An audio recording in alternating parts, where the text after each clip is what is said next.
Our bond is strong!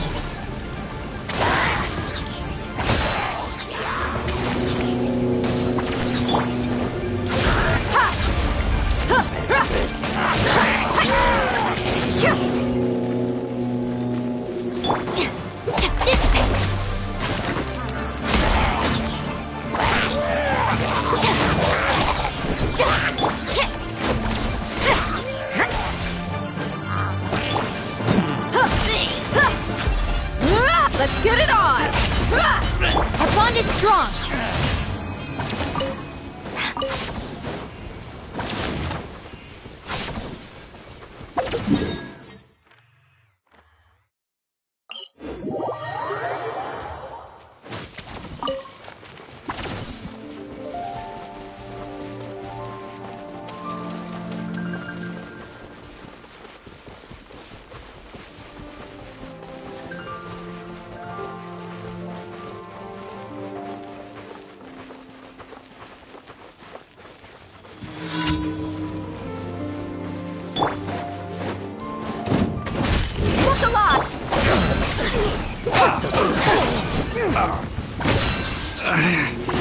Should replace my hammer.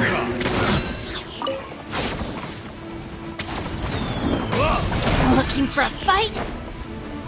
Stand with me! Gloves off!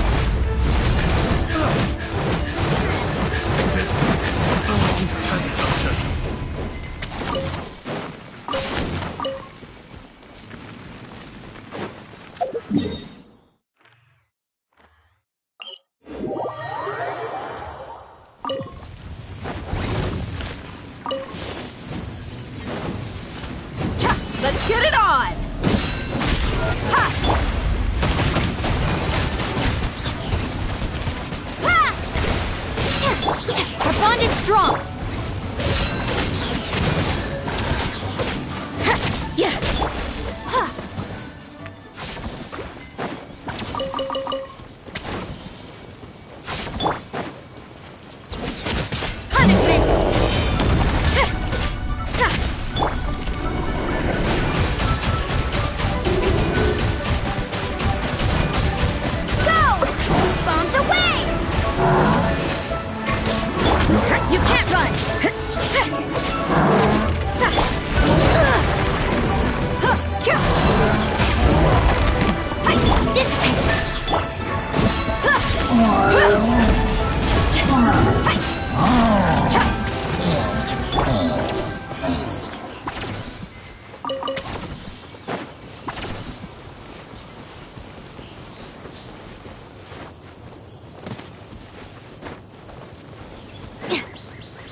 strong!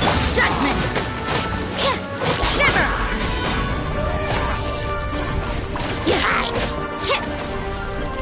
You can't run! Look alive! Stand with me!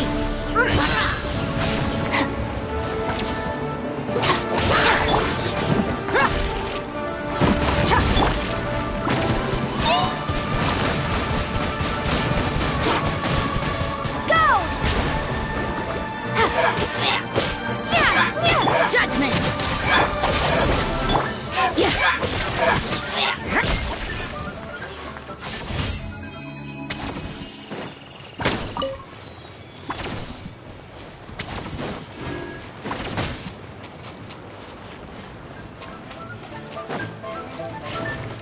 Our bond is strong!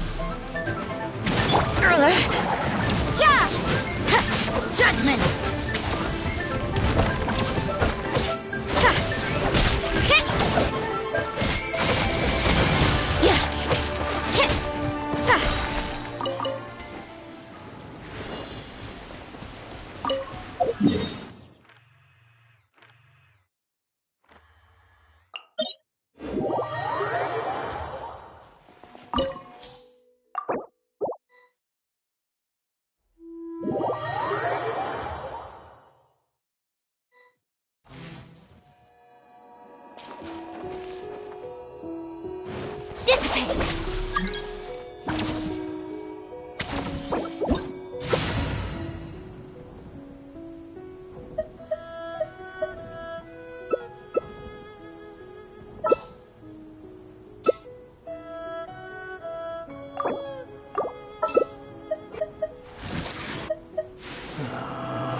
Relax.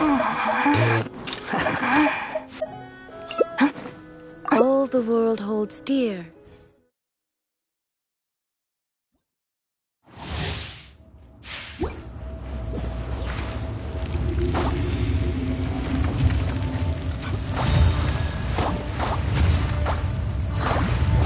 You dare overstep your mortal authority?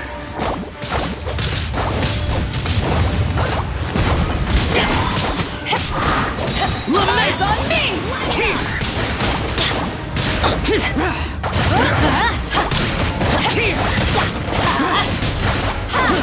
There is no atonement for 1,000 years pain!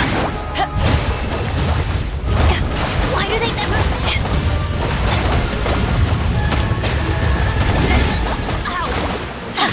Teamwork is dreamwork! Say, you witness light it your up! reckoning!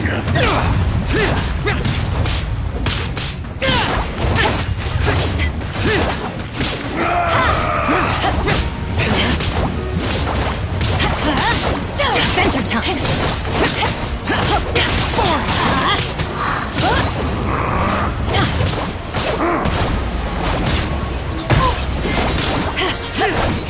Going in! To ashes!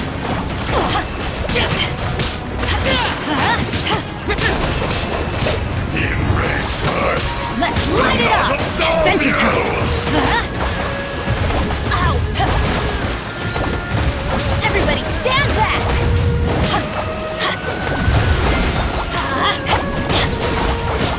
Let's light it up! Stand upon your tomb, though you know it not! Here we go!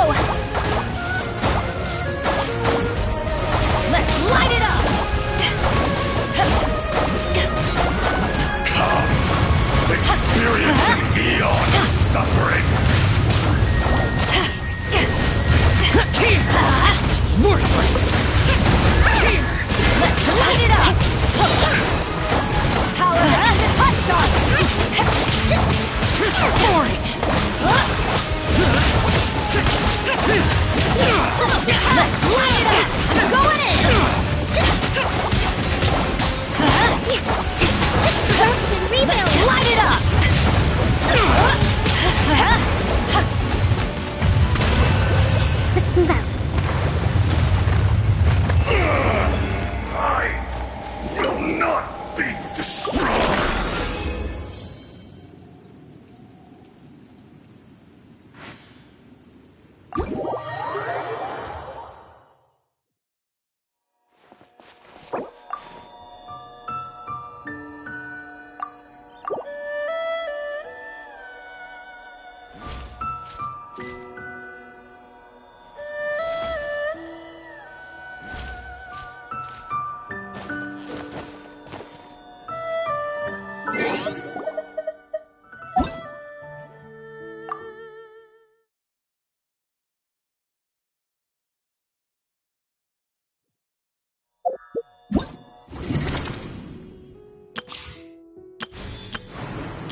Don't we have a job to do?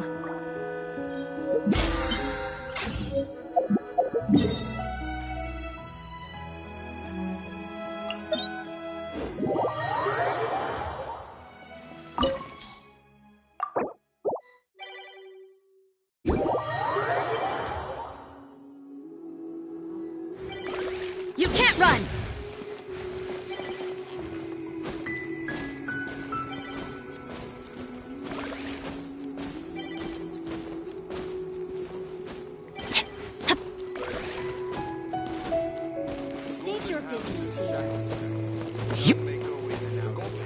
Work hard and live each day to the fullest.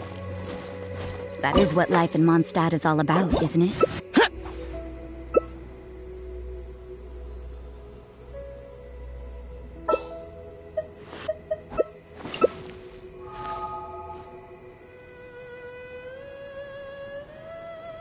Benny's adventure team, assemble!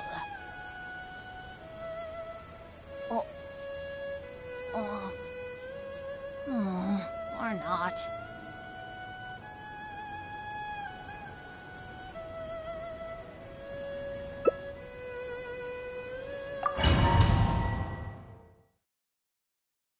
This opportunity is quite hard to come by. Well then, amuse me. Surrender is a valid option. I promise I'll be gentle.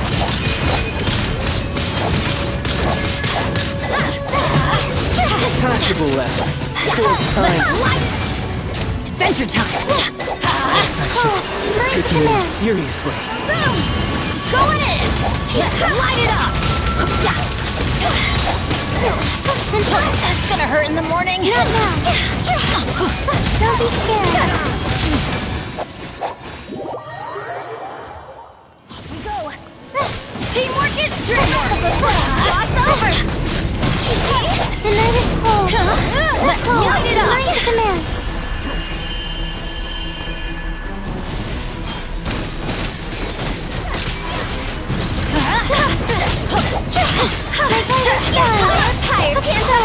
Let's light it up! You're cut above.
Add Astro. Thank you for Add Astro.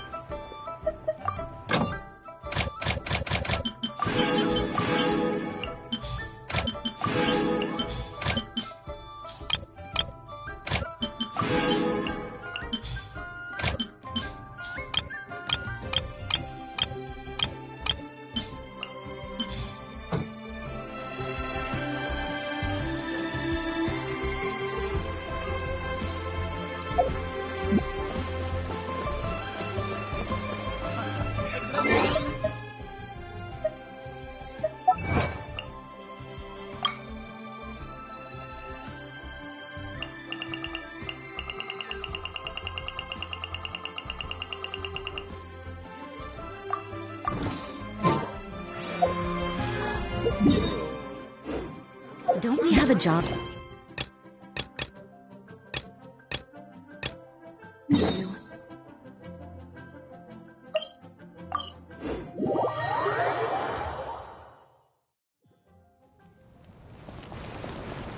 Our bond is strong.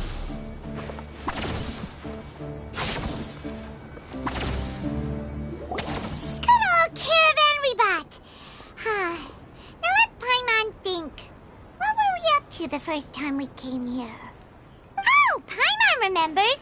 Nahita's consciousness had been trapped by the doctor, but we followed the clues she left behind to help her.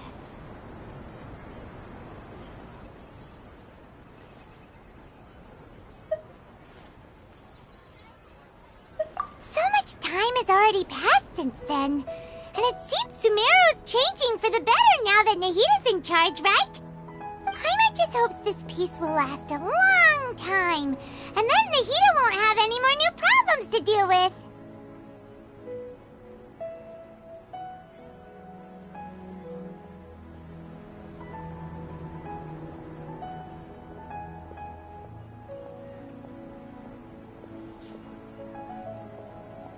Yeah, guess you're right.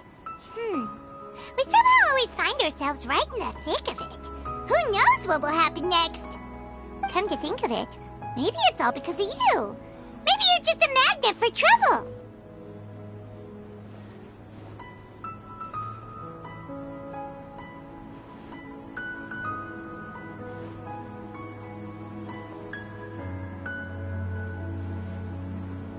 Huh? Me? Before Paimon ran into you, Paimon never ran into any trouble. At most, when she was super tired, Paimon got caught in some strange whirlpool and sucked out into sea. And even then, you fished Paimon out. Anyway, for Nahita's sake, maybe we should think about heading to our next destination for now.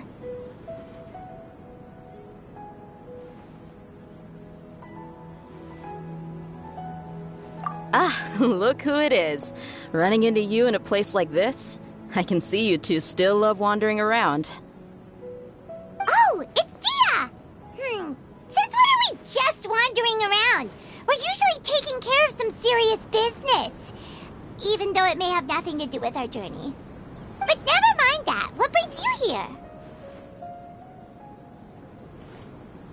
I just finished a commission in the desert for a usual client of mine. Nothing too interesting. Just escorting a shipment of goods. I'm on my way to report back. That's when I saw you two all the way over there, chatting away. What were you two talking about anyway? Huh? You serious? Can't say I saw that coming. But you are travelers after all. I guess you'd never stay for too long in one place. Bumping into you like this will become a rarity. I'm starting to feel sad just thinking about it. Hey, how about I gather a few mercs to escort you two? What do you say? Thanks, but no need. Oh, Paimon had no clue you'd miss us so much. But don't worry, we'll come back to see everyone when we get a chance. Sounds good. All you need to do to get to Fontaine is cross this stretch of desert and navigate some waterways. Knowing you two, I'm sure it won't be anything you can't handle. So, when are you leaving?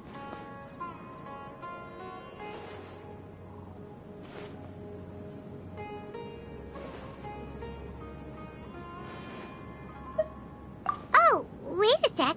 Paimon just remembered there are still a few dishes in Sumeru that Paimon hasn't tried yet. Now, where's that list Paimon made?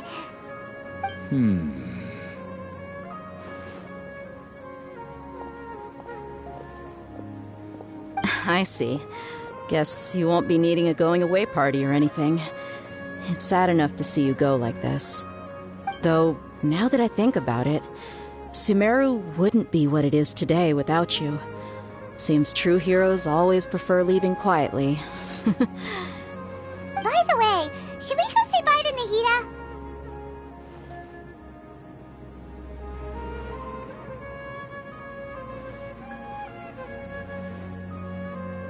Oh, good point. Then there's no need to bother her in the real world. Then, I guess this is goodbye for now, Traveler in Paimon. Whether as a client or a friend, you're always welcome to come find me.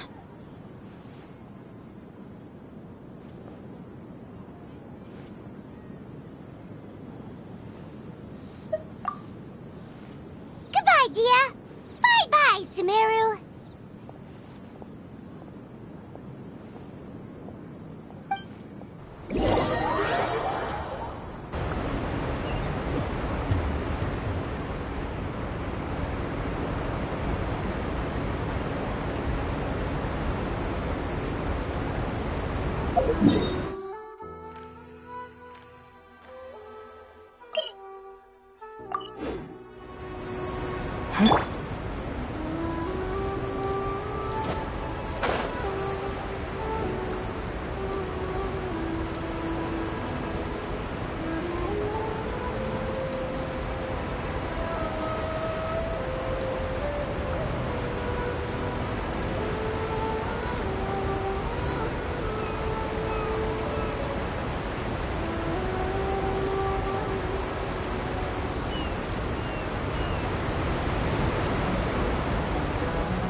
Fontaine's port.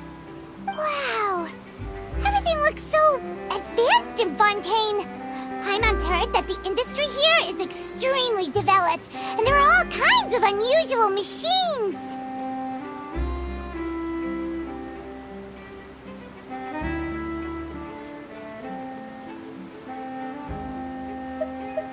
Just seeing the sights as a tourist is nice, but maybe it would be better if we found something to do. What do you think?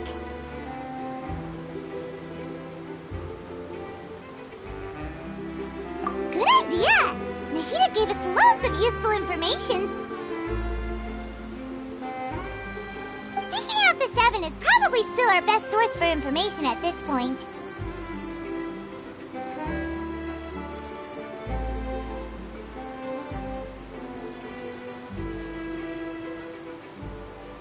Yeah! The more we can learn, the better. So, what do you think the Hydro Archon's like? Will we get along? Nahida said that she has a very unique personality, whatever that means. To learn about a nation's god, start with the nation's people. There seems to be some locals talking over there. Let's go see if we can join the party.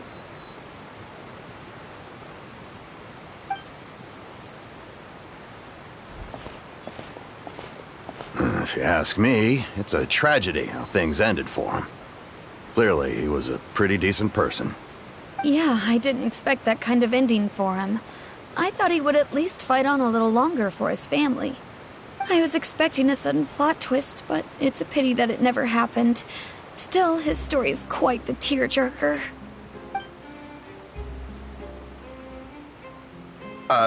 Excuse me. Can I help you two? I couldn't help but notice you standing here listening.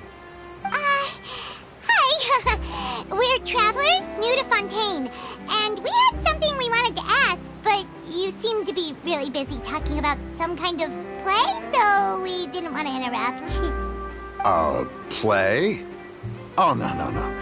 We're talking about something that really happened. In fact, it's a case that was just heard a few days ago. Really? Like, a real trial? But the way you were talking about it and the words you used just now made it sound like some kind of story. Well, good tales are often based on true stories, aren't they? And what you see in reality may also be someone deliberately putting on an act while harboring ulterior motives. Whether something is true or not simply isn't that important. The main thing is whether the story being acted out on the stage is splendid enough. Oh, but it looks like you're not from around here. You probably don't know that the Fontaine Court of Justice is called the Opera Epiclese, or more commonly known as just the Opera House. But, shouldn't court cases be treated a little more seriously than that? Not to question Fontaine's way of doing things, it's just that putting someone on trial is usually a very serious thing. No worries.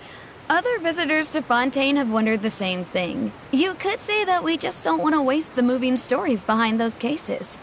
And as for your worries about whether the cases are treated with due reverence, we have the absolutely just and honorable Chief Justice Neuvillette, as well as the Oratrice Mécanique d'Analyse Cardinal, a machine created by the Archon.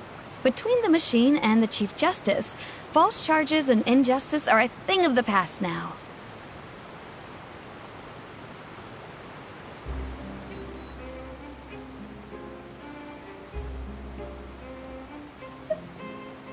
Oratrice?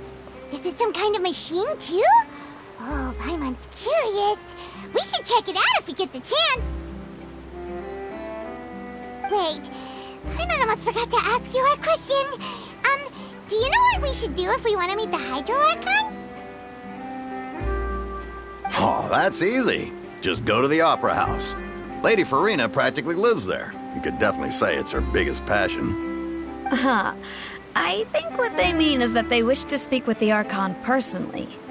In that case, I'm afraid it's going to be a tad more difficult.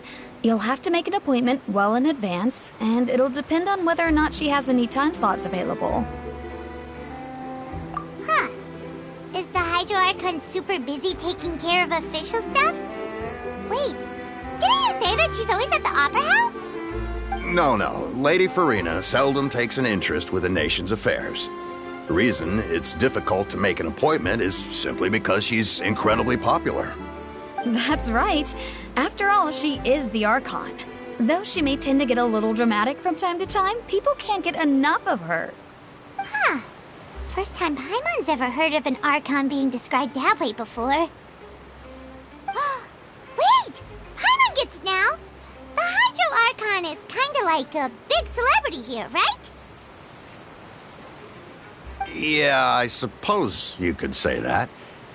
Perhaps you could even say our mascot. Hang on. This is still Fontaine's Archon you're talking about. You should show some more respect. Yes, you're right. I guess I should at least try to be a little more respectful in front of visitors. Otherwise, I might get arrested and find myself face to face with Monsieur Neuvillette. Come on. Sure, there's a lot of laws here, but nobody's going to be arrested for saying something disrespectful about the Hydro Archon.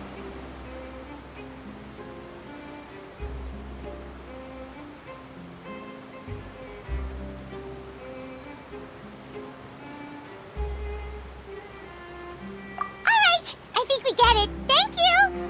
At least we now know that we can find the Hydro Archon at the Opera House. But who knows how long making an appointment will take? Guess we could have a look around the city in the meantime. Hey! What are you looking over there for?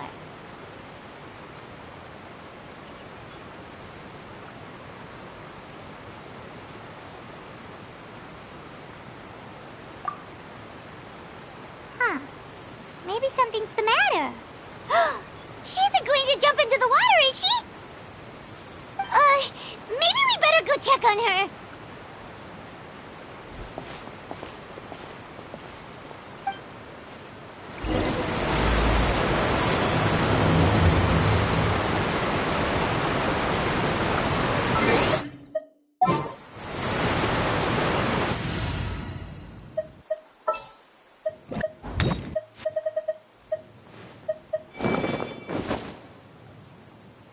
Is it time for a magic show?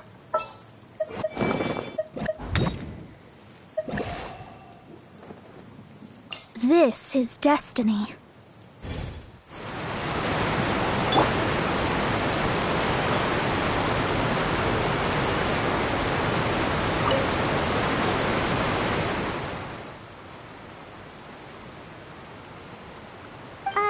Hello there.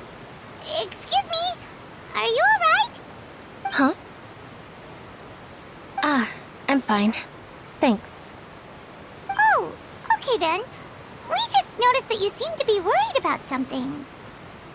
About many things, actually. But there's nothing I can do but just keep my troubles to myself. I was just reminiscing about a place my brother and I would play when we were kids. It was just atop that hill over there. See? You're pointing at the sea. Wait, are you saying that you and your brother lived in the water?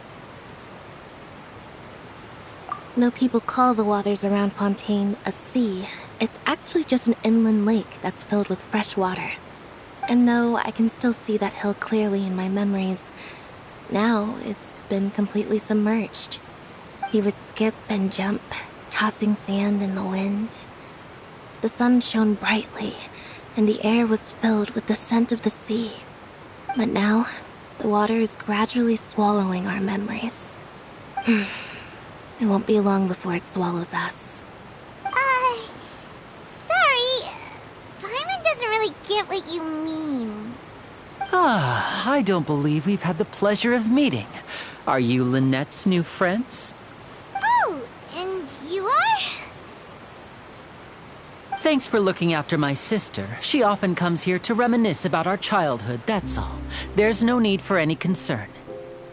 Allow me to introduce myself.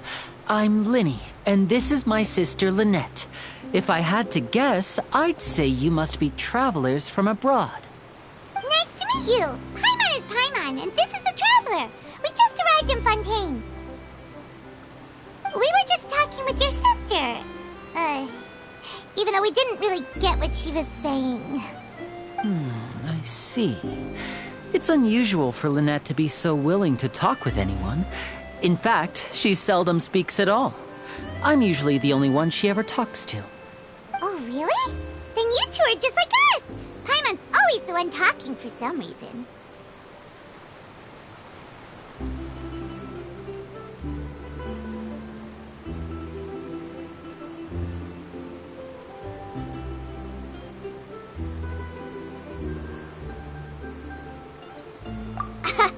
So that's how you think it is? I also think my brother can be too talkative at times. Seems you were right, Paimon. We are quite similar. So, what did Lynette mean just now when she said that the water is engulfing your memories, and that it won't be long before it engulfs you too? Oh, that. It's from a prophecy that's been circulating in Fontaine for some time now.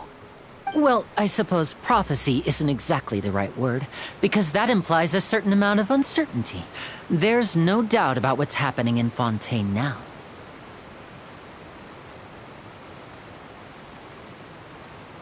Where to begin?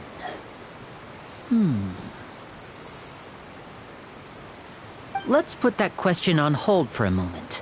We still haven't formally greeted each other yet, have we? Did all the introductions earlier not count? Hello, traveler.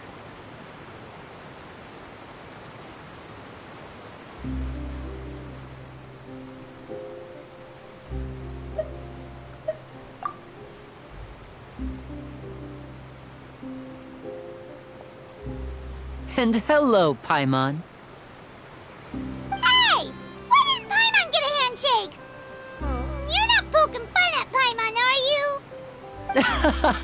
Please, don't take offense.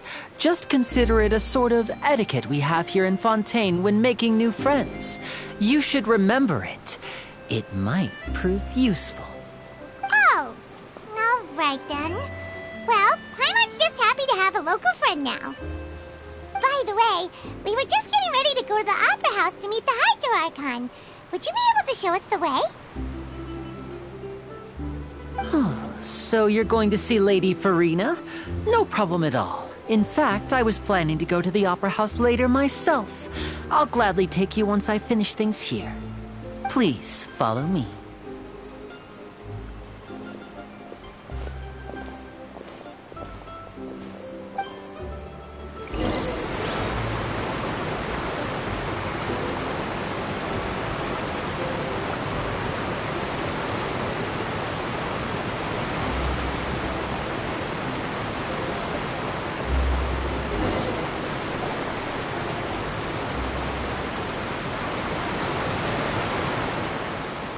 You said you were going to see Lady Farina? Well, it seems Lady Farina has come to see you.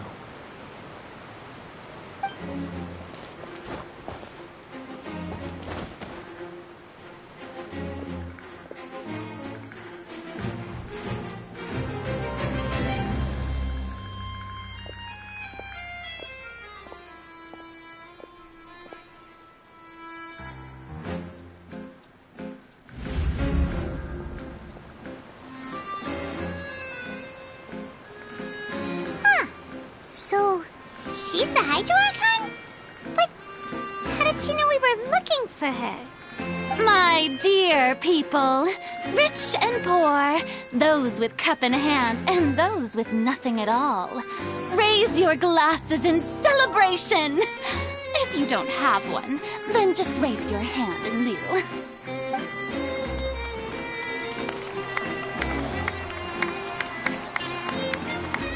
As you can all see, two unfamiliar travelers have arrived in our nation.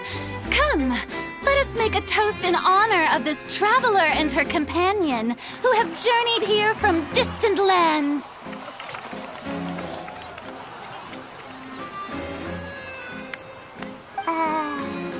Is she talking about us?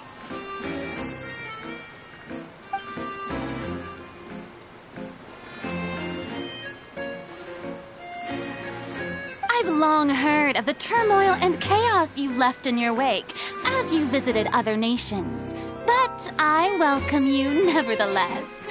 No, I have come to receive you personally. Fear is for insignificant cowards.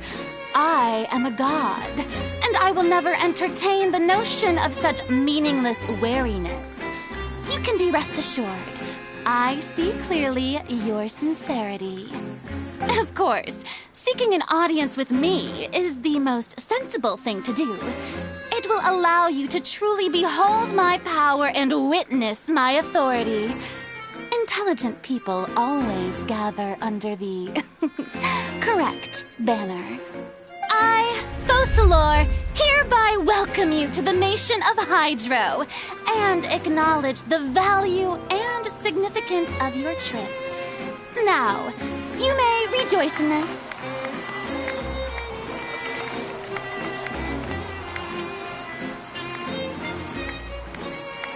Yeah, Paimon still can't believe it. Feels like we've only been here for a few minutes. But the Hydro Archon's entrance was, how should Paimon describe it? A little over the top? Miss Hydro Archon? How did you know we were coming? I see. As Outlanders, you inevitably lack even some of the most basic understanding. Don't forget that even the gods can be divided into the mediocre and the excellent. I suppose it's only natural for you to be awestruck by my abilities. You had best stop and consider. Do you really have the noble qualities and etiquette necessary to communicate with a god? All it takes is a flick of my finger for me to know everything about you. Whoa. Talk about sounding high and mighty.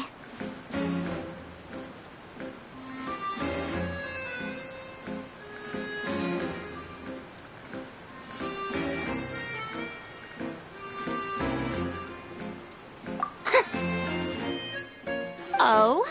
What's with these looks? Perhaps the welcoming ceremony still isn't enough? What else should I say then?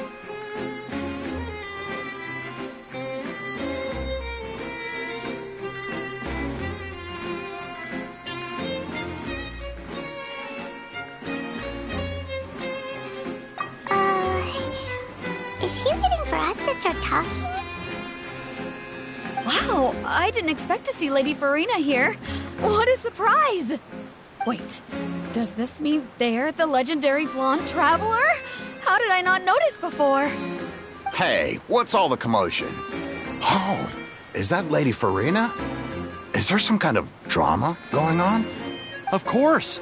That's the blonde traveler. The one all those stories are about. Lady Farina came here to personally see her. Oh, I bet this is going to be the duel of the century. Ooh, I've got to see this. I knew Lady Farina would never disappoint.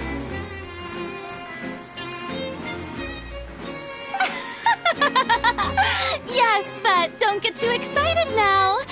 My dear believers and spectators alike tend to get quite rowdy, and despite the noise, I've come to tolerate all their ruckus.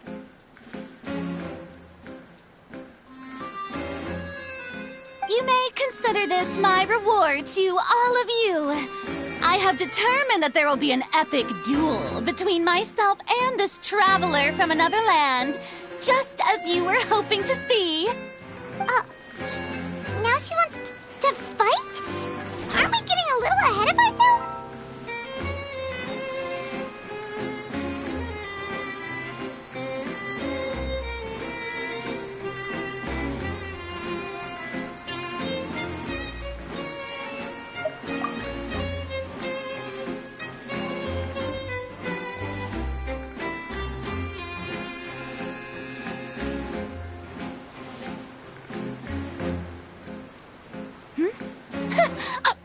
Not afraid. Might I remind you that this is a duel against the divine? What are you trying to do, traveler? Provoking a god in front of her people? Stand down, Clorend. I admire her bravery. Few have the courage to draw their sword against a god. She is obviously a true warrior. Unfortunately, people nowadays only crave to be thrilled, and a mere duel will not slake their thirst for excitement. Huh. Yeah, she's right. Just a duel wouldn't be all that interesting. On Araneus, criminals are always requesting duels to defend their honor. They're getting a bit old, to tell the truth. You see. Then, as the god of justice, I shall face this traveler in another kind of duel. A duel in court! Whoa, all right! Now that'll be worth seeing! Right. This is Fontaine, after all. Such a grand opera house, it would be a pity not to use it. Why do you care so much about the crowd's reactions? Seems you've spent a little too much time in the opera house. Besides, how exactly do you plan to have a duel in court? You mean you're going to put us on trial?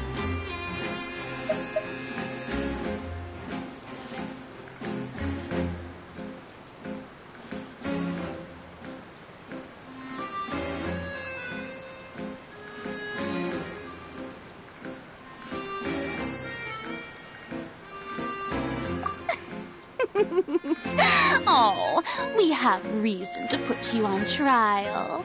It's obvious, isn't it? According to Fontaine law, no one is permitted to release any flying objects within Fontaine city limits during the first 3 days of each month. You are clearly guilty of violating this law, no? Oh, So that's what they've done wrong. That's our Lady Farina. No one knows the laws of Fontaine like she does. You call that obvious? What kind of law is that? Wait, flying object? You mean Paimon? Precisely! Now, if you two have no objections, then in the name of the Hydro Archon, I order your arrest. My apologies, Lady Farina. I don't mean to spoil the fun, but if you would allow me to interject, I don't think that Paimon here meets the definition of a flying object. You tell her, Linny! Finally someone who's not crazy. How could anyone call Paimon a flying object?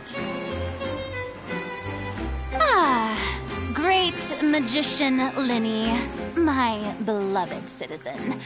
I'll permit you to object, but how exactly do you plan to prove your claim? As a magician who just rained on your parade, I naturally should shoulder the responsibility of saving the show. So, with such an audience gathered here, allow me to perform a trick for everyone.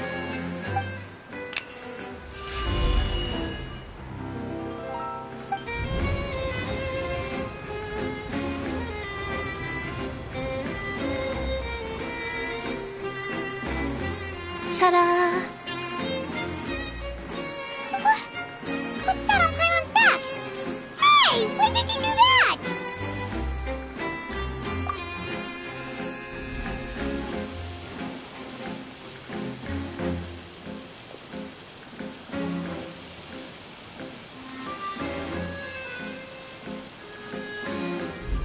There. As you can all clearly see, Paimon should be classified as, well, something like a balloon. This rope has been in the Traveler's hand all along. It was just that no one could see it before. Huh? You call that magic? You've got to be joking. I thought it was pretty good. Nice one. I'm not sure what to think. It seems Lady Farina's charges no longer hold water.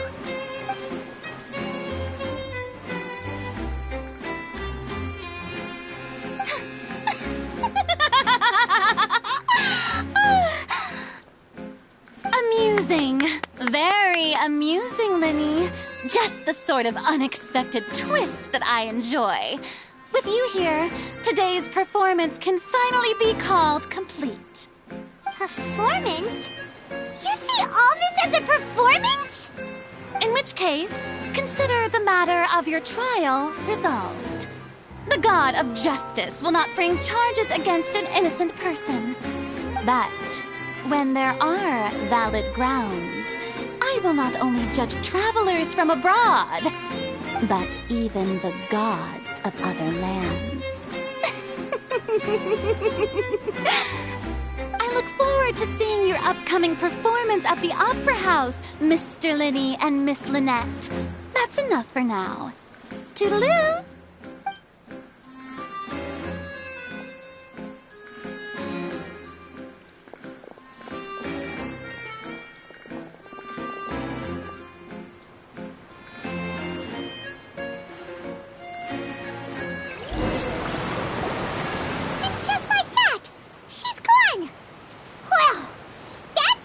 Unpredictable Archon Paimon's ever seen. You never even had a chance to ask her anything. But that's a problem for future Paimon. That whole scene just now was really... Don't mention it. I just happened to remember that there was such a law, so I did a little preparation, just in case. I didn't think it would actually come in handy. So, now do you see what kind of god Lady Farina is? She can be a bit confusing at times, but she is still amenable to reason.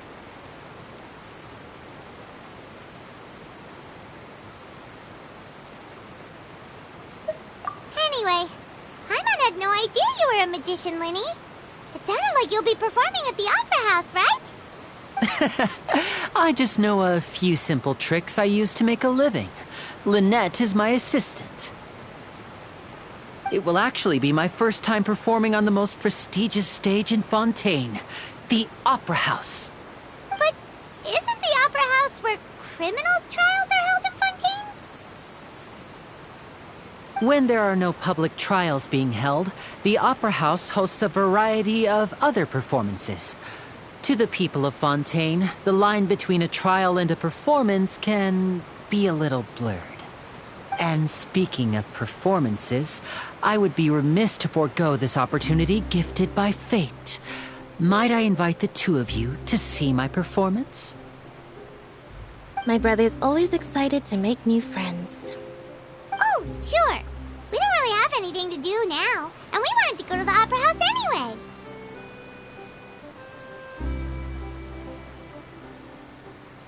Splendid. In that case, why don't we go together? I'll show you the way. I just have something to take care of first.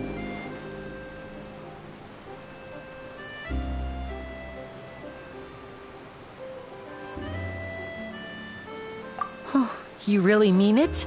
Then I'll take you up on your offer. This is a magical item known as a magic pocket. Perhaps you can help me distribute them to the people here.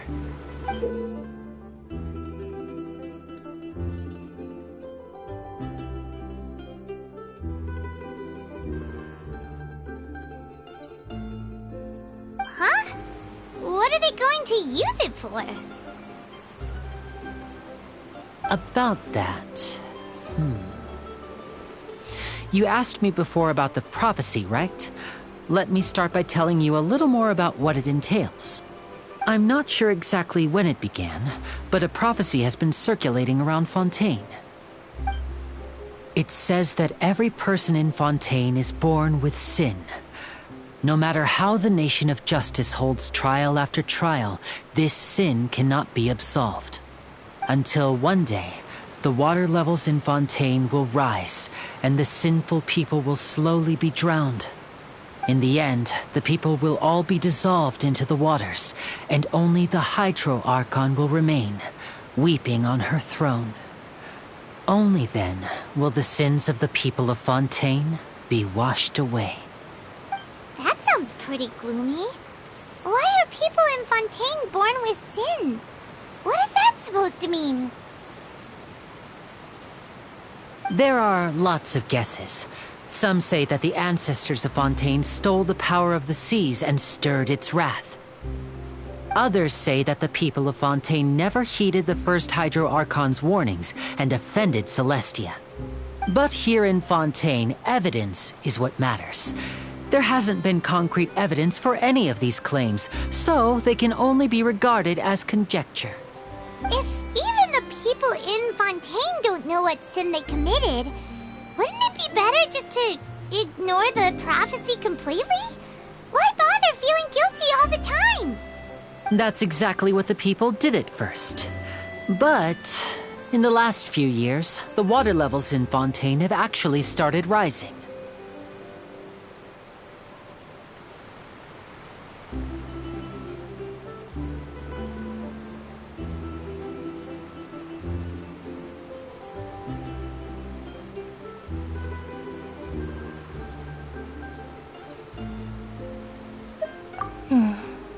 Many places have already been completely submerged, and now lie beneath the sea. Many people carry on with their lives as before and shrug it off as a natural phenomenon. But my family and I think that the people of Fontaine shouldn't ignore the possibility, which would end up sentencing them to death. We hope that at least the people who reside near the waterfront can move away before it's too late. So, we've started distributing magic pockets to them. As a magical item, these magic pockets have astonishing capacity. I'm sure they will come in handy when people are moving their belongings. Oh, Paimon gets it! It's like preparing for a rainy day! But this is more than a bit of rain.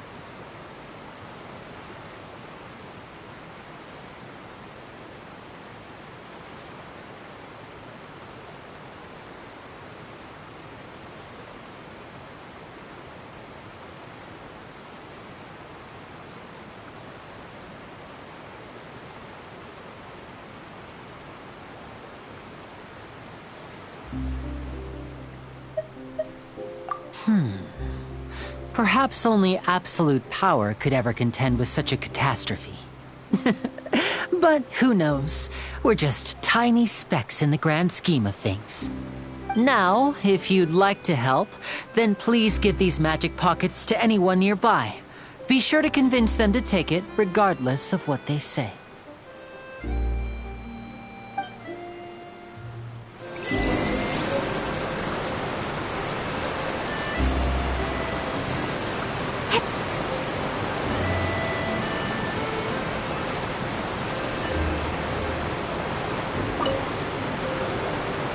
So you're the blonde traveler that everyone's been talking about. My apologies for not recognizing you earlier. Oh, a magic pocket? Seems you really thought of everything. I guess it's better to prepare for the worst and hope for the best. Thanks. Please, also thank the magician on my behalf when you get the chance.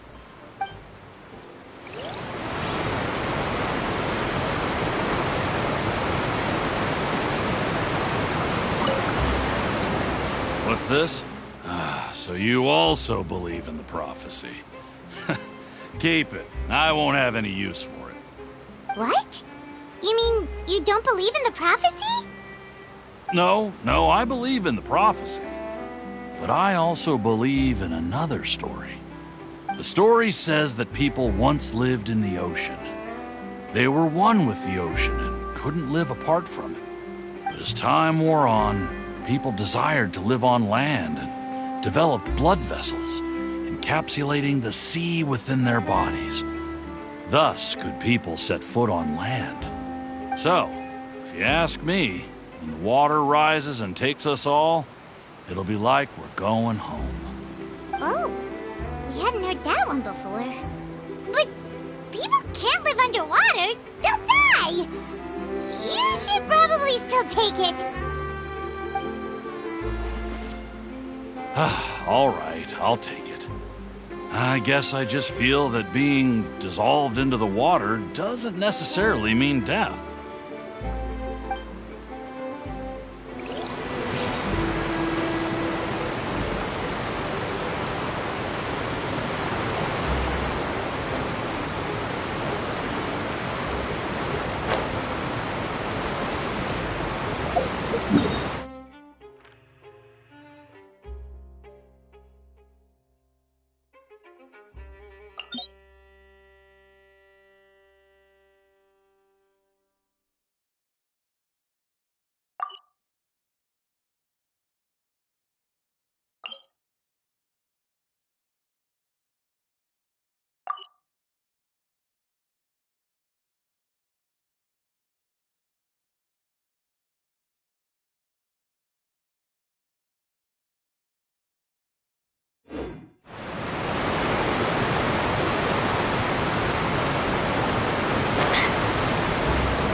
I don't want that thing.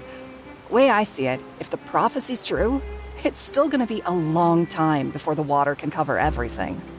Life is all about living in the moment. What use is there in worrying about the future all the time? We'll cross that bridge when we get to it.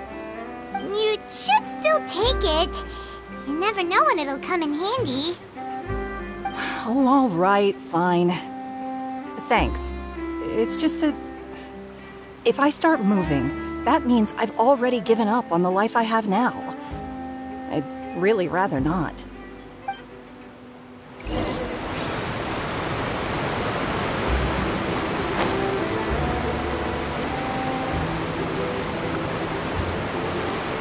Oh? You already handed out all of the magic pockets? That was fast. So, what did people have to say? I bet you heard some, interesting opinions.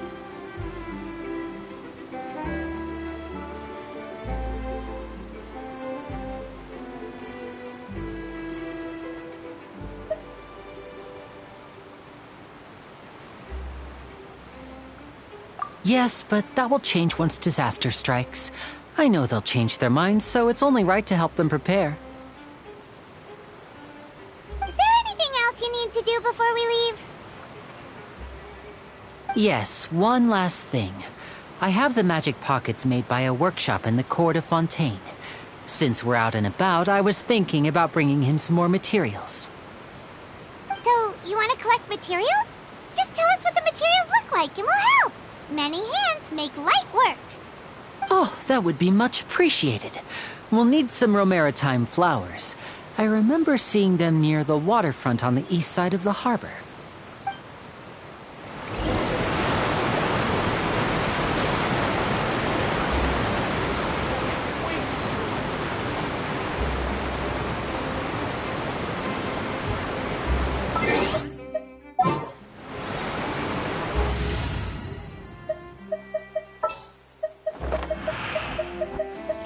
Ready for trial. This is how it must be.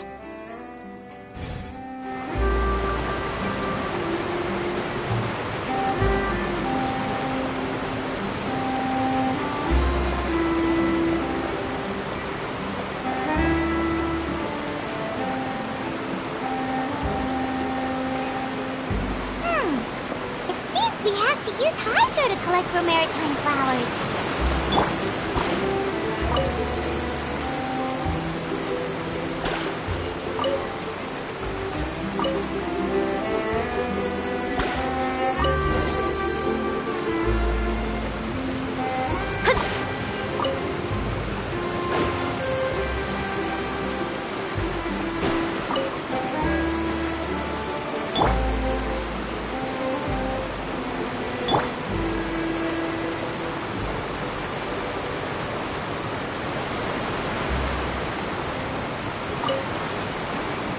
You made quick work of that. I can tell you're an experienced traveler.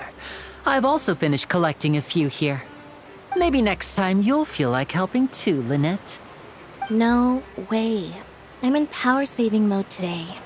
Otherwise, I fear I may not have any energy left for the performance at the Opera House. Fine. Though the performance is still a long way off. Now that we're finished here, we should get ready to head back to the court of Fontaine. So, we're going to the court of Fontaine before we head to the Opera House? Good. Paimon wants a tour of Fontaine's largest city and try...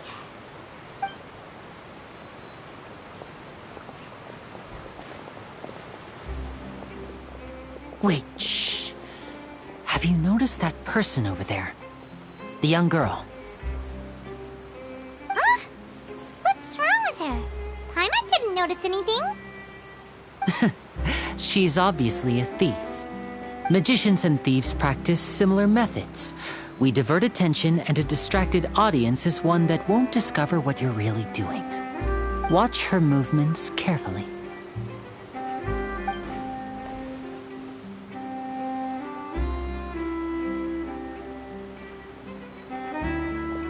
Oh, he's right! Shh, keep your voice down. We need to think of a way to catch her, but it seems she's very alert. Perhaps we should split up. You two can ride the lift over there and wait up top. I bet that'll be her escape route if she tries to run.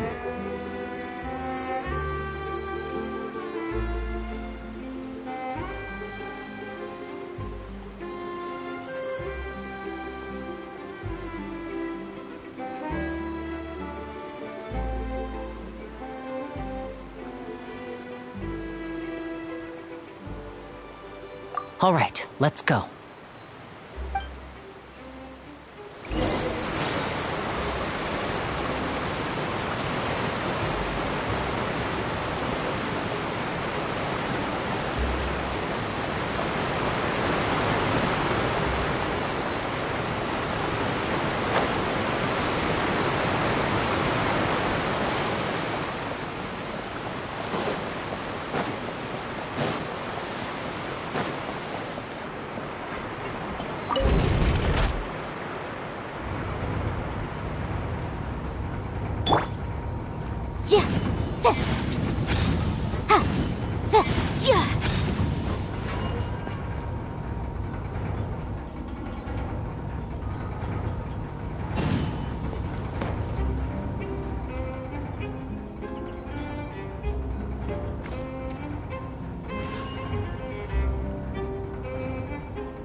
wanted us to wait.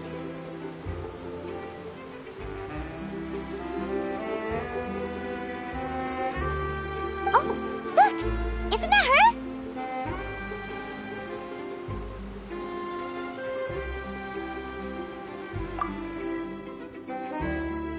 Oh no! Did she notice us? She started running the other direction!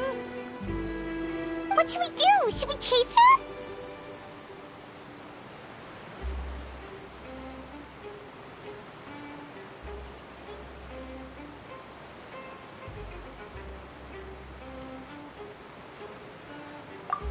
You're right. She might also be trying to lure us away.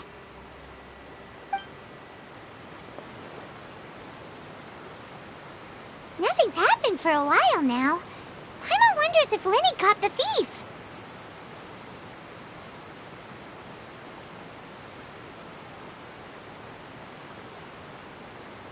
Yeah, let's go. How long will it take to set up?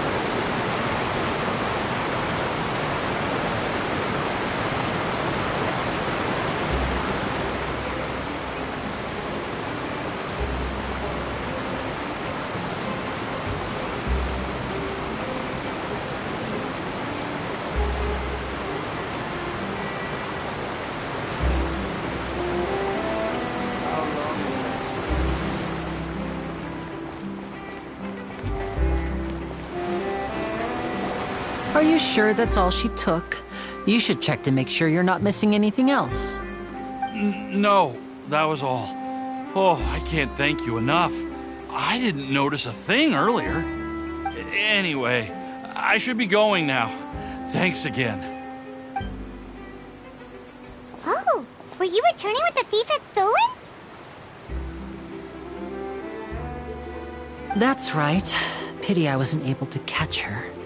She distracted me by dropping the thing she stole on the ground. By the time I looked back, she was already gone. I saw the general direction she went, but Lenny twisted his ankle, and I needed to make sure he was okay. Oh, did you get hurt, Lenny? I'll be all right. It's just a twisted ankle, that's all. In fact, it's feeling better already. If you want to play at being a hero, at least try not to get hurt doing it. Imagine what would happen if you managed to derail our performance as a result. You're right. Sorry, Lynette. I have to admit that the thief was even more skilled than I had anticipated. But at least we were able to get the stolen items back, so it wasn't a complete failure. What a slippery little thief! Guess things turned out all right in the end, though. Lenny's initiative paid off! All right, let's put this little detour behind us. We should go to the court of Fontaine now.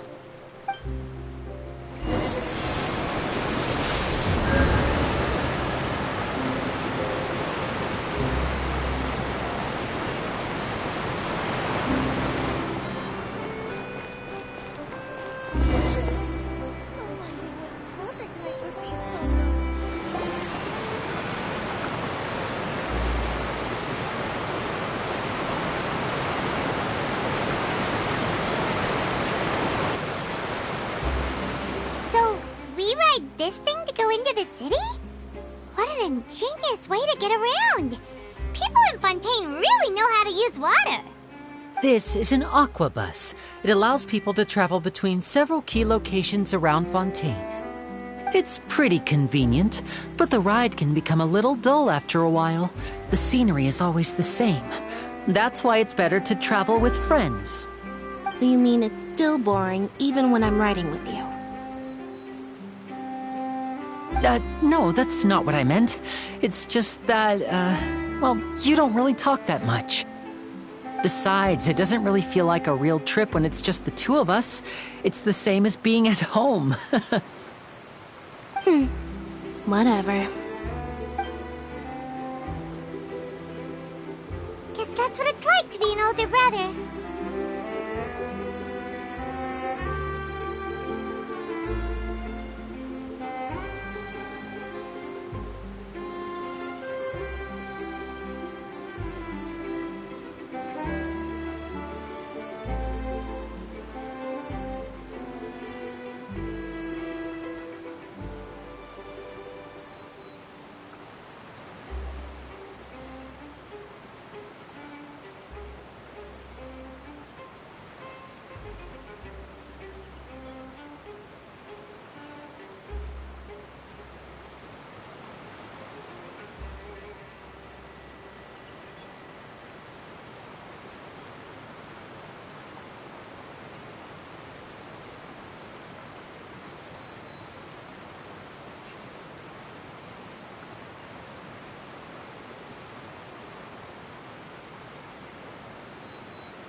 It's about time for us to leave. Let's get on board.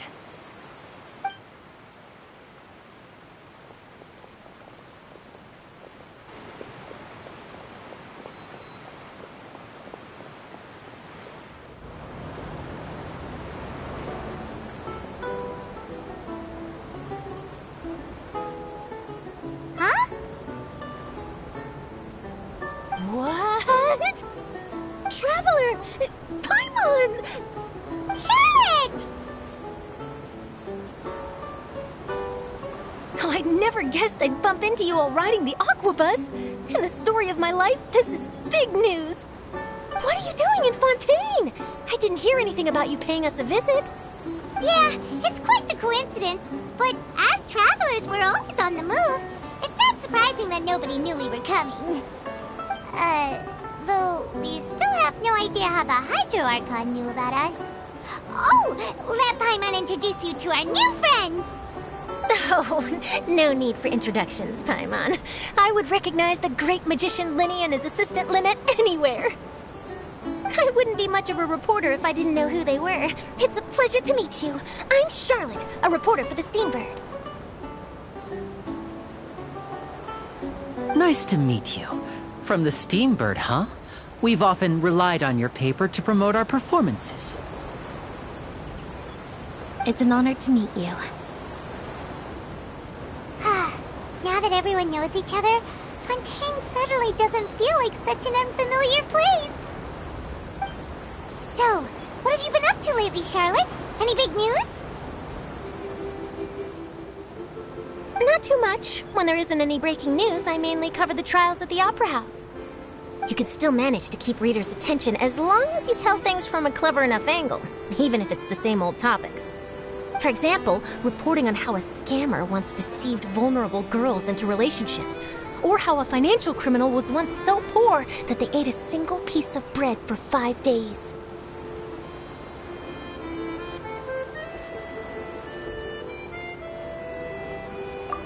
You're right. Seems you know me pretty well. What I'm really after is exclusive, sensational news pieces that could shake the country.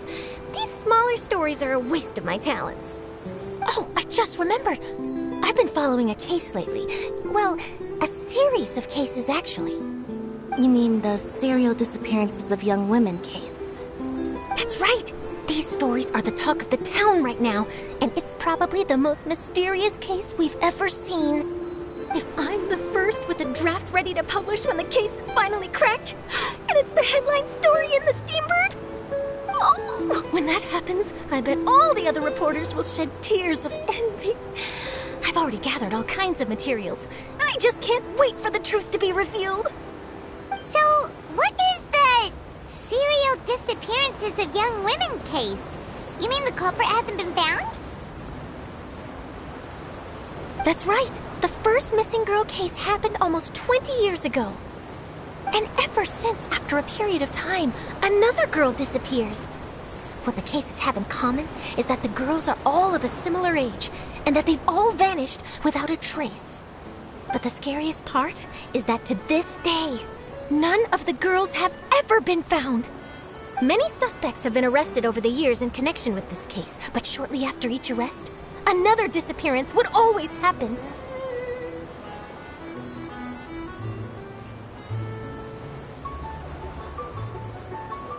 Yes, it's possible. But either way, I believe that every case has some precise truth behind it, waiting to be exposed. Yes, I agree. And at the very least, the family of those missing girls deserves some sort of explanation. I just imagined for a second what I would do if Lynette were to suddenly disappear. I'd pay any price to get her back, and then find a way to track down the culprit. Please don't imagine that, Linny.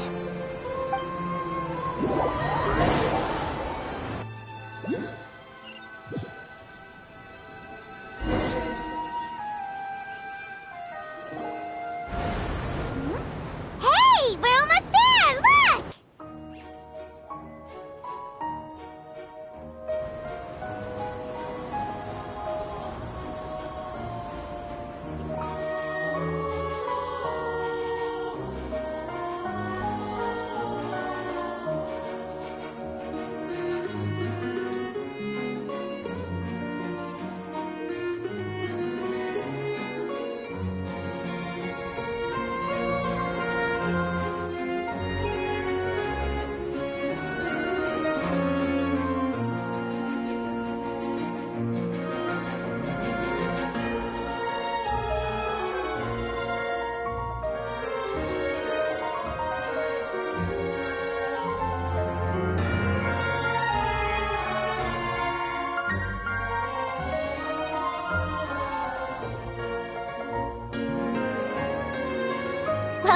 I really enjoyed chatting with you.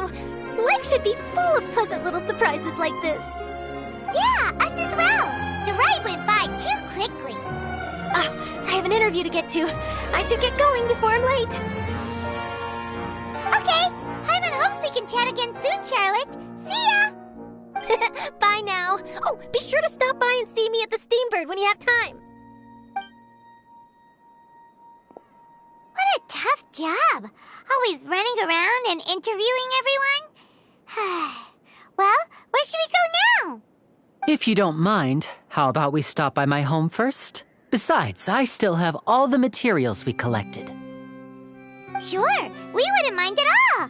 This city is so huge, Paimon wouldn't know where to start anyway.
This is our current abode. Ah, Fremine, you're home. Where did everyone else go? I have some new friends that I would like to introduce. Oh, they all just went out a moment ago.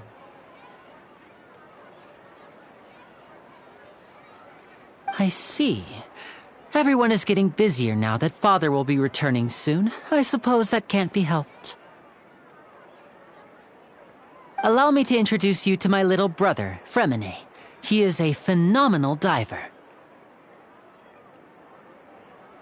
Hello. Nice to meet you! Paimon is Paimon, and this is the Traveler! Oh, you sound very proud to have a diver as a brother, Linny.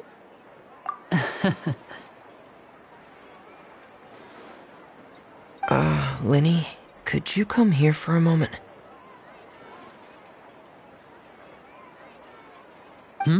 What is it, Fremine? Do you have something to tell me?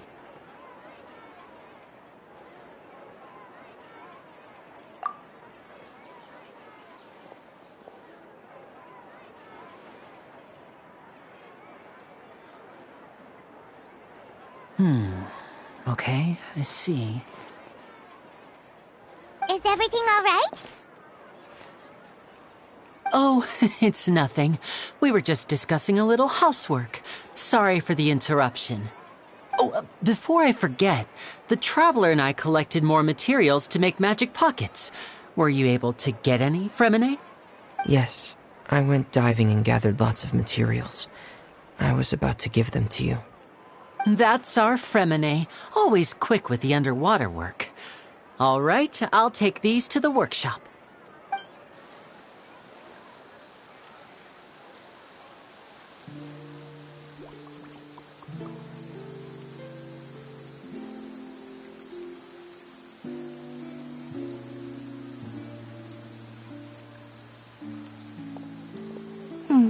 Looks like rain. Oh, you're right. But wasn't it clear and sunny just a moment ago? Fontaine's weather sure is weird. I'm afraid that's just how it is here. It often rains on days where there are trials being held in the Opera House, but don't worry, it'll clear up soon enough. What's wrong, Fremine? There's a legend about the rain that I tend to believe. It's said that a dragon of water once resided in Fontaine. Though we don't know where the dragon went, every time it weeps, the skies will cloud up and pour out rain. When I was a child, my mother told me that if I wanted to go outside and play, I should yell toward the sky at the top of my lungs. Hydro Dragon! Hydro Dragon! Don't cry!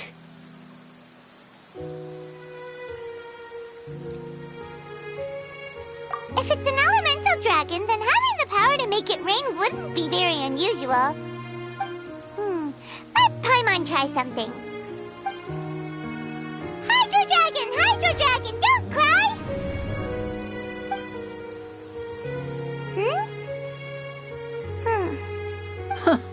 Doesn't seem to be of any use.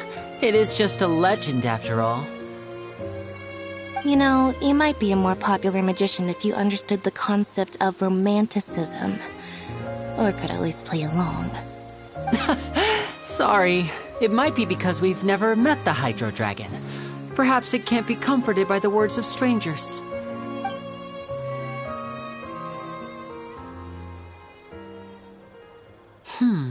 It rained for longer than I suspected. Oh, it's already getting late.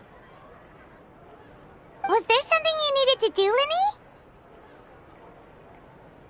Yeah, some preparations for the show at the Opera House. I need to find a way to catch the last aqua bus of the day. On the day of the performance, just ride the aqua bus to the island of Aeneas. I'll have Lynette meet you at the fountain in front of the Opera House. Oh, are you leaving now? What is it, Fremine? I'm in a hurry. Oh, I get it. You feel nervous delivering the materials for the magic pockets, is that it? Perhaps we could trouble the Traveler to help us take these materials to the Beaumont workshop and deliver them to the owner there? I'm afraid that Fremine can be quite introverted, and the boss there tends to be pretty talkative.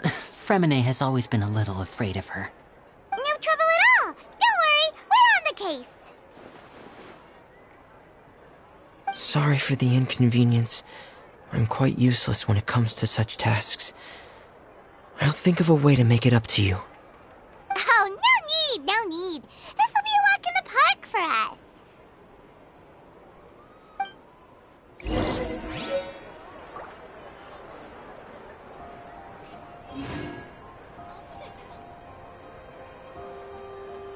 Fresh fruits, sweeter than syrup. No way. I'm not guessing.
Lighthouse of Truth.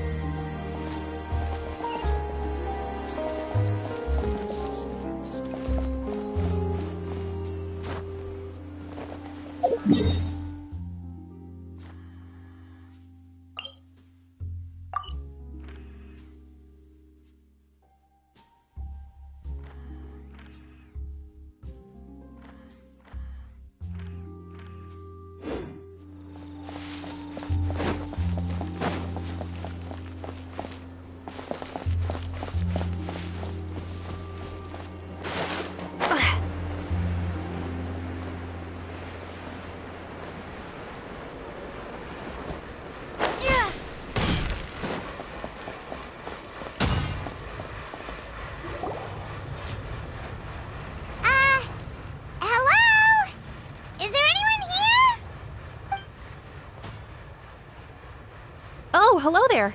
New customers? Looking to buy, or do you need something made? Or perhaps you're just looking for a chat with me. Oh no, we're just here to deliver some materials. Here they are. They're for making... what were they called again? Ah, these must be for magic pockets. I could tell right away. I've already made several orders worth now. No need. They've already prepaid several batches worth. When they told me what they'd be using them for, I even offered them a discount. But they insisted on paying the full amount, saying that I had a business to run. It seems both their hearts and their pockets are made of gold. Whoa. So, is Linny actually loaded? I can't say for sure, but who knows? Maybe there's good money to be made being a magician in Fontaine. Hey! Is this machine what you use to make stuff here? It looks really advanced. Why use your hands when a machine can do the work? It would be a waste not to use the latest technology, and wasting is a kind of crime. But where does a big machine like that get its power from? Well, it's a little complicated. I'm not sure I can put it in layman's terms for you. But basically, everything we usually use here in the city is powered by indemnitium. It's a type of energy that's produced from trials. Huh? How can trials produce energy? Well, I'm not completely sure of all the details myself, but basically, when a trial is in session, the Oratrice Mécanique d'Analyse Cardinale harvests people's belief in justice and converts it into energy to be used all around Fontaine. So that's what its other function is? Paimon heard that the Oratrice was created by the Archon to make judgments. But Paimon still doesn't get it. How could something unreliable like people's beliefs be turned into a stable power source for these machines?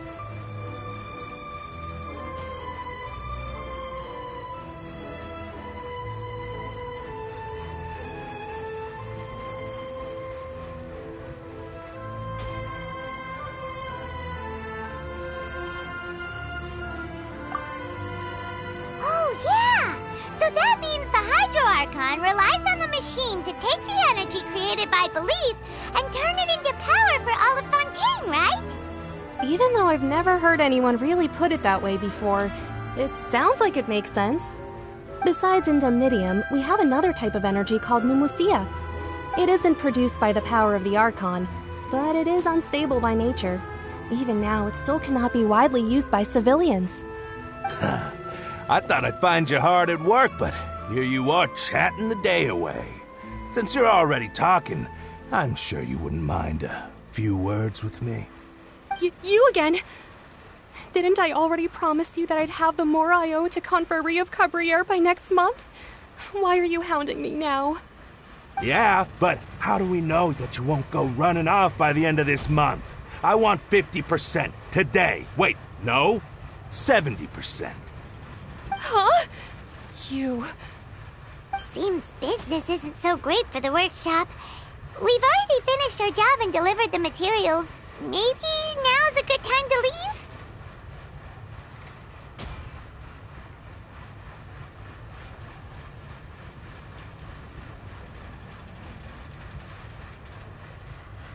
Hey, hold on. Before you go around trying to collect payments, why don't you settle your own debts first? If Confrérie of Cabriere wants to poach clients from Northland Bank, that's fine. But I'm afraid you still owe the bank a hefty sum of mora. So why don't we work things out between us first, before you get back to your little conversation here? You're from Northland Bank. But we said we'll pay everything we owe next month. Why are you hounding me now? Traveler, Paimon! I didn't think I'd run into you here in Fontaine. What are the chances? We're surprised to see you too! What are you doing here in Fontaine? You didn't want to stay in Snezhnaya?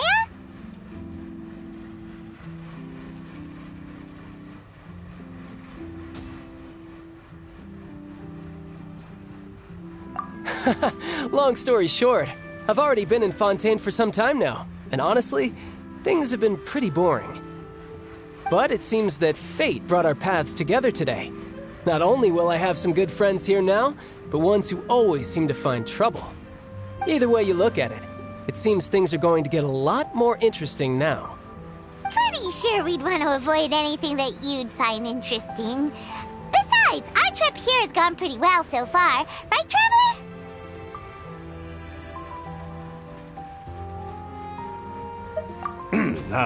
Hey, you, Northland Bank boy. Aren't you forgetting something? Don't interrupt. It's not often I run into the Traveler like this. Why don't you wait for me over there for a while? You kidding? Aren't you the one looking for us? You really expect us to sit and twiddle our thumbs while you catch up with your friends? Listen to me, boy. If you want your Mora, fine. Why don't you come and take it? Hey, I just said not to interrupt. Oh, by the way, Traveler, the last time I took Tonya and Tusser ice fishing, Tusser said... Hey! That's way over the line! All right, boys, let's see who has to pay up now! Can you at least let me finish one sentence? Fine. Though the bank told me not to get rough with our clients. You're the ones who started it. This is an act of self-defense. You two will have to be my witnesses, okay?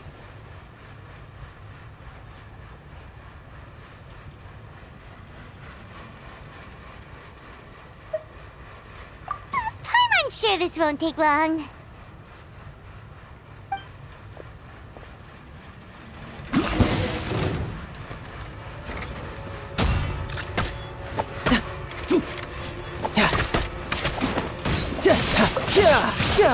Brace yourself. This is gonna hurt.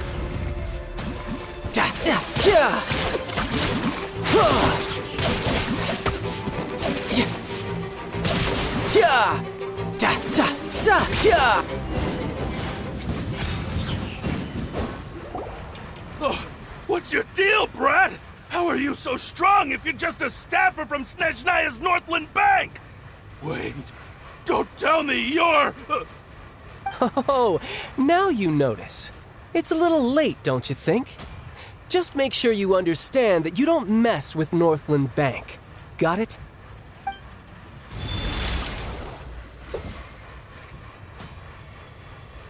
Huh?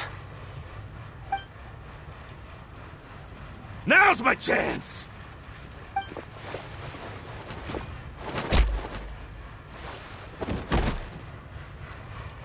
Huh. That was weird.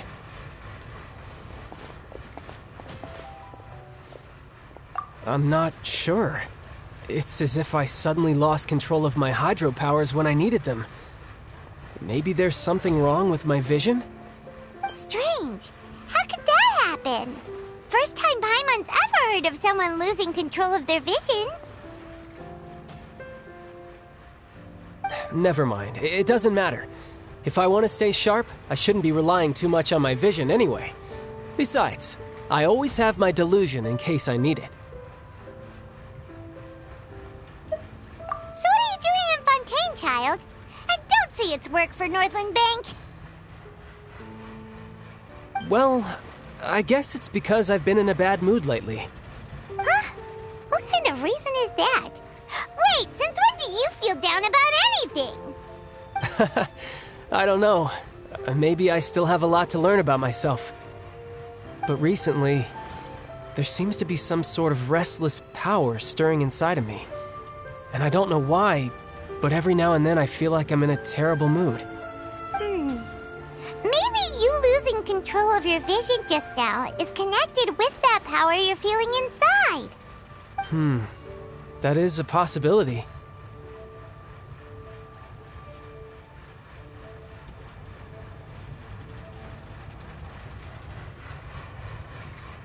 I can't remember if I ever mentioned it before, but when I was 14, I fell into some unknown abyss.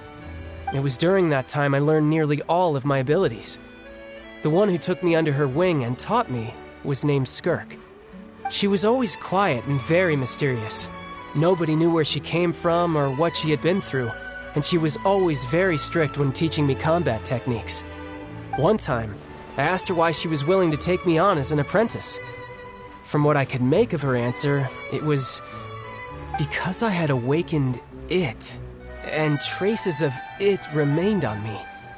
She said that all my combat training would be useful in the future. But what is it? What did you awaken? She never explained that, but my guess is that it's related to a dream I saw when I had just fallen into that abyss. In my dream, I was in the deepest depths of the sea, and the boundless seabed was all around me. But in front of me appeared a whale that was so massive, I felt like I couldn't breathe. A whale? Oh, that sounds familiar! When we fought against you before, you summoned a huge whale that seemed to leap at us. Is that the one? That's just an abstract form of a whale that I create using my elemental powers. It takes that shape because the scene I dreamt of the whale has always been stuck in my mind. I'll never forget it. So you used the whale as inspiration for one of your moves? Huh. Seems a little twisted to Paimon.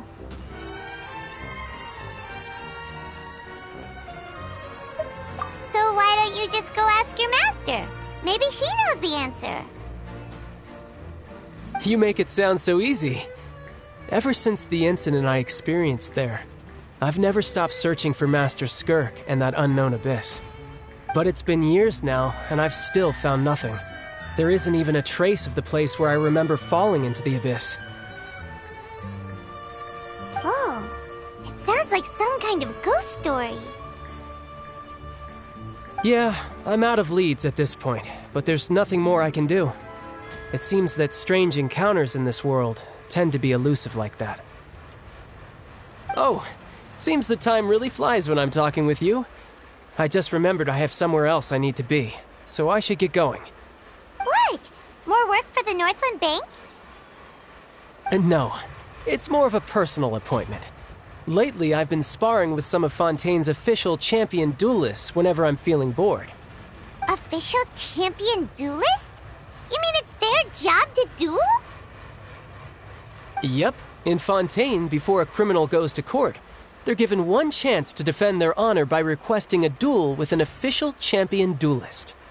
The champion duelists are all-powerful fighters selected from among the nation's best, and the duel itself is a no-holds-barred fight with no specified stopping point. So engaging in such a duel is regarded as a symbol of defending your honor. If a criminal manages to win the duel, they'll be acquitted. But if they lose, they'll have no choice but to stand trial. And the worst-case scenario is that you're simply killed in the duel. Though it's rumored that Fontaine has a death penalty, from what I can tell, no one has ever been officially sentenced to death. So really, the only people who opt to duel are those who have suffered a grave injustice in being accused, or those who greatly value their honor. Otherwise, why gamble with your life? So, do many people actually get out of their trials by winning the duel? Apparently, it's exceedingly rare for anyone to actually win. Fontaine probably enacted this system as a way to show that the nation respects the honor of its citizens. Besides, none of the champion duelists are to be trifled with, which is exactly why I was itching to face them as soon as I got to Fontaine. Apparently, the one I'm meeting today, Clorinde, is the strongest of the champion duelists. I had been asking her for some time before she finally agreed to face me today. Well, that's child for ya. Paimon feels like we heard that name somewhere before. Clorinde. Huh.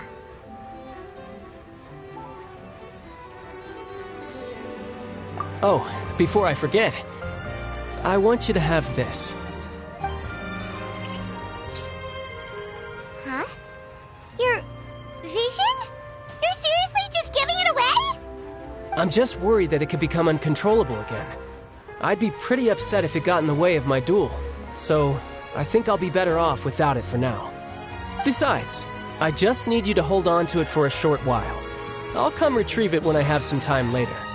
Paimon knows what you're up to. You just want an excuse to come talk to us again, don't you? Whatever gave you that idea? I'll be in touch later.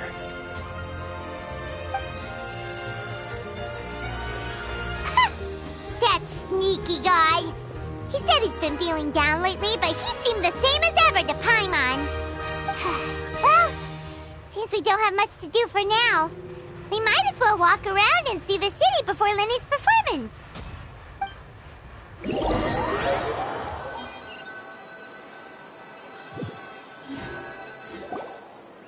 Wow! Who could have seen that coming?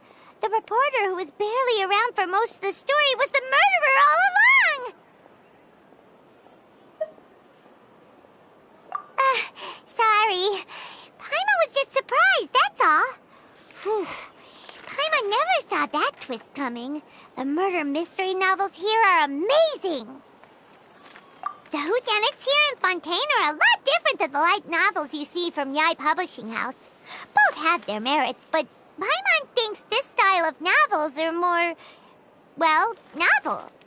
It's so exciting to reach the moment when the mystery is uncovered, especially in the one Paimon was just reading. You should buy a copy and read it too. Oh, sorry about that. Paimon will be more careful next time. Hey, shouldn't we be heading to the Opera House to see Linny's performance soon? It's almost time for the show to start, so we should get going. Lenny said that the Opera House is on Aranias, so let's go ride the Aquabus!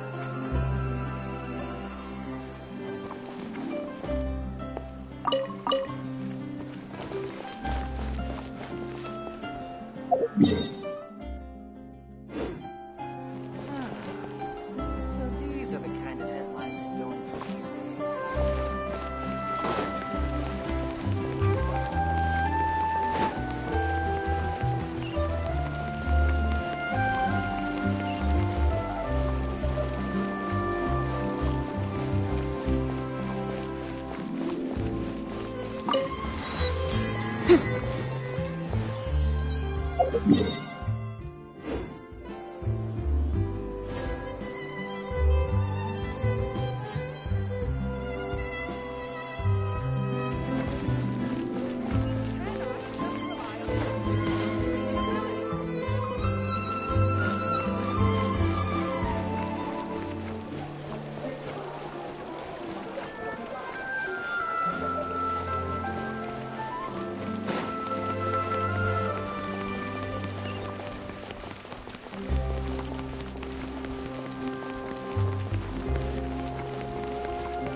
Ad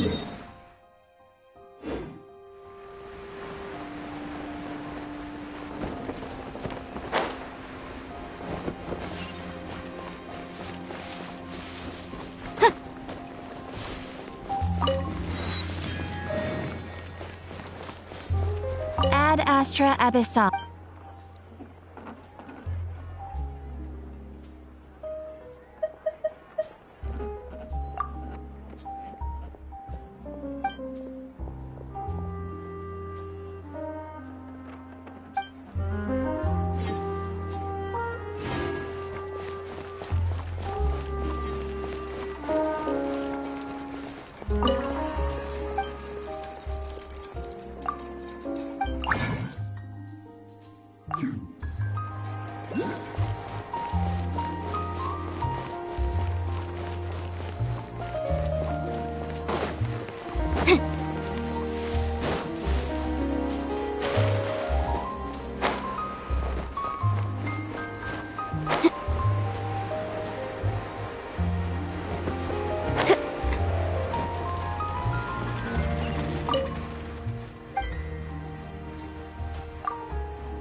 Lighthouse of Truth.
Welcome to the court of Fontaine. Please watch your steps.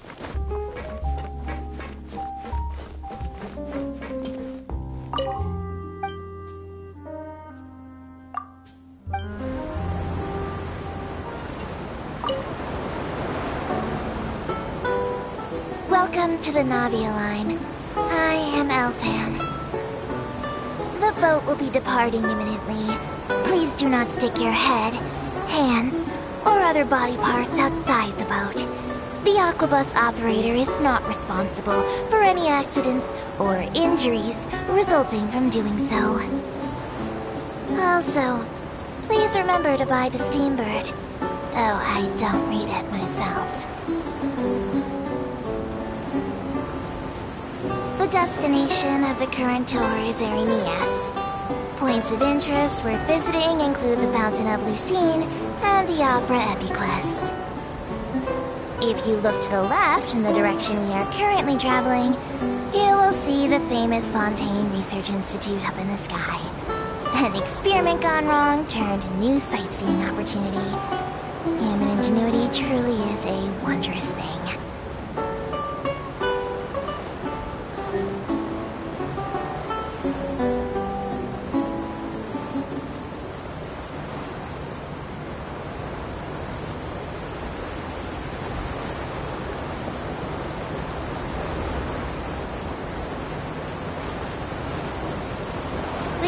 Approaching our final destination. Please be sure to bring all your personal belongings with you as you disembark. Even though I will take any forgotten items to the lost and found, the paperwork is rather annoying, as Melusine hands are not suitable for grasping pens. Please be careful when disembarking. It has been my honor to be your tour guide this trip. Thank you.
Looking forward to it. Huh. Looks like there's a lot of people standing around the fountain up ahead. Oh, Archon, please bless us with a bright and healthy child. We pray. I don't know why you always feel the need to ask so much. I'll be happy as long as our child is healthy and lives a peaceful life. I guess if they're our kid, then there's no doubt they'll turn out smart. Maybe this is is one of the customs in Fontaine. There sure are a lot of couples here. Vache.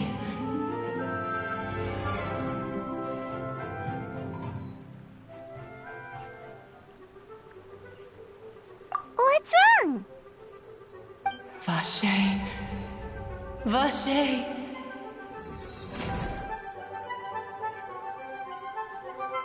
No, Paimon didn't say anything. Are you hearing things? Welcome to the Fountain of Lucine. All the water flowing through Fontaine converges here. It's customary for newlyweds to come here and wish for children. Oh, Lynette! You scared Paimon! When did you get here? Lenny asked me to wait here for you, remember? Right. What do you mean? There are a lot of people here right now. Hey, you're not trying to scare Paimon, are you? Besides, it's the middle of the day. It's not the time for eerie things. I see. I might be able to tell you something that could help explain the voice you heard. In fact, you might not be imagining things at all. I suspect that what you heard is a result of your hypersensitivity to the hydro element. Others in my family have had similar experiences. It's because of her sensitivity to the hydro element? But what would hearing a voice have to do with elemental power? When do you cry, Paimon? Wait, what? What does that have to do with anything? Just answer me. When do you cry?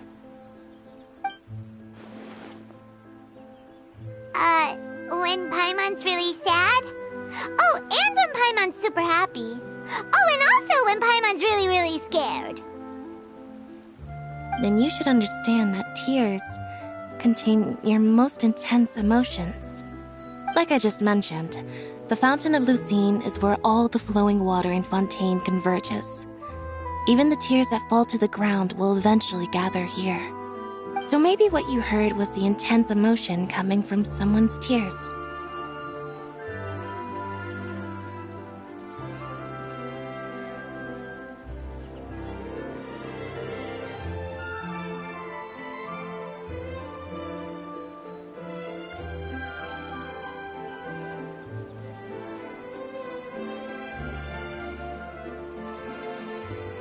So, what did the voice say?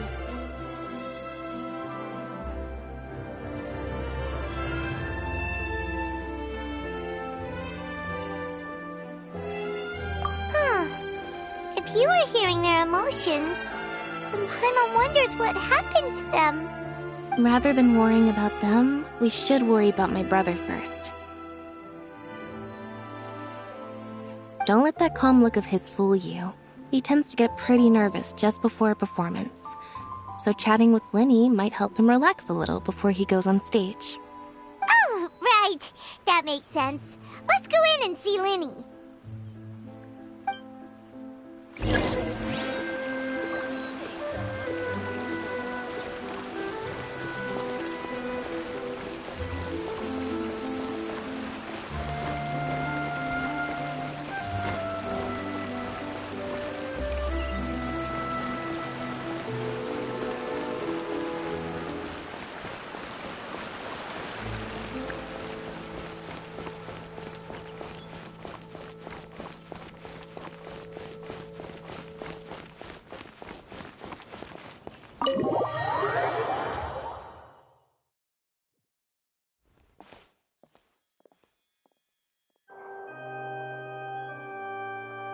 Traveler and Paimon, good to see you. I knew you two would come. Are you kidding? We wouldn't miss it for the world. We've been looking forward to it. I can tell, judging by how early you've arrived. But you're actually right on time. The audience still hasn't started entering the venue yet, which means now is the perfect chance for us to take you to the best seats in the house. Wait just a moment. I'll fetch the tickets.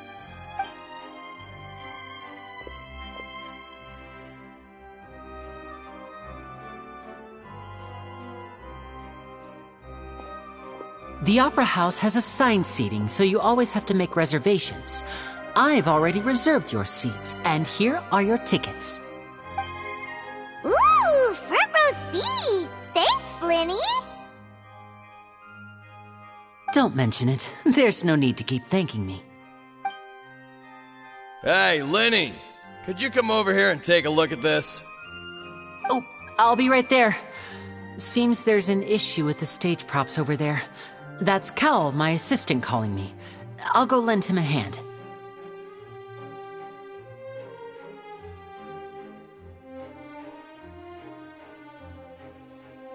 Yeah, we'll just go to our seats. You go ahead, Linny.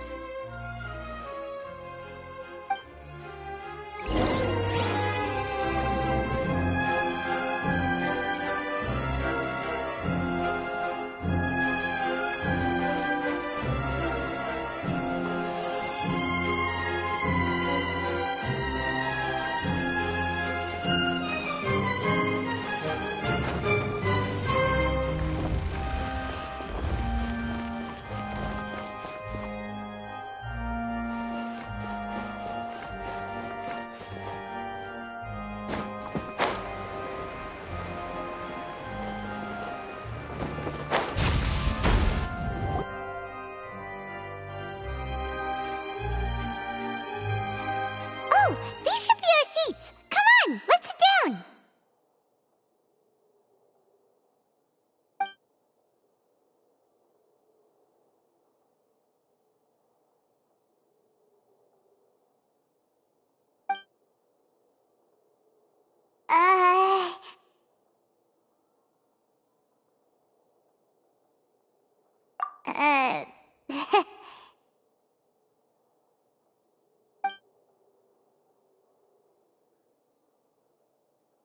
Hey, Traveler.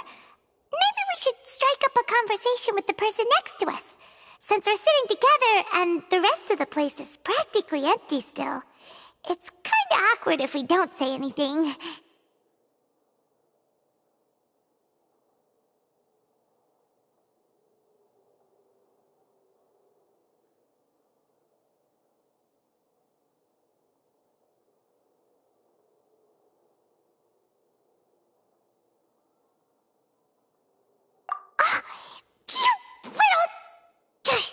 Of course you put this on Paimon!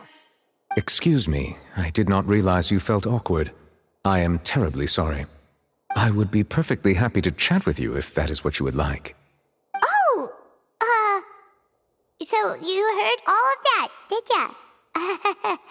Boy, you sure have good ears. Paimon thought she was keeping her voice down. Wait, that's not it, Paimon's... Sorry, Paimon's the one who was being rude, talking under her breath like that. So, let's talk, but, what should we talk about?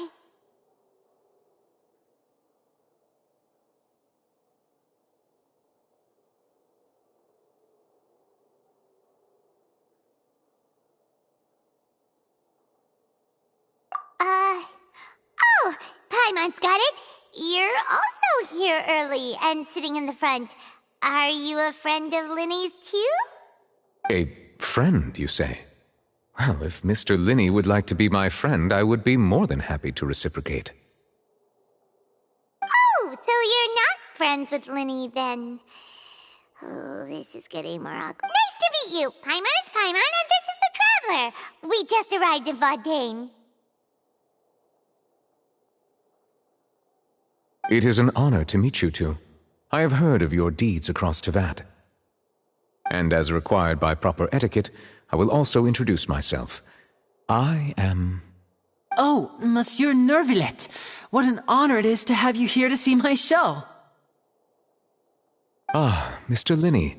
I should say it is in fact an honor for me to see your performance in person. Wait, Nervillet? Could he be... I saw you all chatting just now, but it seems you still don't know who Monsieur Nervillet is. Allow me to introduce you to Fontaine's Chief Justice. That seat is always reserved for him. It wouldn't be too much to say that he's the symbol of justice and honesty here in Fontaine. Whoa! for being so rude just now. Paimon had no idea you were such an important person. No offense taken.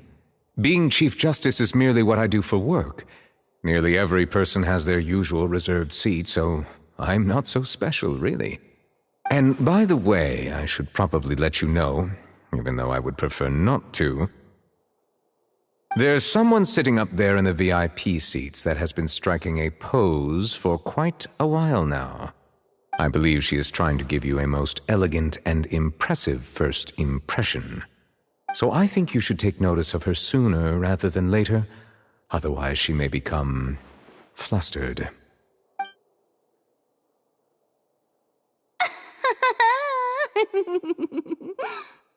Huh? Oh, it's Farina, the Hydro Archon. Huh. She sure has a smug and satisfied look on her face. Guess she has no idea that you saw right through her act.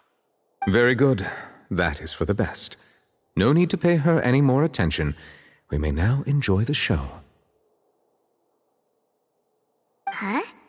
So is this what things are like between the Chief Justice and the Hydro Archon? All right, please wait just a moment longer.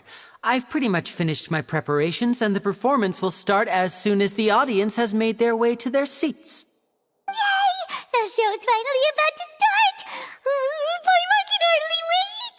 Paimon's never seen a real live magic show before!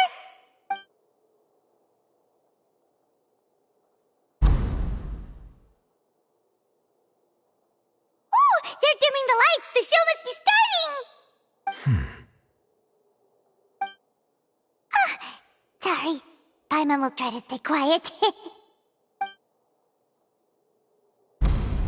Welcome, one and all, to the Opera Epiclese. I am the star of today's show, Linny. And over here is my sister, Lynette, who will be working as my wonderful assistant. Please, let's give her a warm welcome. Hello, everyone. I know she may seem to be a little sleepy right now, but that's just a sign that she's nervous. Whatever. Now, some of you may be thinking, two vision holders who can freely manipulate elemental powers performing magic is not true magic at all. So, I would like to take a moment to assure you that elemental powers will have nothing to do with what you will witness on the stage today.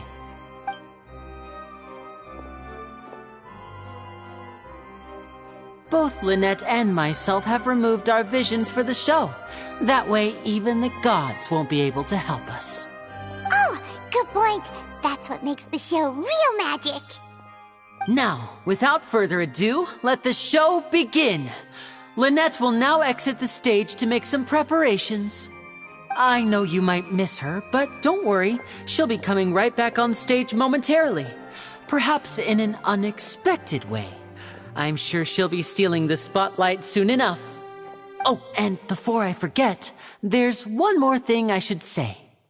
You never know what can happen in the blink of an eye.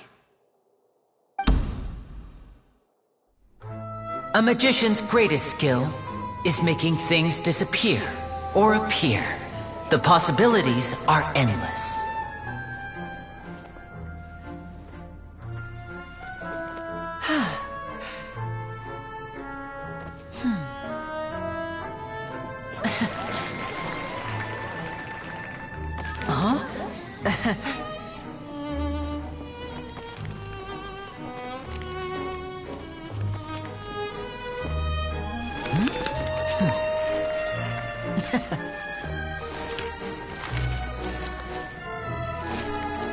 But this isn't what you came for. These little tricks, you've seen them all before.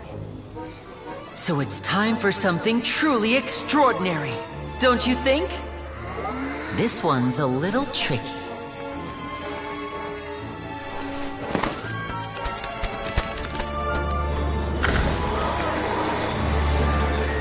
Using this water tank, I shall make my sister vanish completely, right before your very eyes.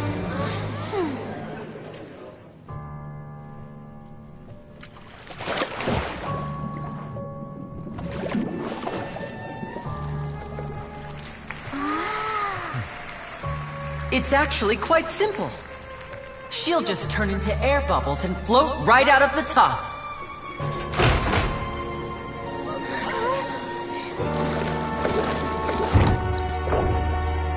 Oh no! I told them to check all the props carefully. With the lid on, even air can't escape. An amateur magician would be getting very nervous right around now. Luckily, it's me on stage, so let me show you what a true virtuoso can do.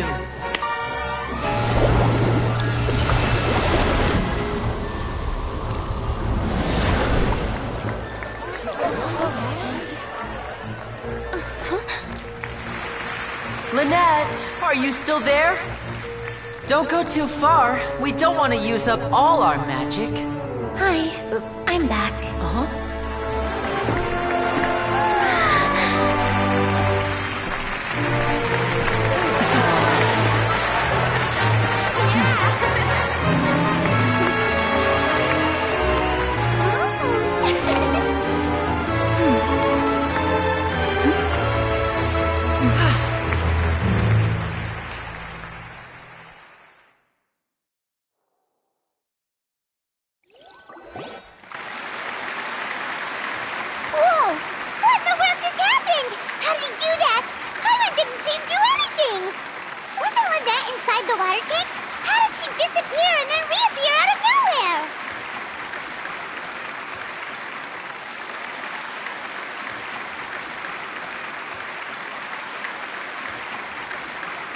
If we could see easily through his tricks, then that would mean that his skills are still lacking. To appreciate magic, you should focus on the show happening on stage, rather than getting caught up in trying to see that which has been intentionally hidden. Guess you're right. Paimon couldn't believe her eyes when Lynette reappeared. Amazing! Thank you everyone. I'm glad you enjoyed that performance. But our magical journey has only just begun. I've prepared even more astonishing surprises for everyone here. The magic of transformation and disappearance can go far beyond what you've just seen. I'm sure many of you are thinking that escaping the water tank was impressive enough, but Lynette is still my assistant after all. In which case, I have ample time to make all necessary preparations. So, for my next trick, I will require the participation of one lucky audience member. Please, if my assistants could bring out the magical boxes now. There are 2 boxes, and only 2 boxes. One is here, and one is there in the aisle among the audience. I'm sure many of our clever audience members have already guessed our next magic trick. A swap! Our lucky audience member and I will each enter a magic box. After 1 minute, we will each emerge from the opposite box. Now please, everyone pay very close attention to the box you see here. Don't give me any chance to make a move. Wow! How's he gonna do this? Hey, do you think this is all magic tricks, or does Lenny have actual superpowers?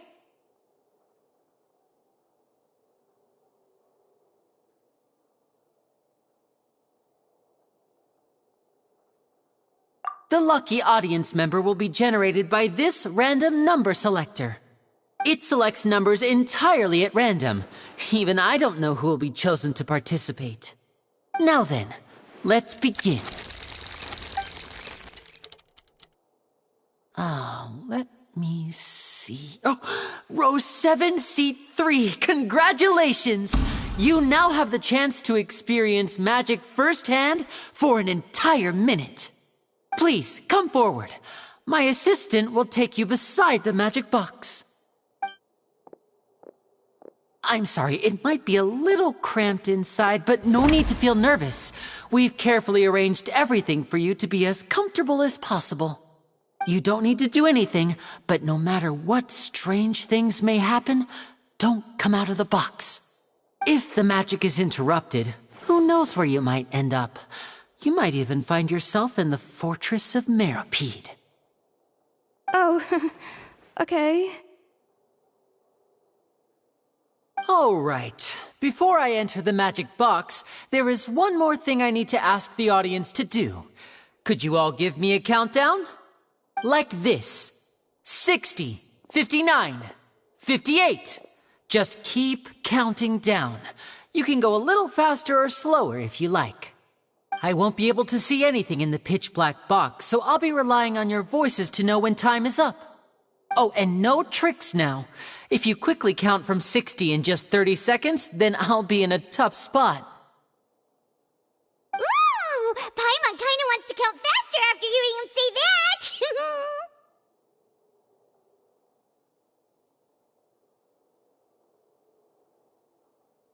No, that won't do. I can see it in your eyes. You still can't be trusted.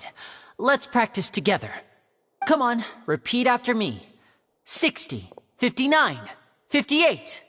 60, 59, 58! That's right, perfect. Keep it going. All right, I'll see you all on the other side once you've finished counting.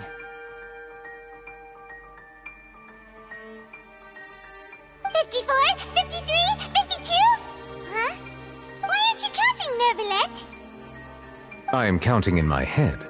I think things are exciting enough in here as it is. Merely a consequence of my identity and personality. Do not worry about me. Just enjoy the show. Oh, alright. You look so serious that Paimon thought you might be feeling uncomfortable or something. 40, 39, 38! Mr. Linney, are you all right in there? Is everything ready? Yes, I'm fine. I'm just double-checking the direction of the magic. It would be a disaster if we get sent to the wrong places. For example, mid-air right above the audience. Even though he's saying that, Lenny doesn't seem nervous at all.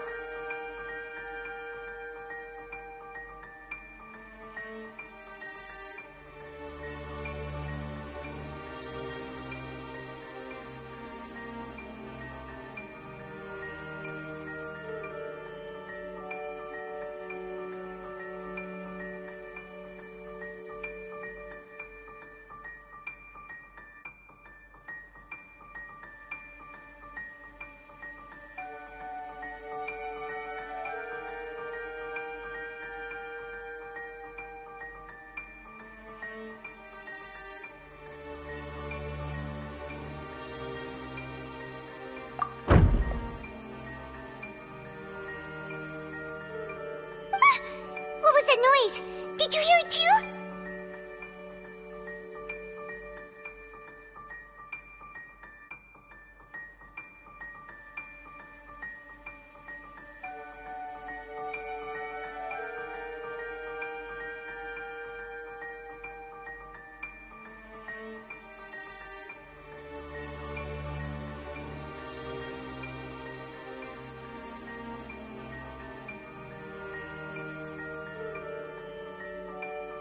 Not sure. Anyway, it doesn't seem like anyone's worried about it. 25! 24! 23! What's wrong, Mr. Linney? I can still hear you moving in there. I seem to have accidentally knocked over a decoration. I'm trying to fix it, but it's pitch black in here. I can't tell left from right.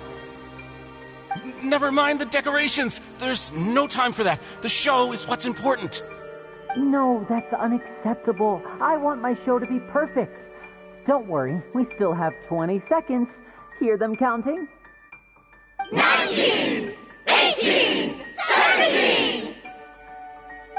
It seems things aren't quite going as planned. I apologize, everyone. It feels like you're all starting to count faster, but that's all right. I know it can be tiring to do such a long countdown. 10 seconds and change is still plenty of time. 10! Almost there now. 8! Swapping two people is harder work than you might think. Even a master magician like me can't guarantee I'll get it right the first time. Hey, wait!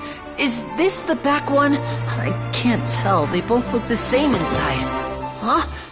No, that's not it. I'll try again. 7. Hey, slow down! Honestly! 5, 4, 3, Whoops! That doesn't count! 0.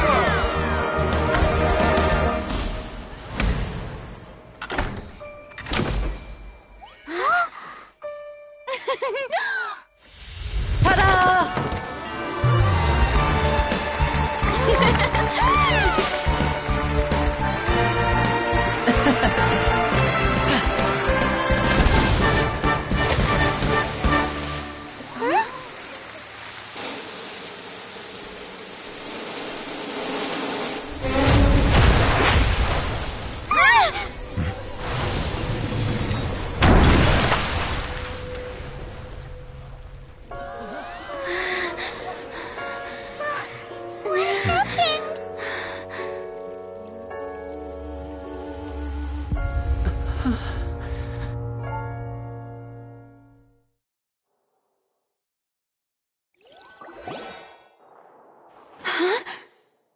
Is this part of the show? Mr. Lenny, you're going to use magic to fix the stage now, right? What happened?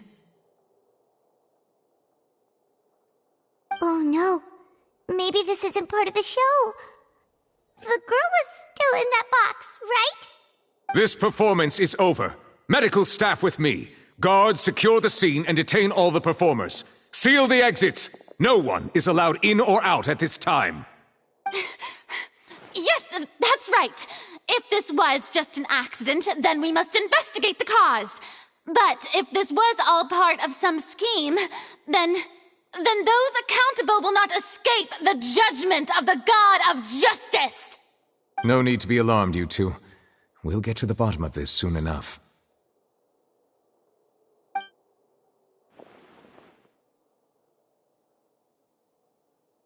Unfortunately, the person who is in the magic box has been pronounced dead. His name was Cowell, one of the assistants in Linny's magic troupe. Apparently, the fireworks on stage ignited the ropes that were suspending the water tank, which then caused the tank to fall onto the stage. As of now, we are still not sure why we found Cowell in the box, rather than the guest from the audience. And after an initial search of the area, the guards have confirmed that the girl is nowhere to be found. It appears that this incident was not merely some mishap with the performance. And there are many indications that it is connected with the case of the serial disappearances of young women. The serial disappearances case? That's the case that Charlotte mentioned before.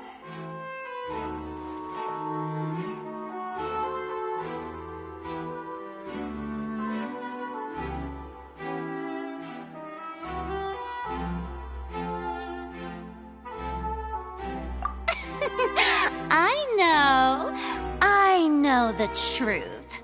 I can see through the whole thing.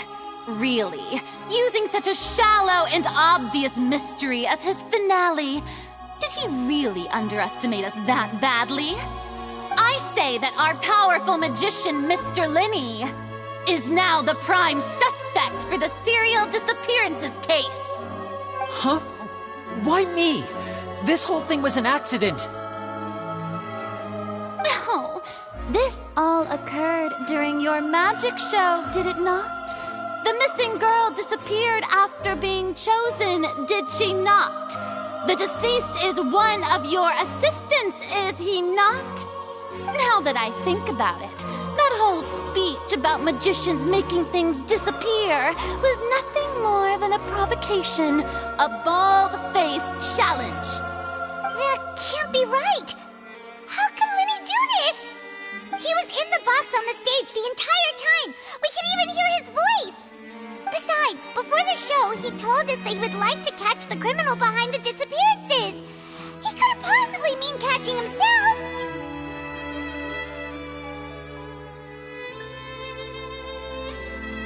Save discussion for a later time, please.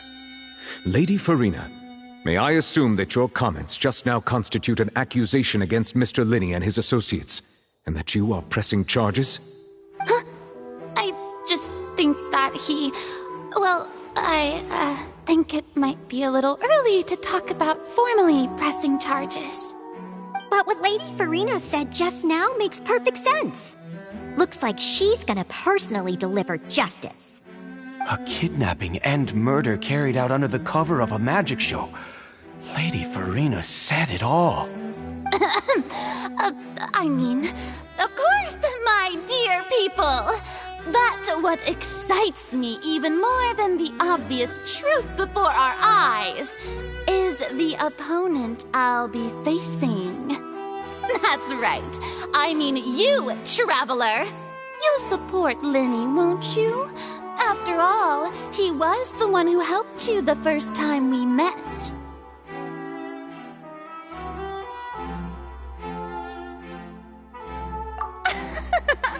Then there's no problem at all. You know, the Traveler and I already had a duel the first time we met. But with Linny's help, our little duel ended in a draw. But draws really are the most boring possible outcome. So, no more draws. Between the two of us, there must be a clear winner and loser. And what better place to hold such a riveting showdown and decide the true victor than here, on the grandest of stages, the Opera Epiclese. It wasn't a draw. She obviously lost last time. I understand. Charges have now been pressed, and as such, a trial is in order. Well, Traveler, seems Lady Farina has set you in her sights. But putting her dramatic rhetoric aside for a moment, I would like to ask you, are you willing to act as Mr. Linny's attorney and defend him in this case?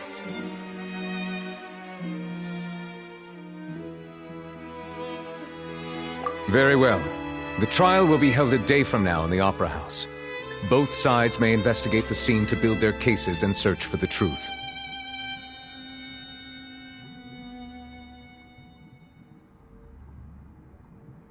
Linny and his troupe are all potential suspects and shall remain within the Opera House.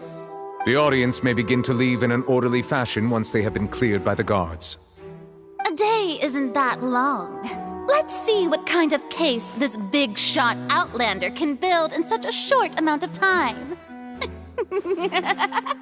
I'm really quite looking forward to hearing it.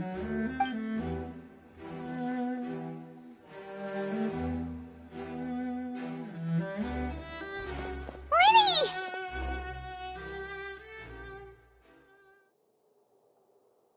Sorry about everything that happened just now. Were you frightened? Of course! Who wouldn't be scared after witnessing an accident like that? Yeah, I'm a little shaken up myself.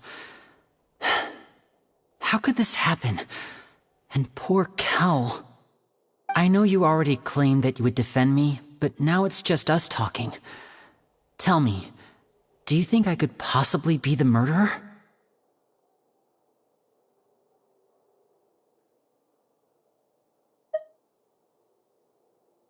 I understand. Even I'm not sure what happened, so I can only imagine how difficult it is for you to grasp the situation. I'm sure everyone sees me as the biggest suspect at this point. But, if you ask me, the whole thing is mysteries layered upon mysteries, such that all that's left is confusion. I don't know whether what happened there on the stage was purely an accident or not, and I don't know why poor Cal was in the box.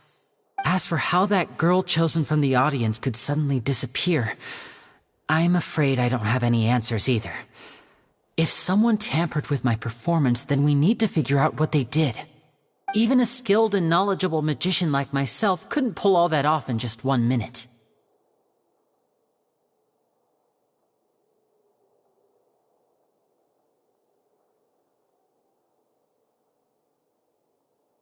Which is precisely why we need to investigate! As this book says, the impossible could not have happened. Whatever happened must have been that which is possible.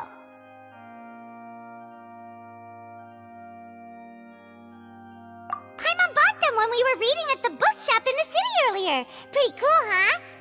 Don't worry, Paimon used her own savings to buy them. It wasn't from our travel funds. I think they look cute on you, Paimon. You have good taste, Lynette. That's the right attitude. Feeling depressed isn't going to help me now. I need to get back to my normal self.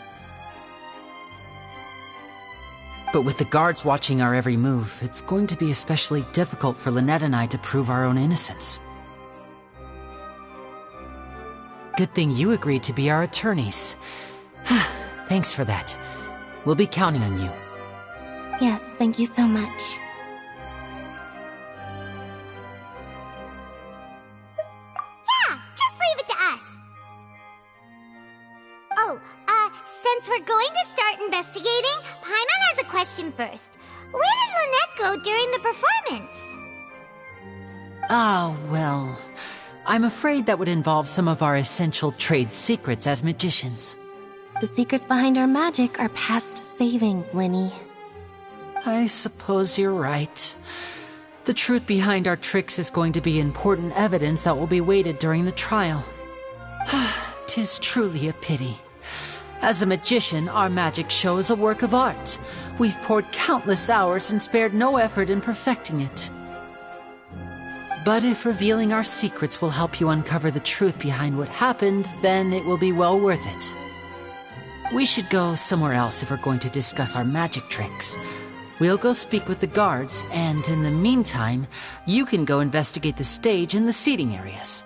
Alright, let's go have a look while the investigation teams are still here. Detective Paimon is on the case!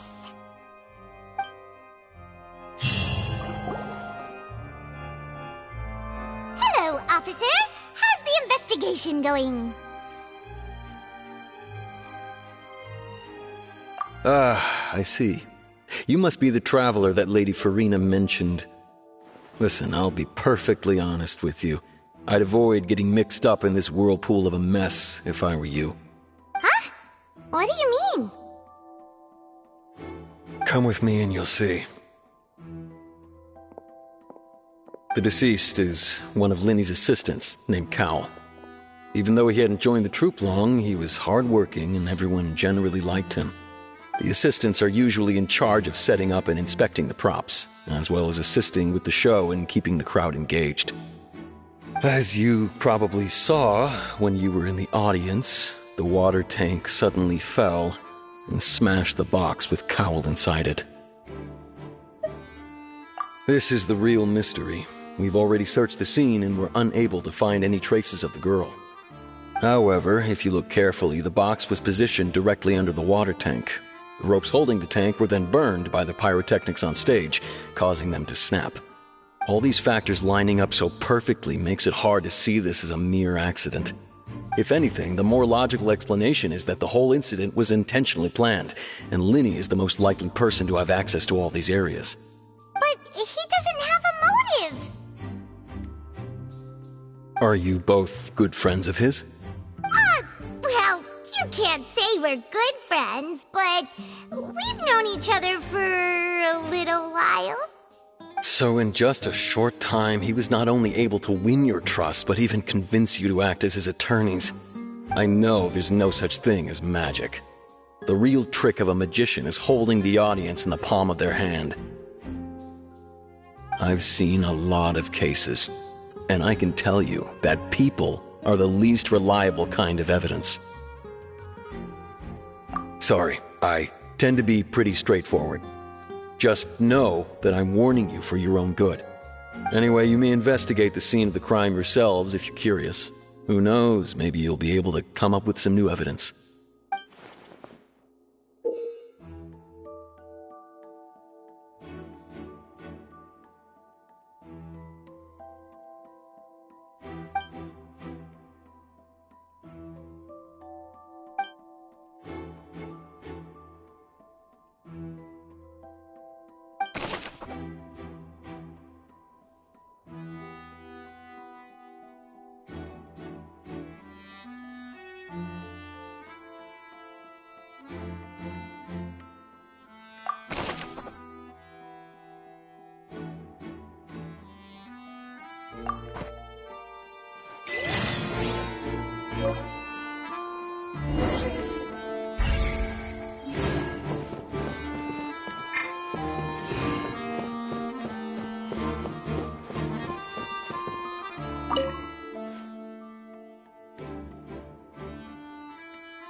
The rope looks pretty durable.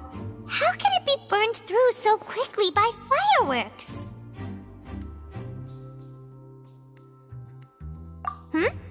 Why are you suddenly so serious, Traveler?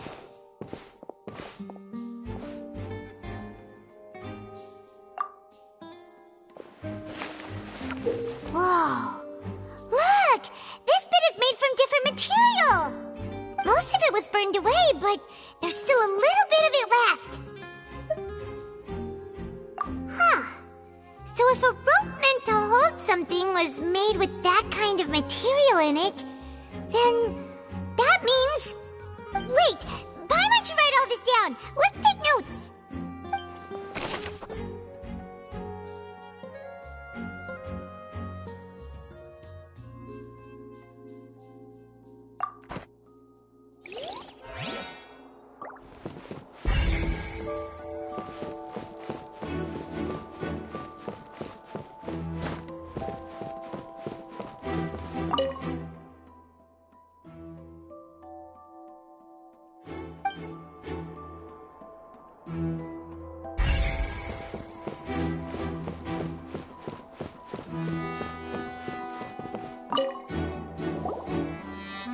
The investigation team has some new findings. Turns out there's an issue with the random number selector after all. See, I told you. What if the machine picked some big guy's seat? You think the murderer would have still made his move then? Sorry to interrupt, but we're helping Linny and Lynette with their side of the investigation. What were you saying about the number selector? There's something wrong with it? You're trying to help them? That'll be a tall order. Linny used the machine to pick a random member of the audience during his performance, right? The lucky girl that later disappeared. Well, we thought there might be a serious problem with the machine, so we had it taken away for further inspection. It turns out that the seat number it picked wasn't random at all. The machine picks that same number every time. I'm sure you already know that you have to make a reservation in advance to get a seat, regardless of whether it's a trial or some performance. In other words, Linny knew who would be sitting where from the very beginning. That much checks out. Linny reserved our seats for us, too. Bet you see why I was saying it'd be tough to make a case for Linny.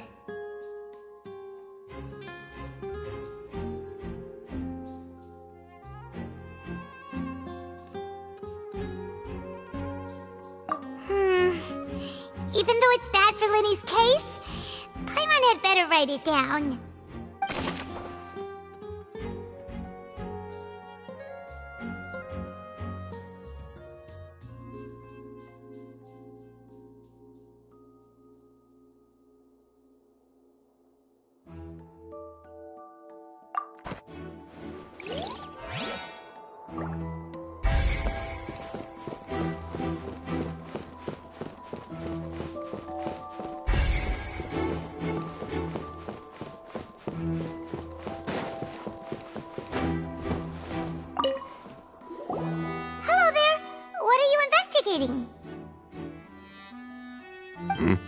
Oh, this location has also been cordoned off because the Magic Troupe members are currently considered prime suspects.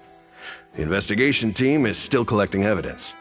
The seats were all booked in advance, so we were able to deduce the missing woman's identity by checking the guest list.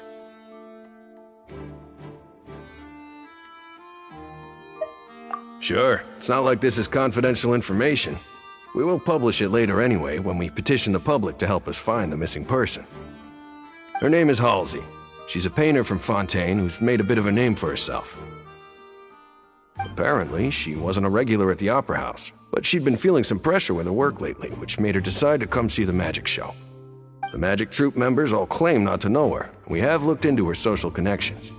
It seems that she has no personal grievances or conflicts of interest with the suspects. Simply put, she wasn't related to the Magic Troupe at all, which matches the features of the previous serial disappearances. Were the victims of previous cases also chosen at random? That's how it seems to us, in any case. Apart from the fact that they were all young women of around the same age range, there really weren't any other connections between them. Okay then.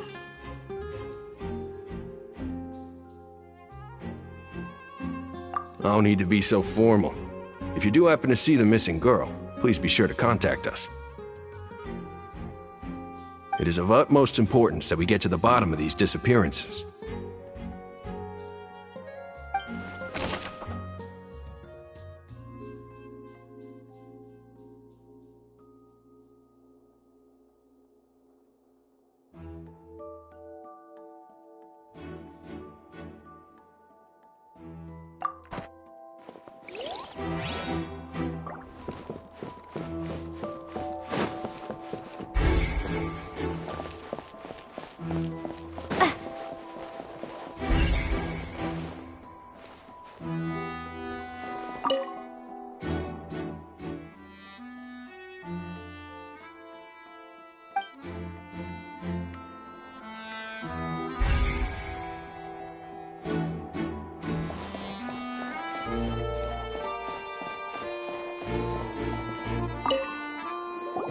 I see that you're investigating the area. Well, it just so happens that I'm interested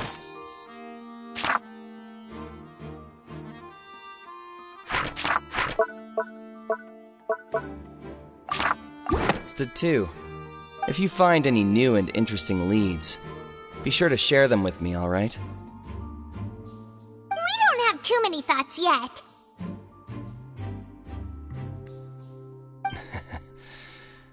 Then why don't I tell you my hypothesis first? The way I see it. And I'll start it with that loud thud. The thud? Oh, you mean the sound that happened during the countdown? Yes, exactly. It wasn't terribly loud, but I suspect that most people heard it. It's just that everyone was awaiting the results of Linny's trick with bated breath, so no one paid it much mind. But now that the incident has happened, the thud has become an important clue. That makes sense. So, what do you make of it? I'm of the opinion that it may have been the sound of Linny's accomplice. Lynette, perhaps. Jumping atop the water tank, or something like that. And when the pyrotechnics went off, she cut the rope, sending the water tank crashing down. But wasn't the noise we heard too loud for that? Perhaps the balance wasn't right, leading to a particularly rough landing.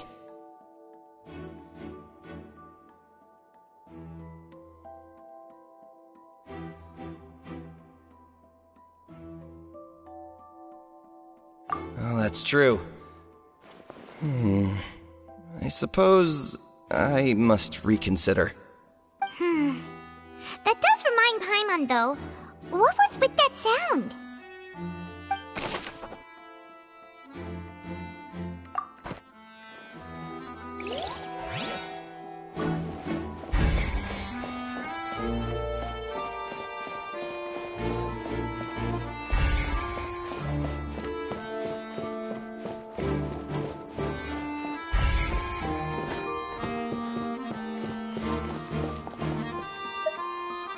Linny's still talking to the guards. It seems he'll have a lot of explaining to do. I think someone will be assigned to monitor us later, but that's alright.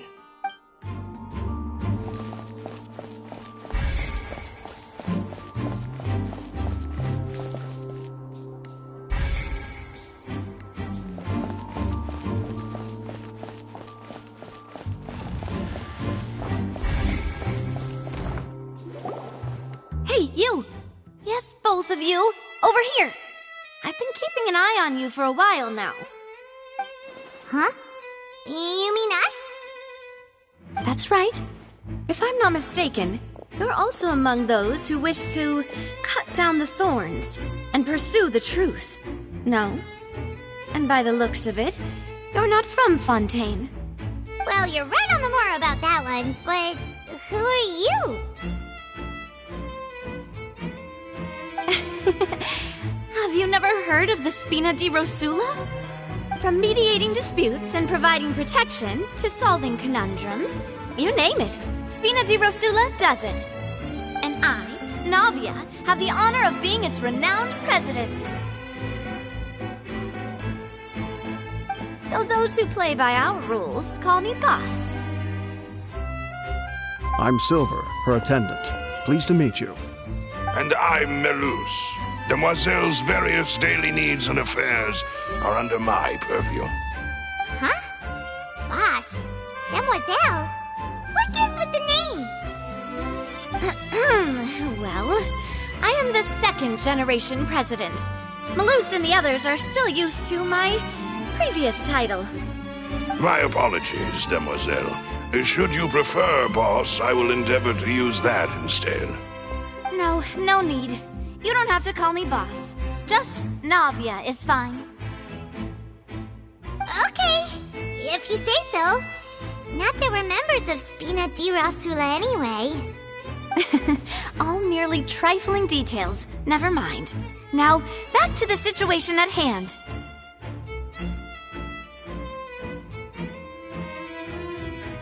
That's right. I've always kept an eye on the serial disappearance cases. My interest stems from a matter back from my father's time. Judging from the look of things, I find Lyney an unlikely mastermind. Really? We think so too! That's why we're looking for clues now. But how did you come to that conclusion? Intuition, naturally. My unparalleled intuition. Noirceur was quick to point the finger at Lyney without any decisive evidence whatsoever, wasn't she? But that's not uncommon for her. If you remember, the Justice had to interrupt her and ask if she was pressing charges just to keep her from getting carried away. Anyway, a trial begins the moment someone levels charges. And, of course, there was no way Farina was going to back down in that situation. Sounds more like you just don't trust the Hydro Archon. Well, what's your opinion? I must admit that she can be interesting at times, but liking her doesn't mean that I'll blindly agree with her. All right, I've answered your question. Now, it's time you answer mine.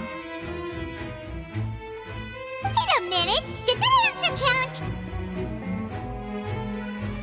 Well, I say it does. But don't worry, you won't hear any pointless questions from me. In your opinion, do you think it's right to treat a trial like it's an opera? Well? And why would that be?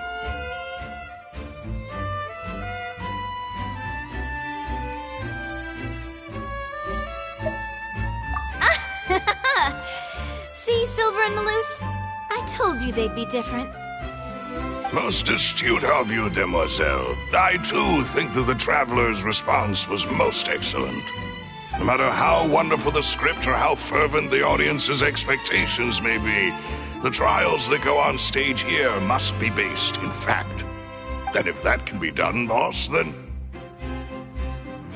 All right, that's quite enough, Malus.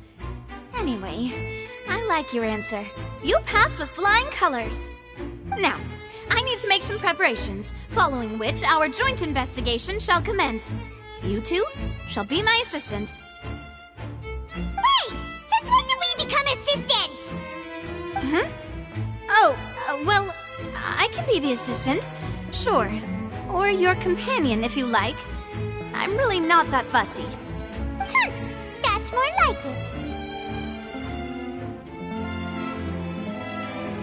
Far be it from me to brag, but I believe that Demoiselle's intuition will be instrumental in uncovering the truth. You wish to save a friend from false accusations, and we wish to unravel the disappearances. In this sense, our goals are aligned. You have a point. You're quite the talker, aren't you, mister? And what about you over there? What do you think? You seem like you've got something on your mind. I have nothing to add. Oh, alrighty then. We'll be making some preparations first. Just be sure to let us know if they start revealing Lyney's tricks. Thanks!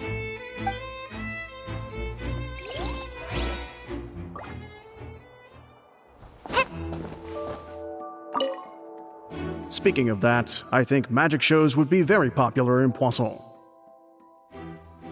I can see that. Maybe I should try to learn some magic. If I could make things disappear, cleaning my room would be a cinch. You need not worry about such things, demoiselle. That falls under my duties. Oh, right.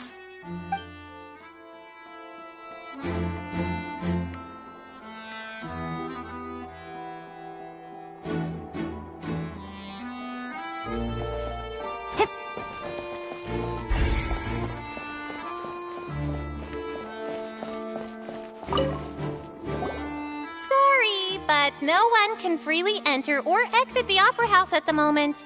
If you wish to leave, you must register your identity with us first. No, we're not leaving. We're representing Linny and Lynette as attorneys, so we're investigating the case. Were you always guarding this entrance? Yes, after the Chief Justice gave the order, everyone coming in or out must undergo a strict inspection. So, the missing girl couldn't have left from here. At least, not from that point on. I doubt there was much opportunity then, either. How can you be so sure, Well, because I was in charge of security near the entrance at that time. I couldn't see Linny's performance from here, which was quite a shame. Just my luck. But still, I did not abandon my post, and I stayed put no matter how loud the applause was. If someone had so much as even approached the door, I would have noticed it, let alone if they had tried to leave. We Melusines are good at that sort of thing, you know. So, it's safe to say the girl couldn't have left through here. Alright, thank you for your help. This'll be useful info.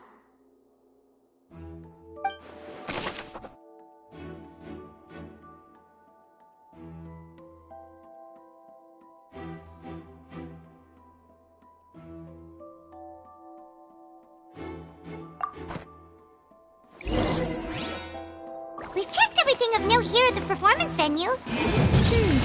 Paimon wonders how Linny's discussion with the guards is going. Let's go see, shall we?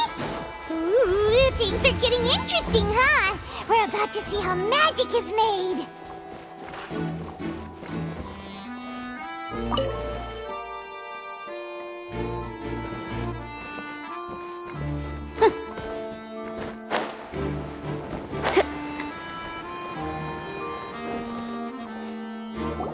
Understood. Then I will be going with you. Just so you're aware, I will be monitoring your actions and making notes as necessary. Very good. Thanks for being so agreeable. I'd pull a rose out of my hat as a gift for you if I could. You may spare the pleasantries. I'm just doing my job. You've arrived. Who's this? Me? I'm Spina di Rosula's guardian angel. If you've got a problem, I've got the firepower. Sorry, I got a little carried away there. Call me Navia. I'm a partner of theirs, and we'll be helping investigate this whole situation. And these are my companions. Would you mind if they join as well? Fine by me. Oh, new helpers? I would be most grateful. Well, let's just say we're tagging along. It's not every day you get to see the secrets behind magic performed on such a large scale. I appreciate your kind interest. Come with me. We'll be heading below stage. Huh? Below stage? Yes, a world of secrets is hidden beneath this magic box, prepared specifically for this switcheroo trick. But before I reveal everything, you should have a look first. Notice anything strange here?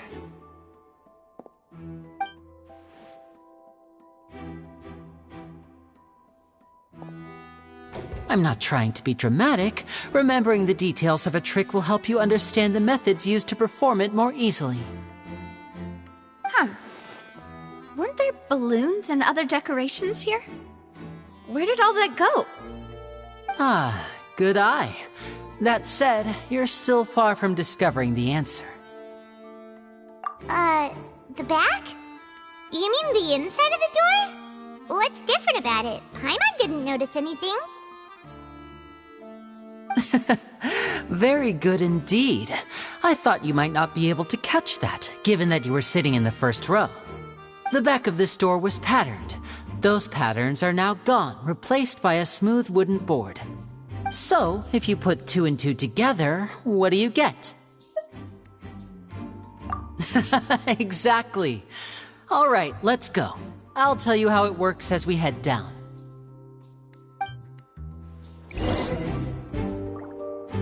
Oh, so there was a passageway under the magic box!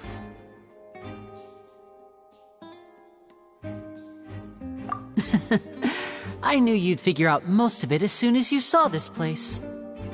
The 2 magic boxes are positioned right above the 2 entrances of the tunnel. See this flatbed trolley? The box with the lucky audience member in it would be shuttled over to the other side using the trolley. This trolley can raise and lower and even rotate, ensuring that the box will face in the right direction. I see. So that's the purpose of the box inside another box. Precisely.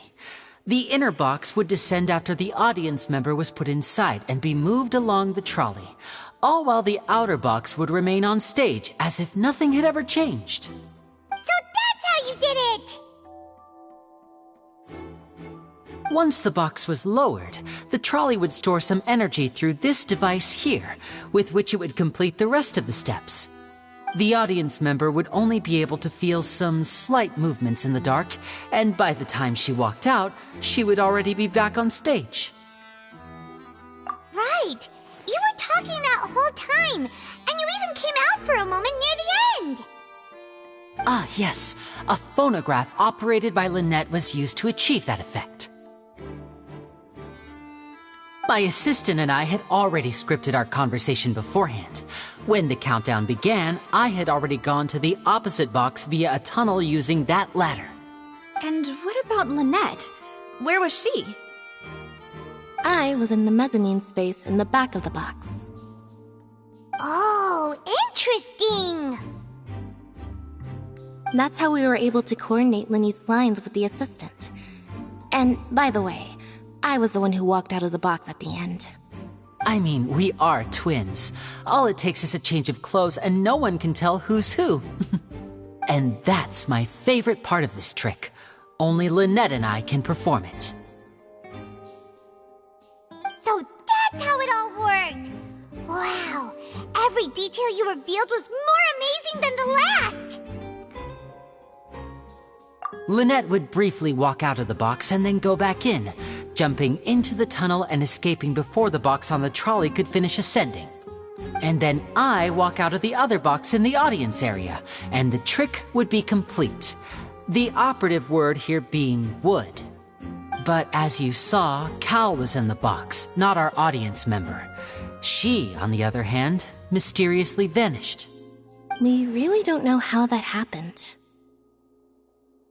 If not for that interlude, this would have been an astonishing trick. I probably never would have figured out how you pulled it off. And yet, to think that someone was able to use this magic trick to commit a crime. Could we have a look around? I think we can come up with some more leads. This is the scene of the crime, so Linny and Lynette are not permitted to stay here. I'll escort them back up. Yes, of course. No need to be so strict now. I won't disappear into thin air, you know. Thanks, everyone. We're counting on you.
What's this?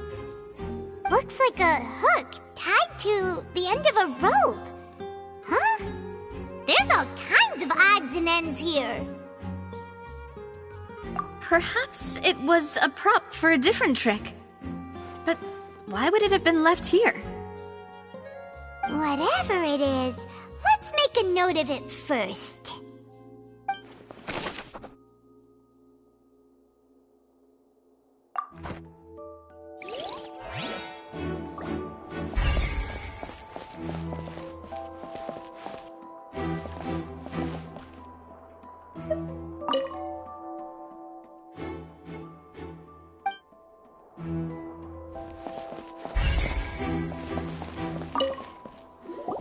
The floor is wet. Please be careful not to slip. Speaking of which, why would there be water here? Oh! Paimon knows! It's one of those tricks where you pour water into a jug and then flip the jug over only for the water to disappear? And here's a broken vase! Huh. Did the trolley knock it down while moving? That can't be. The trolley moves along tracks from start to finish. It couldn't have hit the vase at this distance. Let's note this down too and think about it later.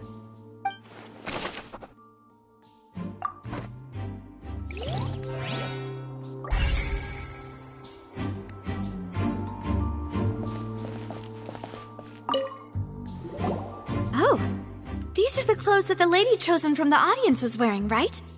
Her clothes are here, but she's nowhere to be found. Right! And do you really need to do that if you're kidnapping them? Ugh, this is so confusing. Paimon doesn't want to be a detective anymore.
What is this place?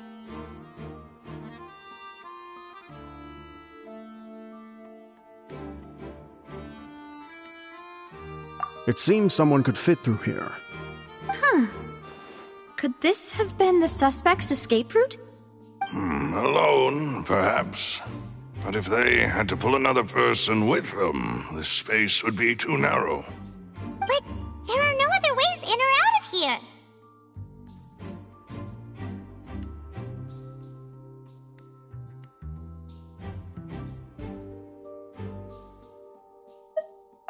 Oh, you're right! Let Paimon write that down.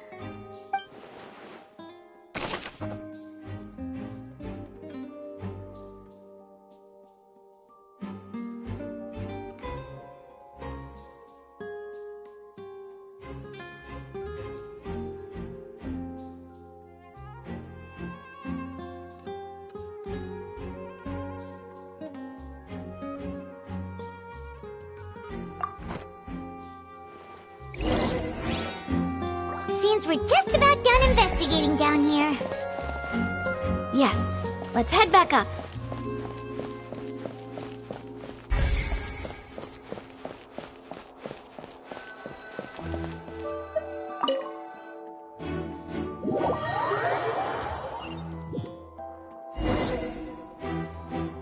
we've ascertained the state of the crime scene. Let's find a place to sort out our findings once Malus returns. Seems to me that there are several things that don't add up here. Apologies for the wait, demoiselle. So, what did the guards say? Did the criminal escape through the vent? They believe the odds of that are very low, since the vent leads to the Opera House's basement. The guards have checked the area carefully. No one left through the basement during the performance or after the incident, and no one was found hiding there. So the tunnels become like a secret chamber then! You know, like the kind you usually see in novels! The plot thickens. Halsey's disappearance and Cowell's death are both quite inexplicable. No wonder Farina was so confident in her accusation. All the current evidence points toward Linny and Lynette. In other words, the charges are very likely to be upheld unless we make some considerable progress. Charges and then trial. So if the charges are upheld, they'll announce a sentence? That's right. This is how a trial goes in the Opera House. During the proceedings, the Chief Justice and the Oratrice will hear statements from both sides. That's right. This is how indemnitium is produced. The statements from both sides, the defenses from attorneys, witness testimonies, and even the audience's emotions will all be projected on the Oratrice. To put it simply, it's as if the Oratrice has its own will, and is a judge in its own right. This also precludes any kind of favoritism on the part of the Chief Justice. And not that this has ever happened anyway. Once both sides have finished speaking, the Chief Justice will make his final decision. This, too, will be used by the Oratrice as a reference. Then, finally, the Oratrice will be consulted by officials.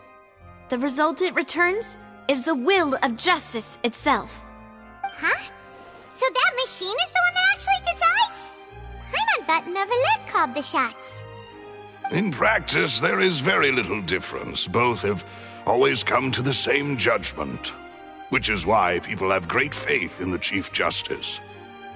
Ah, yes, the guards also asked me to convey that none of us will be allowed to leave this place before the trial. Huh? Why? Because we've chosen to act as the twins' proxies. That makes us persons related to the case. They're concerned that we might be colluding with outside parties, or that we might find outside help to disrupt the case. And even if that were not so, it could prove problematic if we happen to spread key information about the case ahead of time. I'm ready to break out at any time. Whoa! There's no need for that! Paimon thinks they have a point. That said, are they providing food? Of course. I just hope you don't mind the lack of options. I'm afraid that catering to all tastes is not in the cards, nor is any guarantee of balanced nutrition. In that case, let's just sort out our findings together here. Pity. I was hoping to take you to try some of Fontaine's famous desserts, too. I mean, what better way to properly think through our findings than over some tea and sweets? Huh. Breaking out suddenly doesn't seem like such a bad idea after all.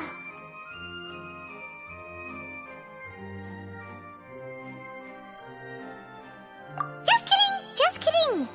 Paimon will still do her best, even if there are no snacks. What do you mean, no snacks? Of course we'll have snacks. If we cannot buy some, then we'll simply make some. Huh? Here? But how? Understood, demoiselle. Everyone, please come with me.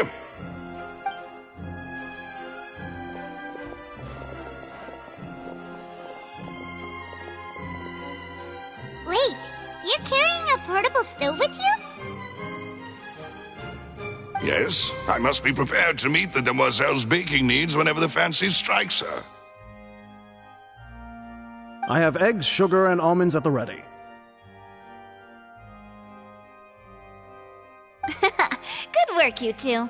Then I'll get to it. Please sit tight for a moment. You'll get to taste my awesome snacks soon enough. These three are quite the interesting group.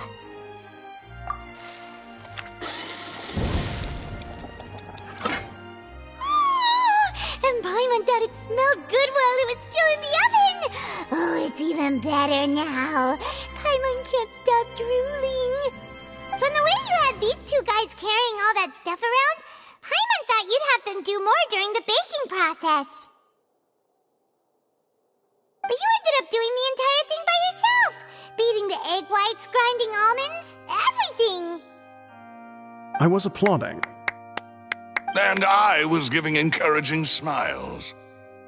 Paimon was just thinking, aren't you worried about getting your fancy dress dirty beating egg whites and baking like this? Well, I don't think it's carved in stone anywhere that fancy ladies can only read books, sip tea, ride horses, and play the piano. I just really enjoy making snacks. Don't underestimate beating egg whites, by the way. It's a real arm workout. You also need to beat them to just the right consistency, or your macarons will crack. Anyway, give these a try, fresh out of the oven. There's 3 for each of us. Only 3? Well, eating too many sweet treats might send all that sugar to your head. You wouldn't be able to think clearly about the case on a sugar rush, would you? Tea is ready to be served as well. This is Demoiselle's favorite, strong black tea with a floral fragrance that clears the mind and lifts the spirit.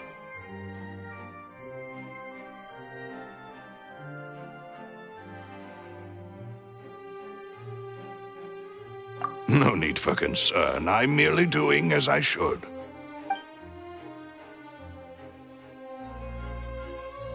All right then. Down to business. As Paimon mentioned previously, the tunnel seems to be something of a secret chamber. However, we can assume that Linny and Lynette were not alone within it. Some criminal also occupied its sealed confines. The magician twins could have committed the crimes, of course, but they lack any logical motive. Exactly! Why would they do such a thing right when everyone was watching?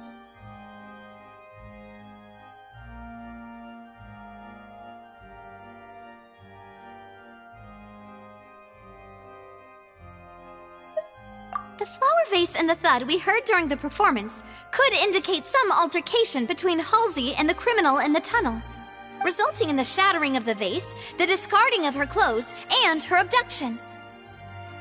Perhaps the criminal thought that since she was chosen from the crowd, she would be too easy to identify if she was still wearing the same clothes. Paimon thinks that makes sense, but the real trouble is... True. None of the clues we found thus far support the existence of this third person.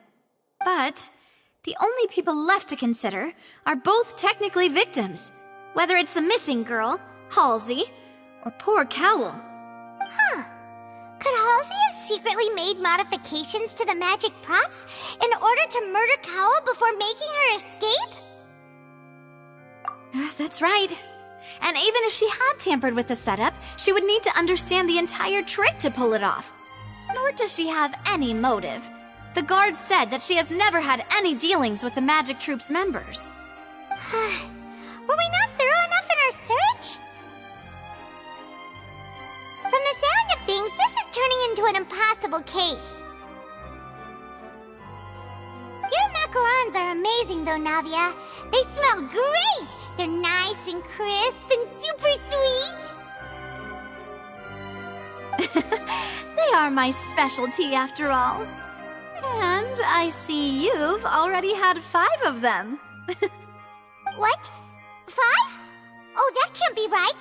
Paimon only counted 3, honest! Please don't worry about it. At my age, a few less sweets might actually be a good thing. No. Being greedy is one thing, but Paimon knows how to count. Besides, Paimon knows that if she ate too many, then others wouldn't have enough.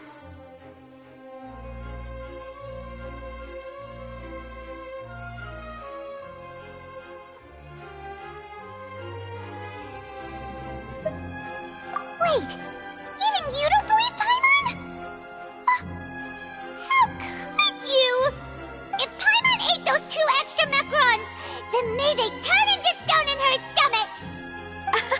All right, we get it. Well, I suppose one of us might have gotten too engrossed in our chat and eaten them by mistake. No big deal. Maloose, set up the stove again if you would. Huh? What are you doing? Making sure everyone gets 3 macarons, of course. Exactly. We don't want to trouble you. As you wish, demoiselle. And I have the egg, sugar, and almonds. Well, this really is your hobby, huh?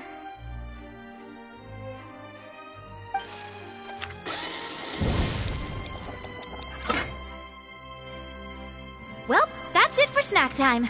I'm going to have another look around the area. I don't know what we're looking for yet, but we've still got some time. As attorneys, I suggest the two of you think the case over again. It would be awkward if you got all tongue-tied on stage during the trial. All right, thanks for your help and for the snacks. It was nothing. A small task for the Spina di Rosula. Silver, Maloose, it's time to go. I'll be back if I find anything new.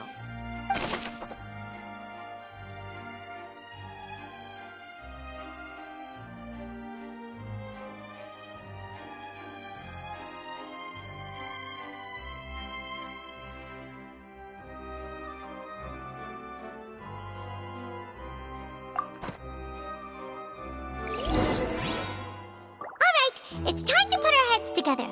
We've got to get our defense ready for the trial. Oh, it's probably gonna be a long and difficult case. There's no point in worrying about that now. We just need to prepare. Here, take Paimon's notes. They should help you review the situation.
Whoever the murderer, why would it be him?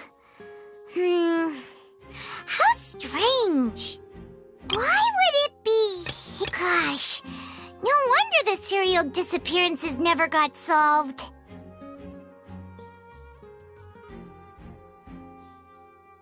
We all heard that noise, didn't we? The performance would not have been visible from where the doors were guarded.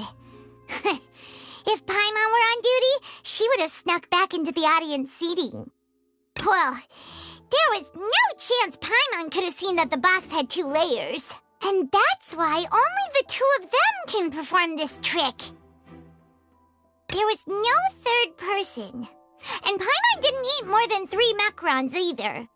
Digging a tunnel just for a magic trick? Whew, that must have been a lot of work. That size wouldn't have been a problem for Paimon.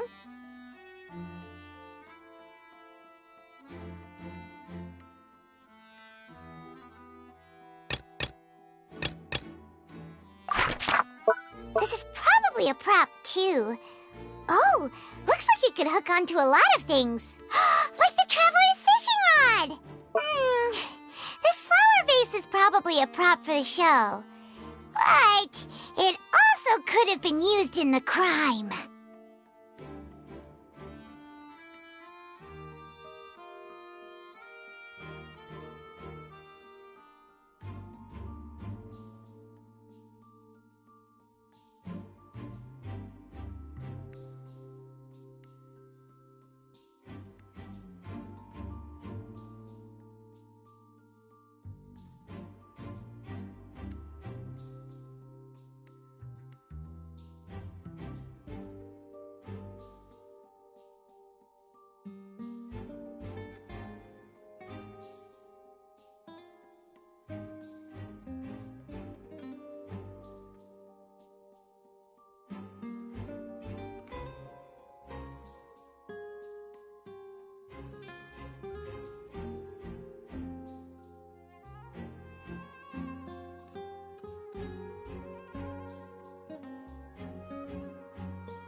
Paimon doesn't get this at all. You think about it for a bit, Traveler. People needed to register and reserve a seat for the show. That, combined with this number selector, could allow you to pick a young lady instead of some old fogey.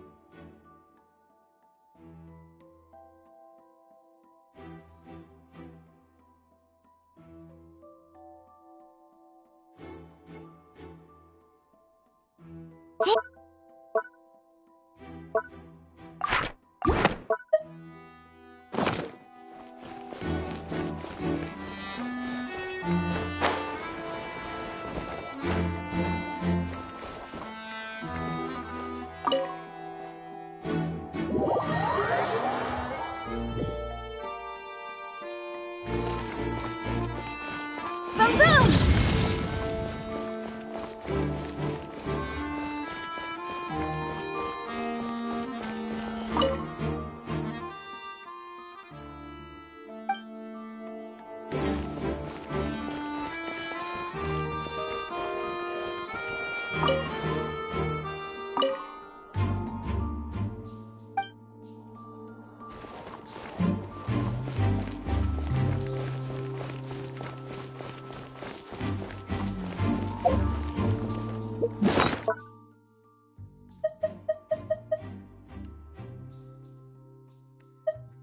Whoever the murderer, why would it be him?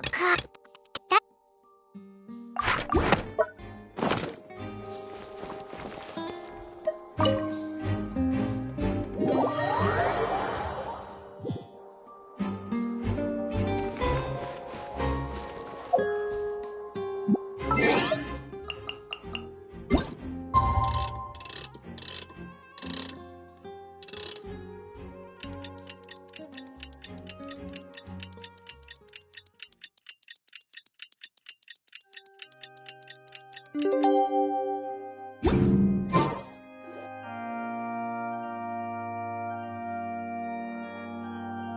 do?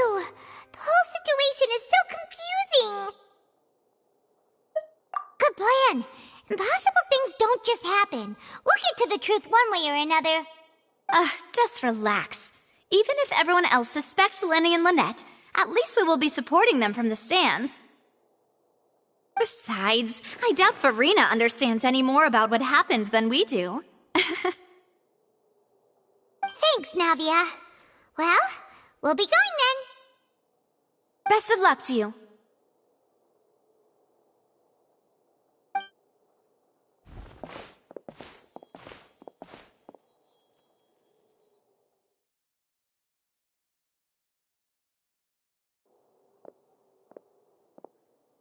Finally, you're back.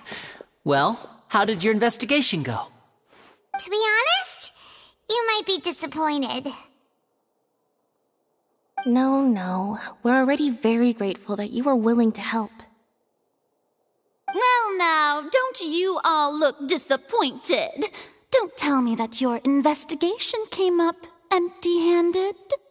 That was to be expected, of course. The guilty can never produce proof of their innocence. But don't let that stop you. I shall be terribly disappointed should you, my most anticipated foe, concede so easily. Since both parties are present, I declare that the trial regarding the magic show incident is now in session. Firstly, in order for the audience to understand the causes and results of the incident, could we please have Mr. Linney explain the trick? Yes, of course. I will explain while Lynette demonstrates on stage. All the necessary items have been prepared.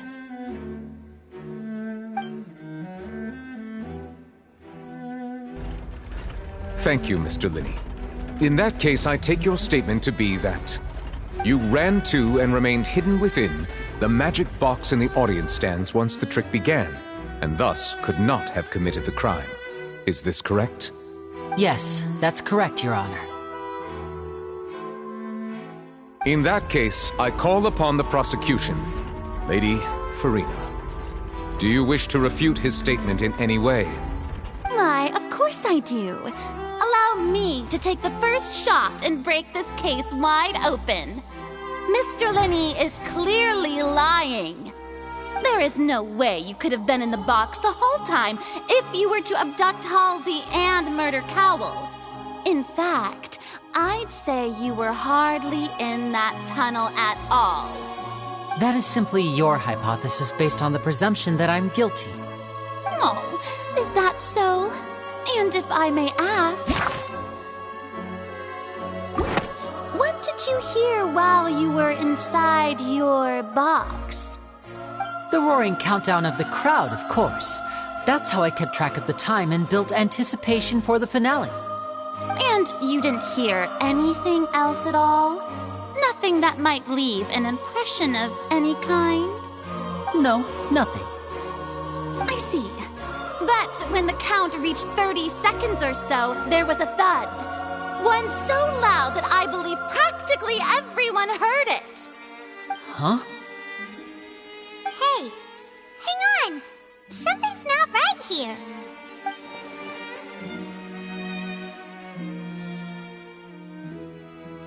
Yeah, I'm sure he could have heard a noise that loud from inside the box. I was right by the box, and I definitely heard the thud. Look at those scales. Could those mean... Well then, ladies and gentlemen, allow me to use the words of the magician himself. You never know what can happen in the blink of an eye. Indeed, it seems his alibi can also collapse in the blink of an eye. Of course, I have armed myself to do far more than smash your alibi. Confidence cannot go unfounded, and my foundations are rock solid. Tell me, aren't you and Lynette actually from the House of the Hearth? The House of the Hearth?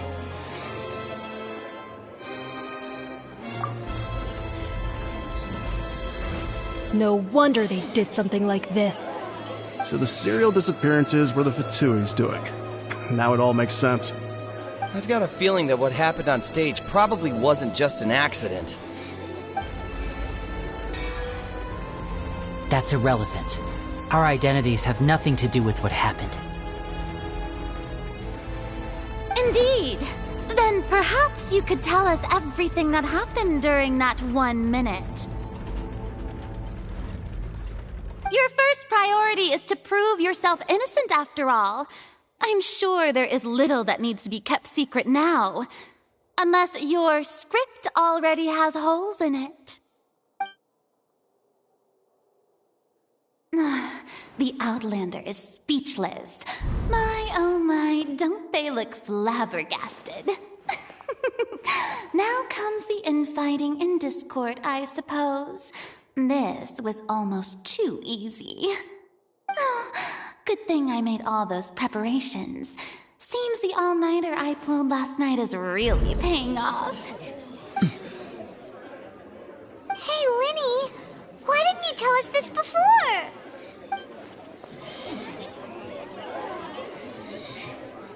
Order! Order! Mr. Linney, allow me to re-establish the facts. Lady Farina has raised 2 points. First, when the thud was heard in the Opera House, you were neither in the box nor the tunnel. Second, you and Ms. Lynette are both members of the House of the Hearth. Are these claims true?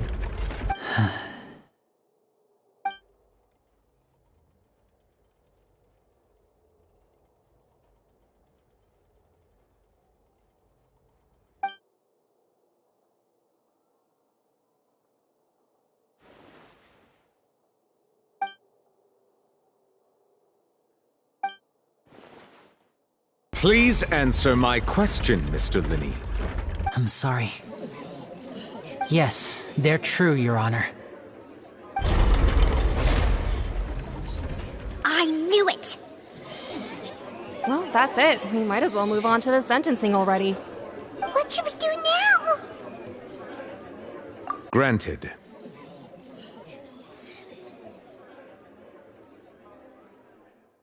In that case, what is your request? Is that really necessary? They're already as good as guilty. The defendant deceived their own attorneys. What is there left to discuss? Order! Order, I say! Your request is reasonable, and we shall adjourn. This trial will reconvene in 1 hour. So you would stick to Mr. Linney's defense even after knowing what you do now? You certainly have more professionalism than I thought. In that case, my dear audience, let's allow the joy of victory to steep for a little while longer.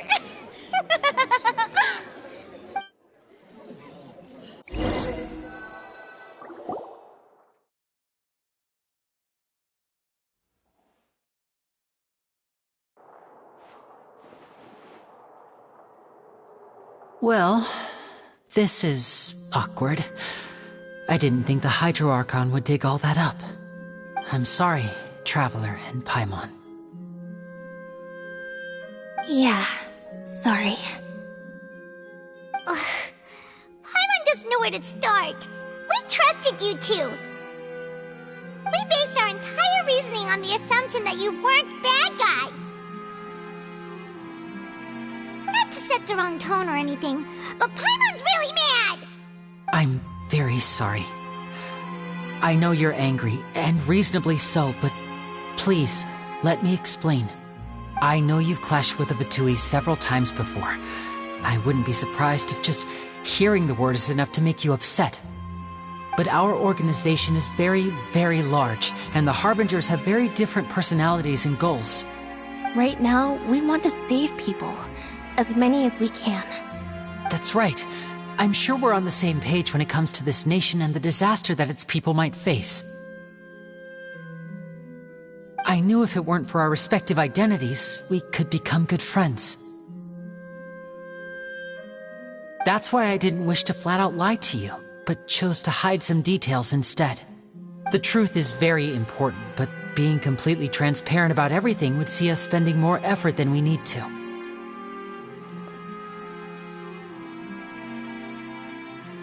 Right. So, you be the judge. Heck, if I were you, I fear that I'd even struggle to trust me at this point. You met a Fatus who works as a magician, a trickster by trade. All by coincidence, too. But still, I'm asking you to trust me. I am no criminal. At least, not in this case. Sorry. Please forgive us. Well, you both say that, but...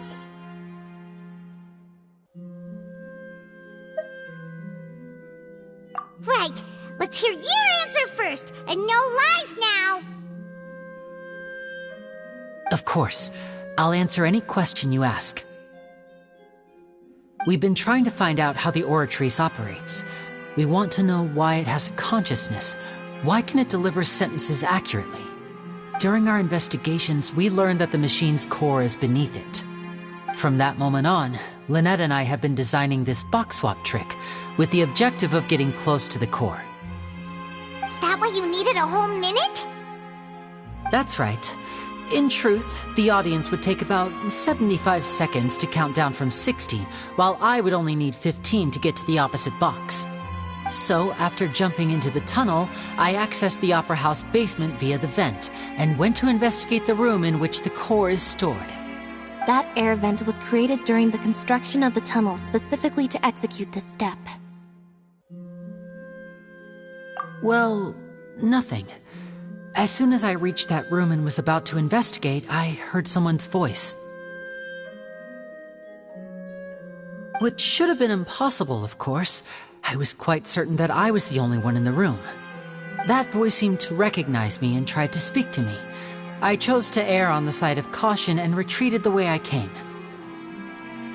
On the way back, I saw the broken vase and the clothes on the ground, but the countdown was almost finished, so there wasn't time to give it any thought. After that, the homicide occurred just as you saw.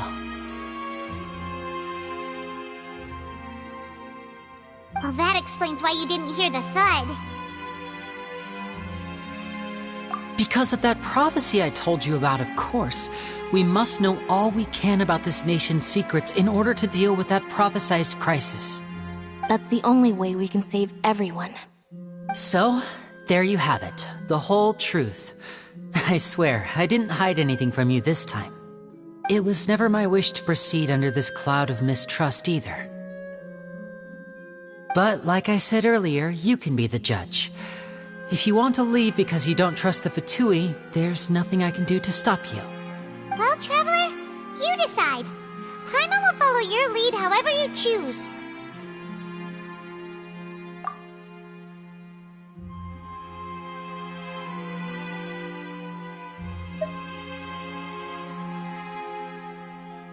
Okay, thank you. Thanks for giving us a chance. The current problem is that the scales are tipped pretty badly against you two. If we want to refute the Hydro Archon's accusations, we're gonna need a seriously watertight defense. Huh? Oh, Paimon thinks she gets what you mean.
Both parties have returned to their positions.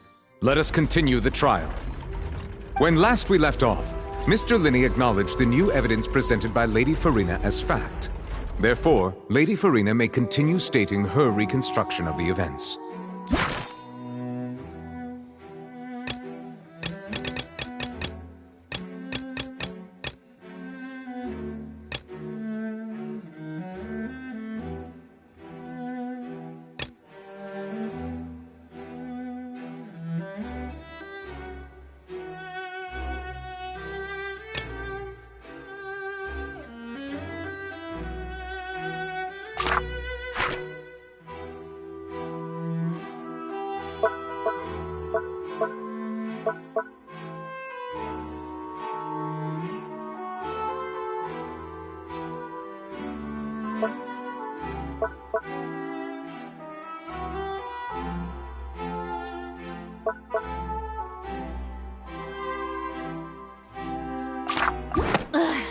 That took long enough.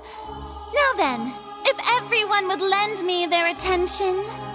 At this stage, let's revisit that scene from Linney's perspective.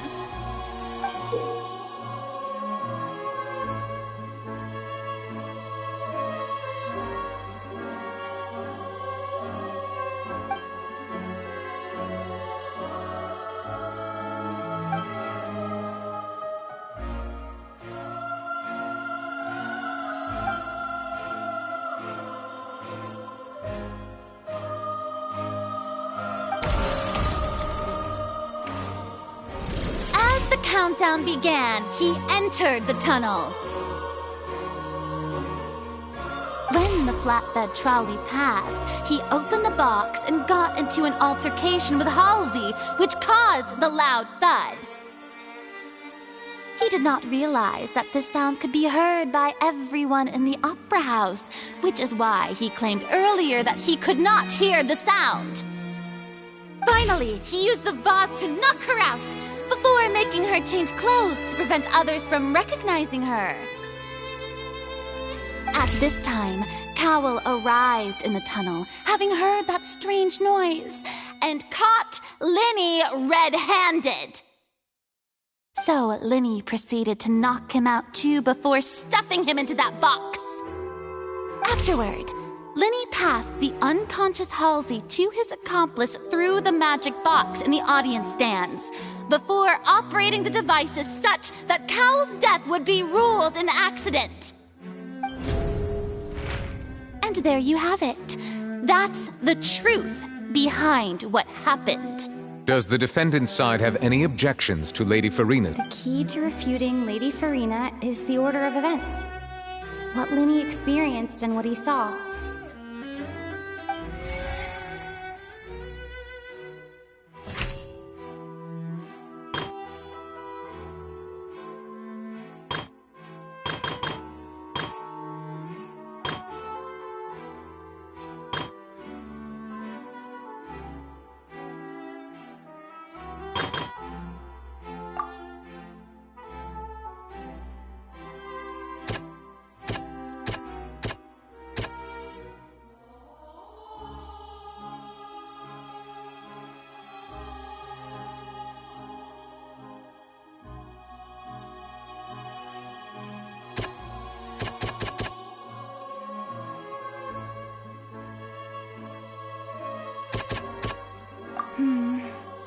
Seems this won't... According to Linney, he left via the vent after entering the tunnel. He couldn't have had that altercation with Halsey.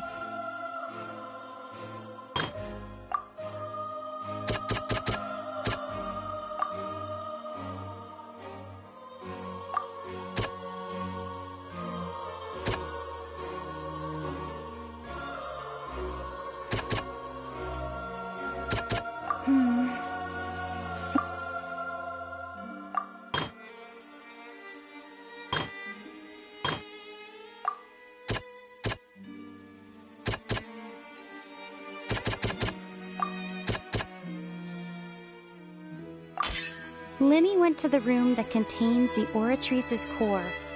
This is the actual truth.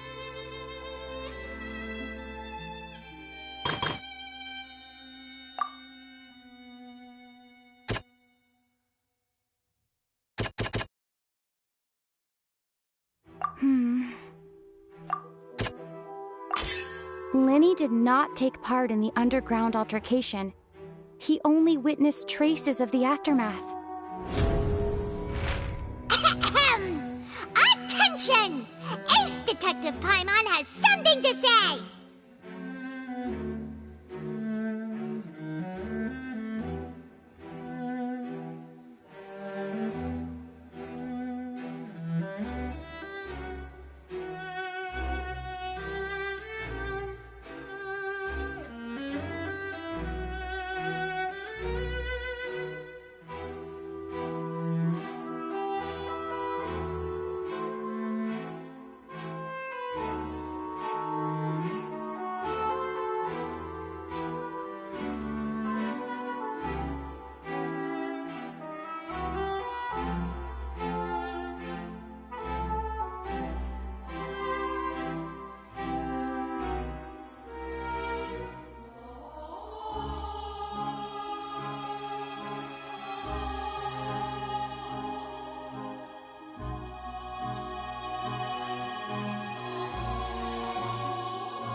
When the countdown started, Lenny did indeed go into the tunnel.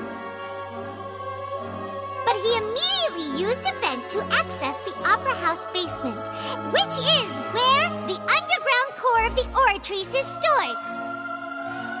Once he reached that area, he heard a voice in what should have been an empty room. Since he felt something was amiss, he returned immediately. The crime scene had already developed by the time he reached the tunnel again, and in order to complete the magic trick, he did not remain there for any length of time. Finally, he reached the surface, and that was when the accident happened from his point of view. Therefore, he's innocent!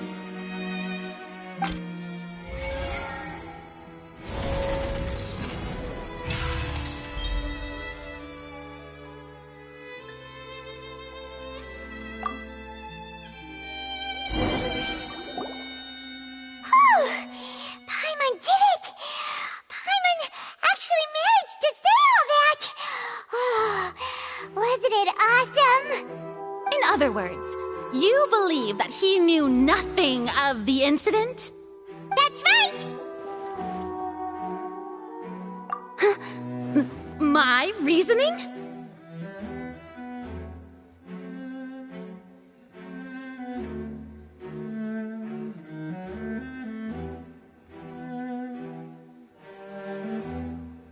If that's the case, then if Cowell hadn't entered the tunnel, who was the entire setup meant to kill? Assuming that what you say is true, Lenny only needed to kidnap the young girl to cause a new disappearance case. What would the point of killing someone on stage be? Oh, they have a point. That's right, you tell them! And that's why they're partners of mine. They've managed to turn things around. Oh, well, your denial is very strident, I'll give you that. But what proof do you have to back your claims? Of course I do. If he had been in the magic box the whole time, how could he have not heard that sound? Why do you ask? You're saying that he wasn't?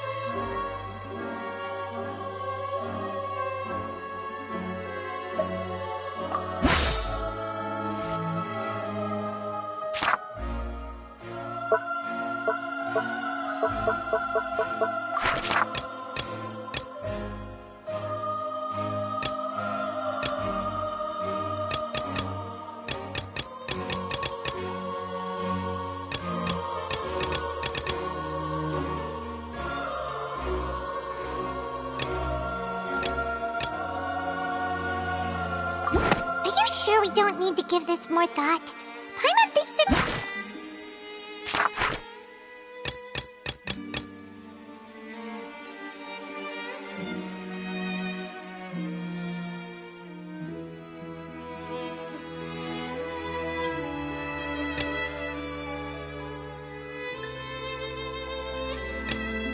Are you sure we don't need to give this more thought? That's why he didn't hear anything strange during the performance. This means that when the crime happened, Linny had already entered the basement via the vent. The same clue you used to disprove his alibi has now become the best proof! Ha ha! How do you like that? Well played. To think you'd use such logic. Well then, if it wasn't Linny who committed the crimes, then who was it?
Could there have been a third person involved?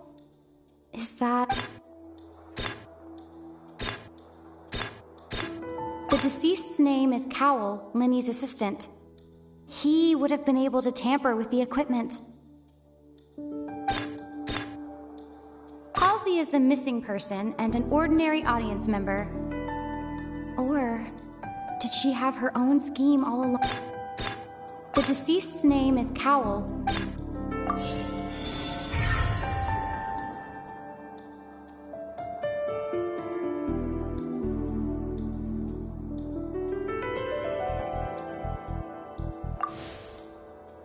Huh?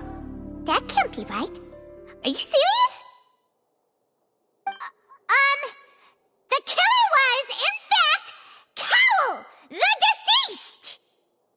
Oh, is that so? How interesting! Let's hear your reasoning then.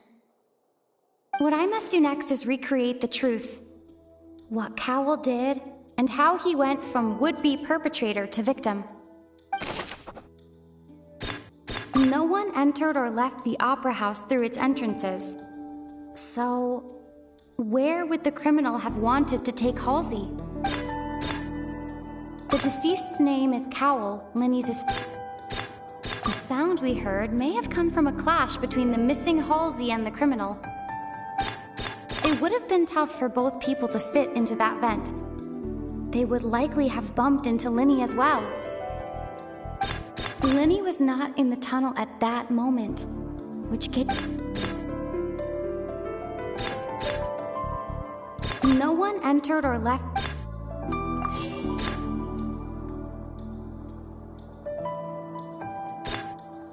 No one entered or left the opera house through its entrances.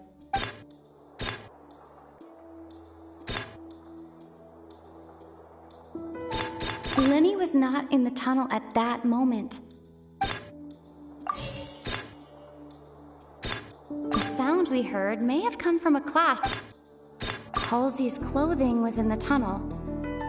So, it would have been tough for both people to fit into that vent. They would likely have bumped. The sound we heard may have come from a...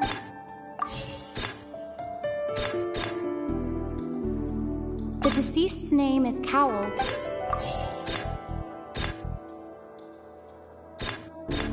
No one entered or left the opera house through its entrances. It would have been tough for both people. No one entered or left the opera house.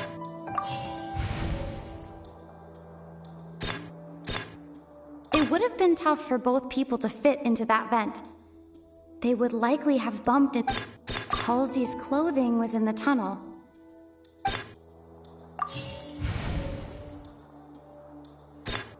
It would have been tough for both people to fit into that vent.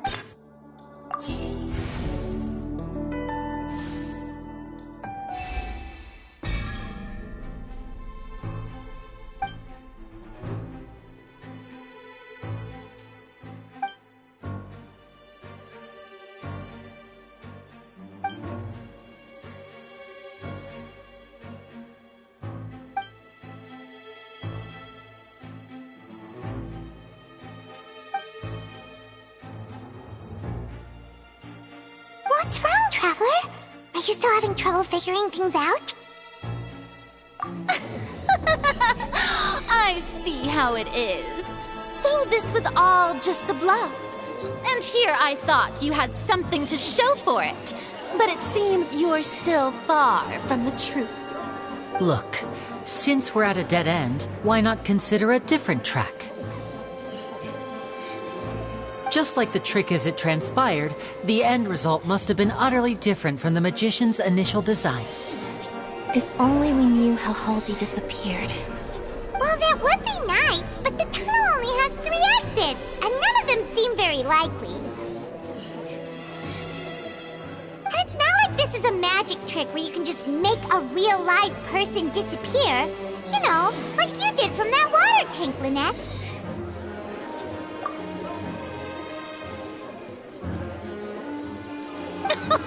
Excuse my interruption, dear opponents, but do you not see that the crowd is growing impatient? There is no greater sin in this opera house than an awkward delay in the performance.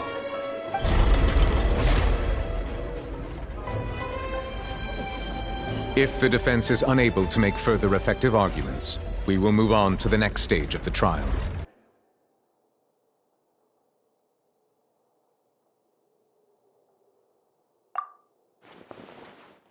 Lenny was not in the tunnel at that moment, which gave our criminal ample time. The sound we heard may have come from a clash between the missing Halsey and the criminal. The deceased's name is Cowell, Lenny's assistant. He would have been able to tamper with the equipment. No one entered or left the... Halsey's clothing was in the tunnel. The vase was not broken by chance. It was used to cover important evidence. The water...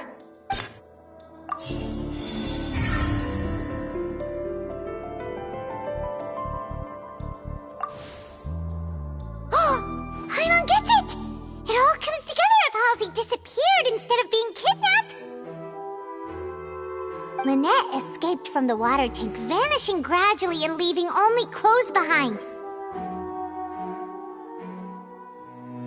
If there's a similar method where a person could be transformed into water... Oh, just a moment, please. I do hope you know how preposterous you sound at the moment. How could a person ever be transformed into water? This is reality we're talking about here, not some magic trick. Must we really? I should think that of anyone. Your friend Linny already knows this truth very well. Magic tricks are ultimately just illusions and misdirection. But Halsey's disappearance is very real. We're talking about 2 completely different things. Even so, I trust the Traveler's judgment. The truth must be out there somewhere. Perhaps some new line of reasoning may open if we try to gather all the focal points that don't make sense. Since Cal was the deceased, we haven't placed much attention on him. But given that we aren't making much progress with the case, it wouldn't hurt to have a look at his belongings, would it? People really do come up with all sorts of harebrained schemes when at the end of their rope. The way I see it, your suggestion that we broaden the scope of our investigation is nothing but a tactic for stalling the trial. Nevertheless, I believe that this is a reasonable request on the part of an attorney. Since the trial does indeed appear to be at an impasse, I believe that additional evidence may help us make more progress. Guards, please step into the lounge and examine the personal effects of the deceased, Cowell.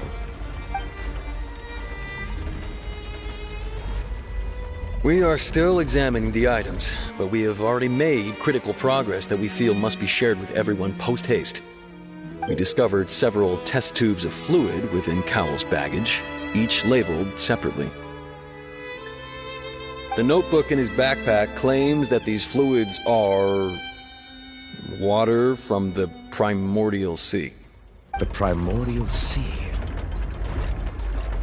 The note's contents also indicate that Cowell belonged to an organization that sells illegal drugs and that he had an accomplice. The notebook has many entries concerning safe usage of these fluids, in which the keyword dissolve appears many times. One of these tubes was labeled Opera Epiclese, along with yesterday's date. It is empty. The notes also state that these dissolution properties work exclusively on people from Fontaine. It's likely that Halsey was chosen as some sort of test subject. As such, we believe that the defense's hypothesis is, in fact, supported by sufficient evidence. You've got to be kidding! People dissolving into water? Could something so ridiculous actually be true? Wait a moment. This reminds me of a certain prophecy, but it's just a coincidence, isn't it? Huh. If people can become water, does that mean that the water tank's real use was as a means to hide water stains? And if Cowell was targeting that girl... Wait just a minute. Could that mean... You two, with me, quick! Demoiselle, wait! What about your partners? Let's go. Just trust me. Order! Order! It is undeniable that further examination of the deceased's personal effects has yielded some surprising results, but we cannot yet verify the veracity of these clues. Still, let us assume that these clues are indeed authentic, albeit with the understanding that Ms. Halsey has yet to be found. Guards, please continue examining the items along these lines. Mr. Linney, it appears your hypothesis is supported by the evidence, so please continue speaking. Of course. Thank you, Your Honor. If we uphold this hypothesis, I believe that many of this case's seemingly unrelated clues can be connected together. Right! Like the metal hook! That one didn't make sense at all. Let's think about this. Cowell's methods must have something to do with that water from the primordial sea.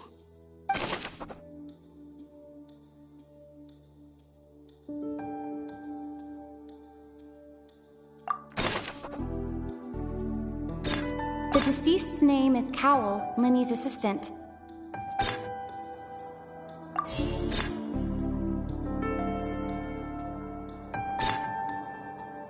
Lynette was in the magic box on stage the entire... I remember there was something else within the inner layer of that box. Now it seems like the hook rope was not meant for another magic trick, but was instead some form of triggering mechanism. The rope that strung the water tank up was lit by the fireworks and cut. As such, the focus Now it seems like the hook rope was not... The water from the primordial sea...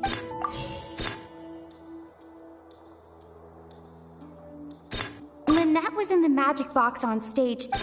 I remember there was something... The rope that strung the water tank up was...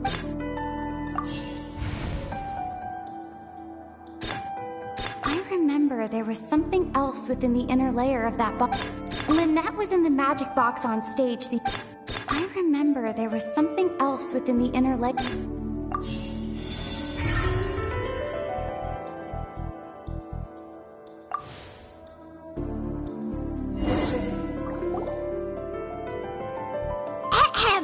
It's Ace Detective Paimon's time to shine again!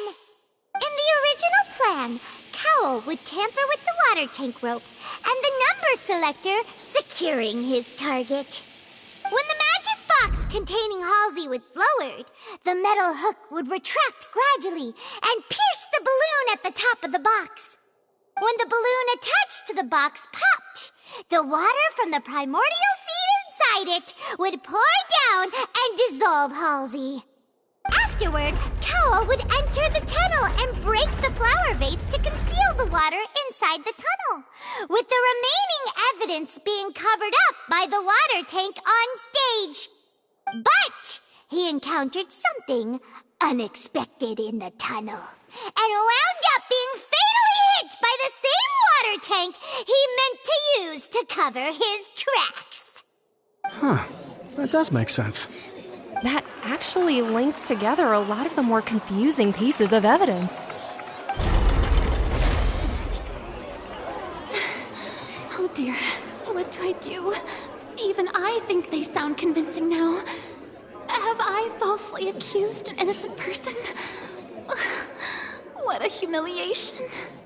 Now, it seems like the only point of contention remaining is the exact circumstances that led to Cal's death.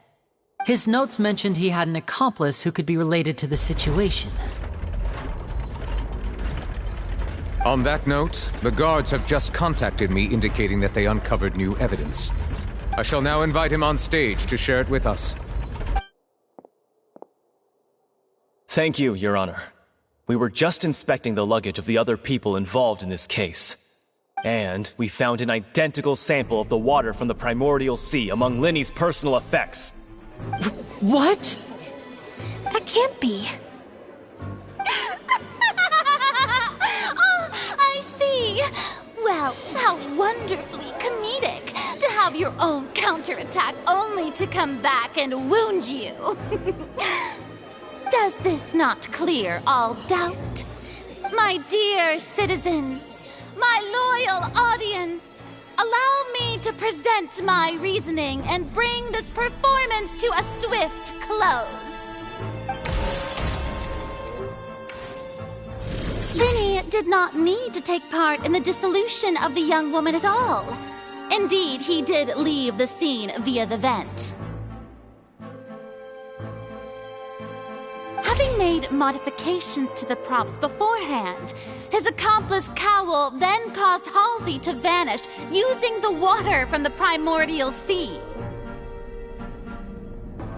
But upon his return, in cruel avarice, Linny desired sole credit and prepared to do away with his partner in crime. Ultimately, he knocked Cowell out, and the tool meant to cover the crime up also became a murder weapon.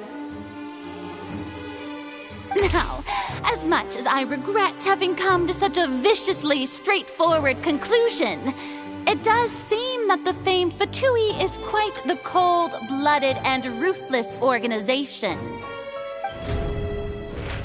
Am I right, Mr. Linny? We've used up all the evidence we collected. There's no way for us to make a rebuttal here. Is this the end of the road?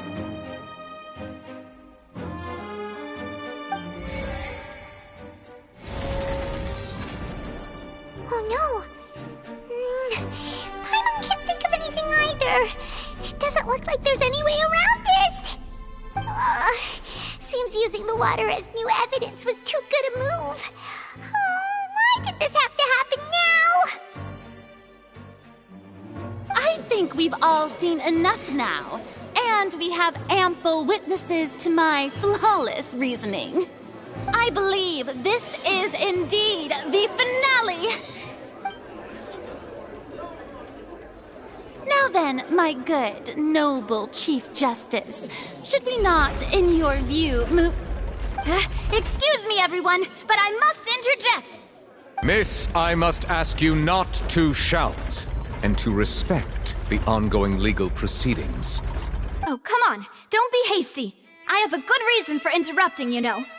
Now, would anyone here like to take a little break from all this debate and see a little magic? I'll show you an amazing trick. One that can bring a young woman who has disappeared back in the flesh, right before your very eyes. Please, do the honors, Mr. Linny, if you would be so kind. What in the world is she saying?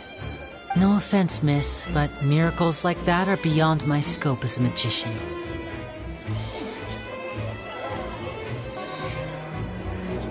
Come on now, don't be silly. Magic is all about misdirection, isn't it? It often conceals the truth while presenting a fascinating illusion. But once everyone believes the illusion, can't magic reveal the truth to them once again? And wouldn't such a trick be the most marvelous finale to today's performance? Come on, Lenny and Lynette. Give it another go. Don't worry.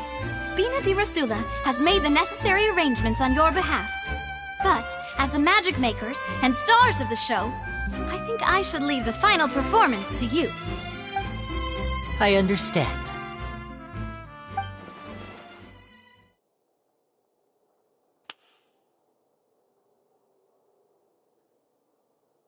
And voila!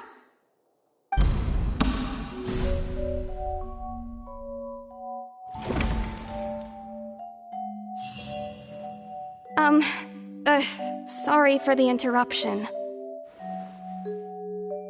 Wait, isn't that Halsey? So the whole thing about people dissolving wasn't true after all? To be clear, I'm only here because this person told me that if I testified, the merit of doing so would lessen my sentence. I was hiding outside this room listening to the proceedings because I was afraid that I would be the one put on trial. I was just feeling happy that no one had noticed me, and then before I knew it, she caught me. That'll teach you to underestimate us three. Where should I begin? I'm sorry. I'm the one who killed Cowell. I admit it. What? Why? Firstly, my name isn't Halsey. It's Lillian, and I'm originally from Mondstadt. I heard that Linny's show was going to be a real thriller, but I missed the chance to buy a ticket, so I stole one. That's how I make a living. I steal stuff here and there, and I'd never been caught before.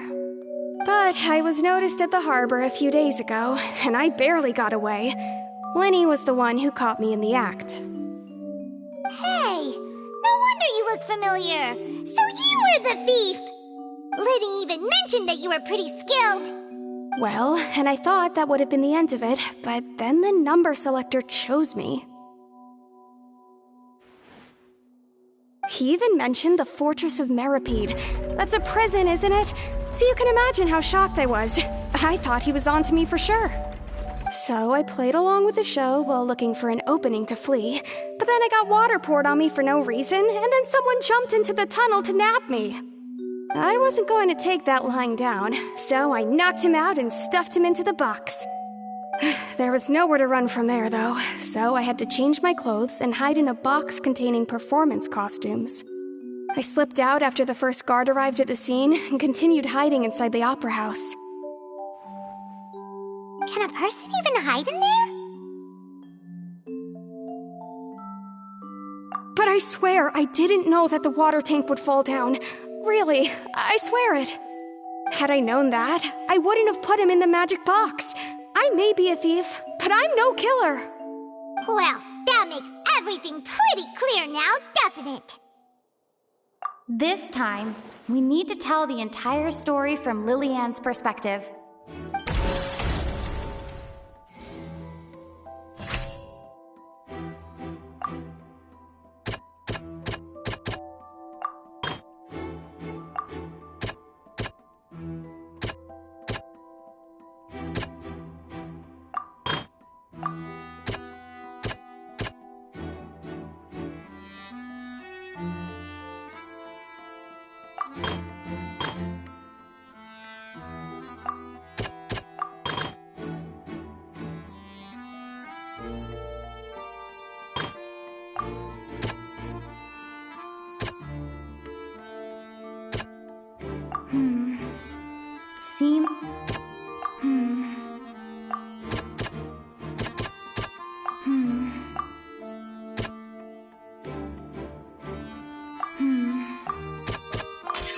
The strange sound wasn't from a fight.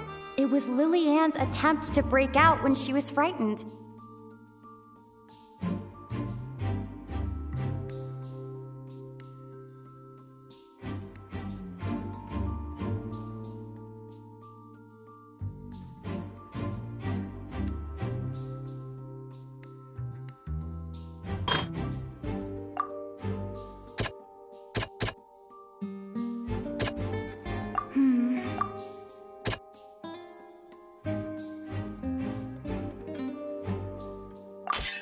The flower vase was not broken to cover anything up, but was smashed during the struggle between Lillian and Cowell.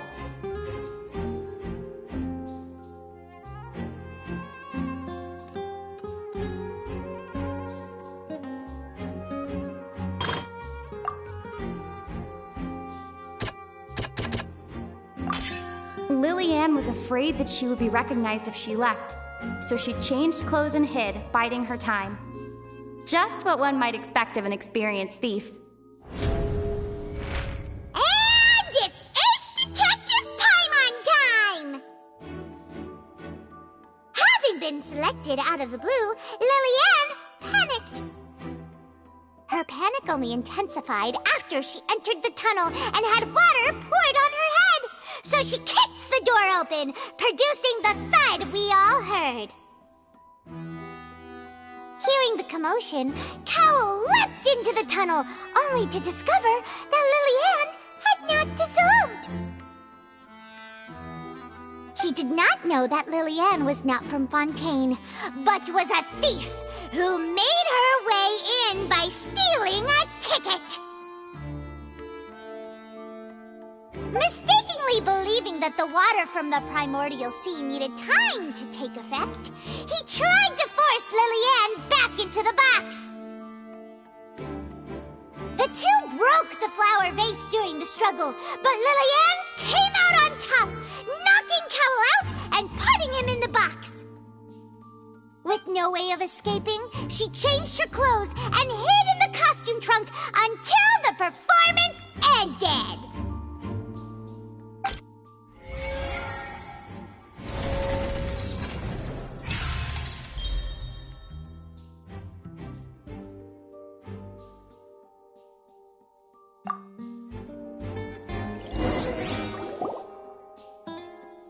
She knew that she would have to go through guard inspection if she tried to leave afterward. So, she has been trapped in the Opera House these last 2 days. She had already become desperately hungry by the time we were chatting over macarons. So, she swiped 2 of them right under our noses. Talk about a sneaky thief. At this point, all the events that happened in the tunnel have now come to light. Ah, so that's the whole story. Bravo! Bravo! Now then, Lady Farina, do you wish to speak against the defense's statements? Please answer the question, Lady Farina. Also, if I may add, the trial has not yet ended. As such, I request that the prosecution not leave the room before the proceedings have concluded. What? Are you reading my mind now? No, I have no further arguments. I admit defeat. But really, could you at least have left me with some dignity? Wow, look at that! She's like a deflated balloon now. If there are no objections, then as the Chief Justice of Fontaine, I shall once again repeat the full sequence of events. The actual perpetrator of the serial disappearances, Cowell, selected his next victim from the audience reservation list. With some modifications to the selector, he could ensure that the pre-selected young woman would be chosen. To cover up any evidence while committing the deed, Cowell thought of allowing the water tank to fall, which would conceal the water left behind after the young woman was dissolved. He also tampered with the rope suspending the water tank, using the fireworks at the end of the performance to cause the tank to drop and hide the watermarks. He poured the water from the primordial sea into a balloon during the preparation of the magic box and stuck it to the box's lid. Finally, he passed the prepared hook on a rope through the gap in the magic box's door when bringing the young woman to said box. When the magic trick officially began, the box containing the woman was lowered into the tunnel, tightening the hook rope and bursting the balloon containing the water. If all had gone to plan, the young woman would be dissolved at this time. However, Lillian was not from Fontaine and thus fled the box with a loud noise. Realizing that there was trouble, Cowell entered the tunnel and met Lillian. Thinking that the waters had not yet taken effect, he decided to proceed. However, his opponent was more capable than he thought, and he was overcome, knocked unconscious, and placed into the magic box, and thus became his own final victim. Lillian, according to her own statements, then changed clothes and hid until the performance ended, before hiding in other parts of the opera house. As for Linny, he was in the underground structures within the opera house, and was thus ignorant of these happenings. From this reconstruction of events, we can conclude that Linny, the accused, is in fact innocent. While there is much in Linny and Lillian's conduct that should still be investigated separately, this case, at least, can be handed over to the Oratrice to make the final decision.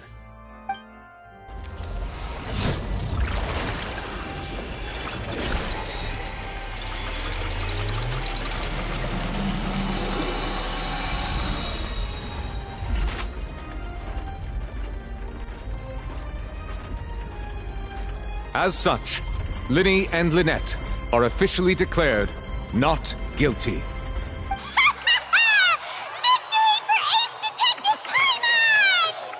Great work, partners. Thank you all. Thank you so much. Next, I think we deserve an explanation, Guard Vaughn. How did you find the water from the primordial sea in Linny's baggage? Right! Your discovery caused me to make a serious mistake, you know. Or was that not a discovery, but false evidence that you dared to bring before this court? I suspect that the accomplice mentioned in Cowell's notes was not Linny, but you, yes?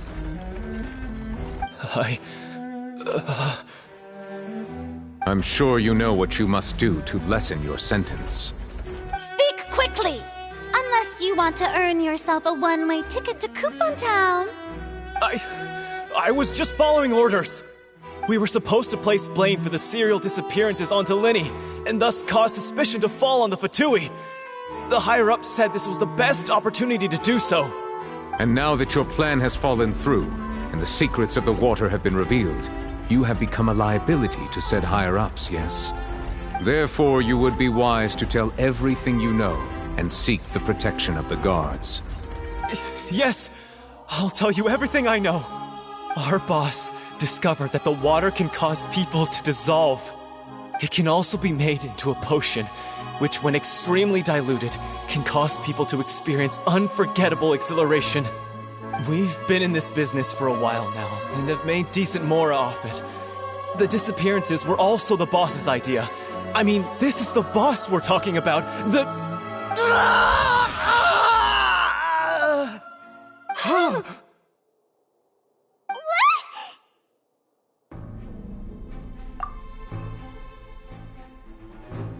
And now he can no longer talk. Such ruthlessness. I shouldn't have expected any less of them.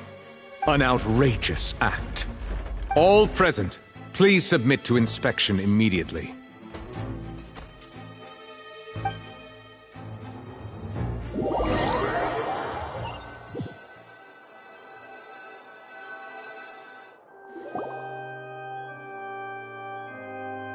So, we're just going back now? That's true, but... Traveler, Paimon! Please wait. Linny... I know you may not want to speak to me right now. Maybe you don't even want to look at me. But still, let me thank you again for defending me to the end. Even after you learned that I'm a member of the Fatui. I guess. But regardless, I'd like the opportunity to set things straight. I didn't approach you with any ulterior motives or ill intent. I've spoken to you as myself, just plain Linny this entire time. As for why I'm a Fatus, it's because the goals of the House of the Hearth align with those of an orphan like me. That's all. That was how Father, who you might know as the Knave, approached recruiting us back then too. The Knave? The one who controls the House of the Hearth? She's your father? That's right. And since we're here, I was wondering, would you mind hearing a story? It's about my past. Back when our parents first died, Lynette and I were left wandering the streets. To survive, I took to surreptitiously observing an older street performer who did magic. It took me several days to figure out how he pulled off his amazing tricks. I took my sister through several streets until we found a crowded corner, and we began to perform magic tricks there.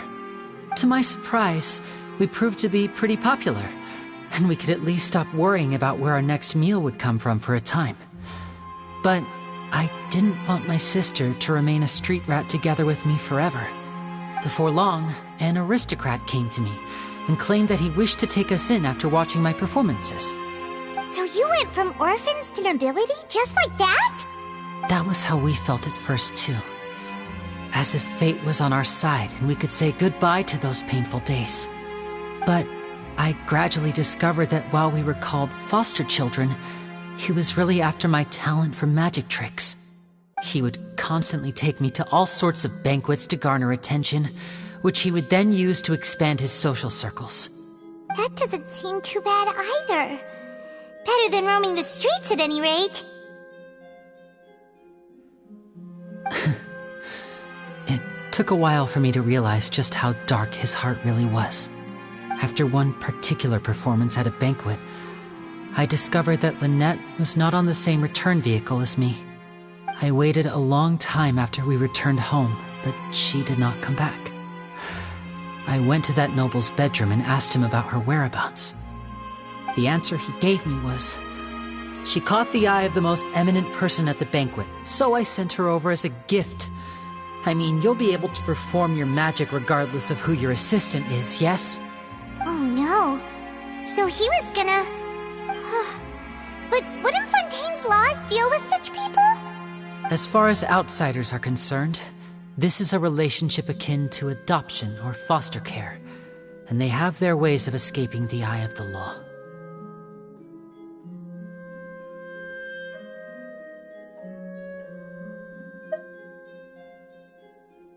I managed to ferret out the location of the mansion of that so-called eminent person and hurried through the night. But by the time I leaped over the walls, avoided the guards, and made my way in, all I saw was the moonlit ground covered in blood, and the knave standing there in the darkness. So, she'd already taken care of that guy. That's right. She had rescued my sister before she could come to any harm, and had even discovered several girls hidden in a basement, all of them orphans. Father, the knave, might have seen something in me, and so she made me an offer. The House of the Hearth welcomes you, for your interests align with ours. Here, none will ever betray you. Indeed, betrayal shall never be permitted here. I was hesitant to trust her. I had just been betrayed by nobles. But she was also quick to destroy the noble who had taken us in at first, giving us back our freedom. Oh, so that's how the two of you joined the House of the Hearth.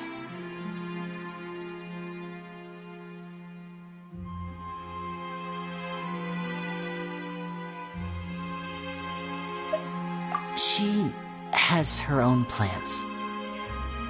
She has gained permission from the Tsaritsa to first use the Gnosis' power when she obtains it. She plans to use it to find a way to break the prophecy and save Fontaine.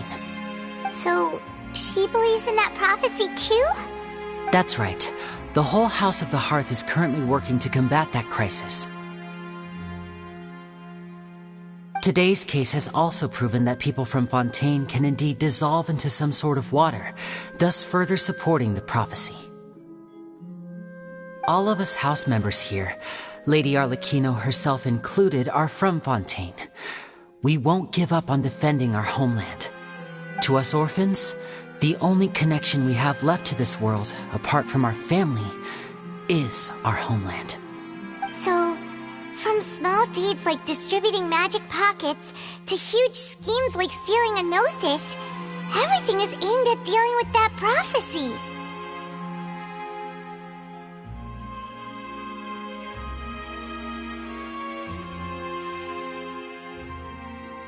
It's all right. I understand. The only thing I can do is relate all this to you. I just hope you can understand that even as a member of the house, I have never stopped making my own decisions, and that I believe what I'm doing is right. If you should need anything at all in the future, feel free to find me. I will do my best to help you, as plain Linny.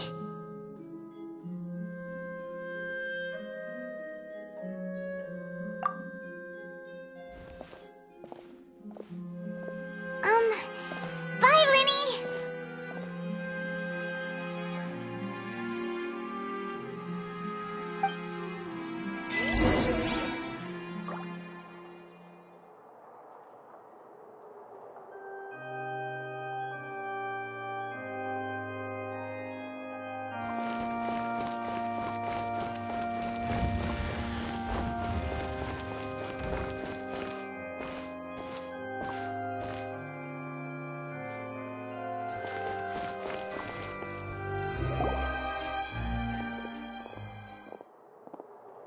Hey there!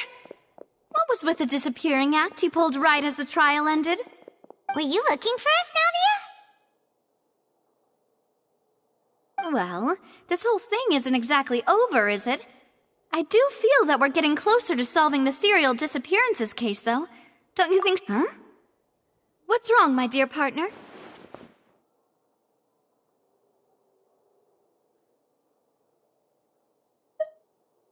Besides, are you sure we're the ones who can crack a case that's been cold for decades now?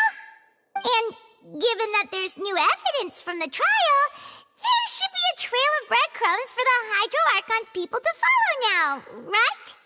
Ah. I see. Well, I won't lie. I'm a little shocked to hear that from you. But I suppose you are just travelers who have only arrived in Fontaine after all. Sorry. I might have been too presumptuous. Don't say that, Navia. Ah, and we were having so much fun investigating with you, too. It was like having new waters flowing into a stagnant mire, causing new hope to spring forth, and the reflection in the murk to become clearer. Sorry about that. I'm a bit prone to nostalgia. Don't mind me. Wait, shall we have a farewell meal? You know, to commemorate our time as partners? Huh? Do we really need to get that formal? Well, guess you really did treat us as partners, huh? Well, I'd just like to have a proper ending to every important memory.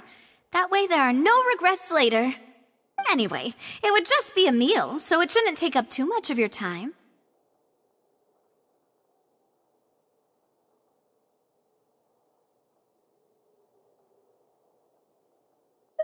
You don't have to twist Paimon's arm. If Boss Navia's treating, count Paimon in!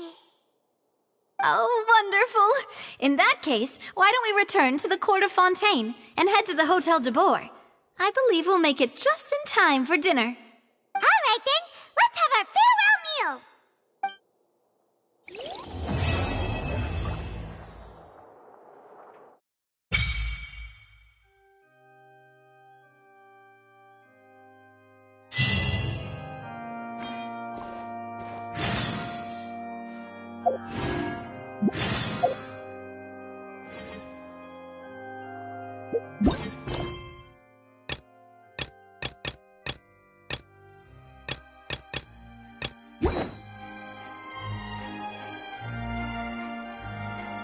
I'll remind you again. The law can be both a help and a hindrance.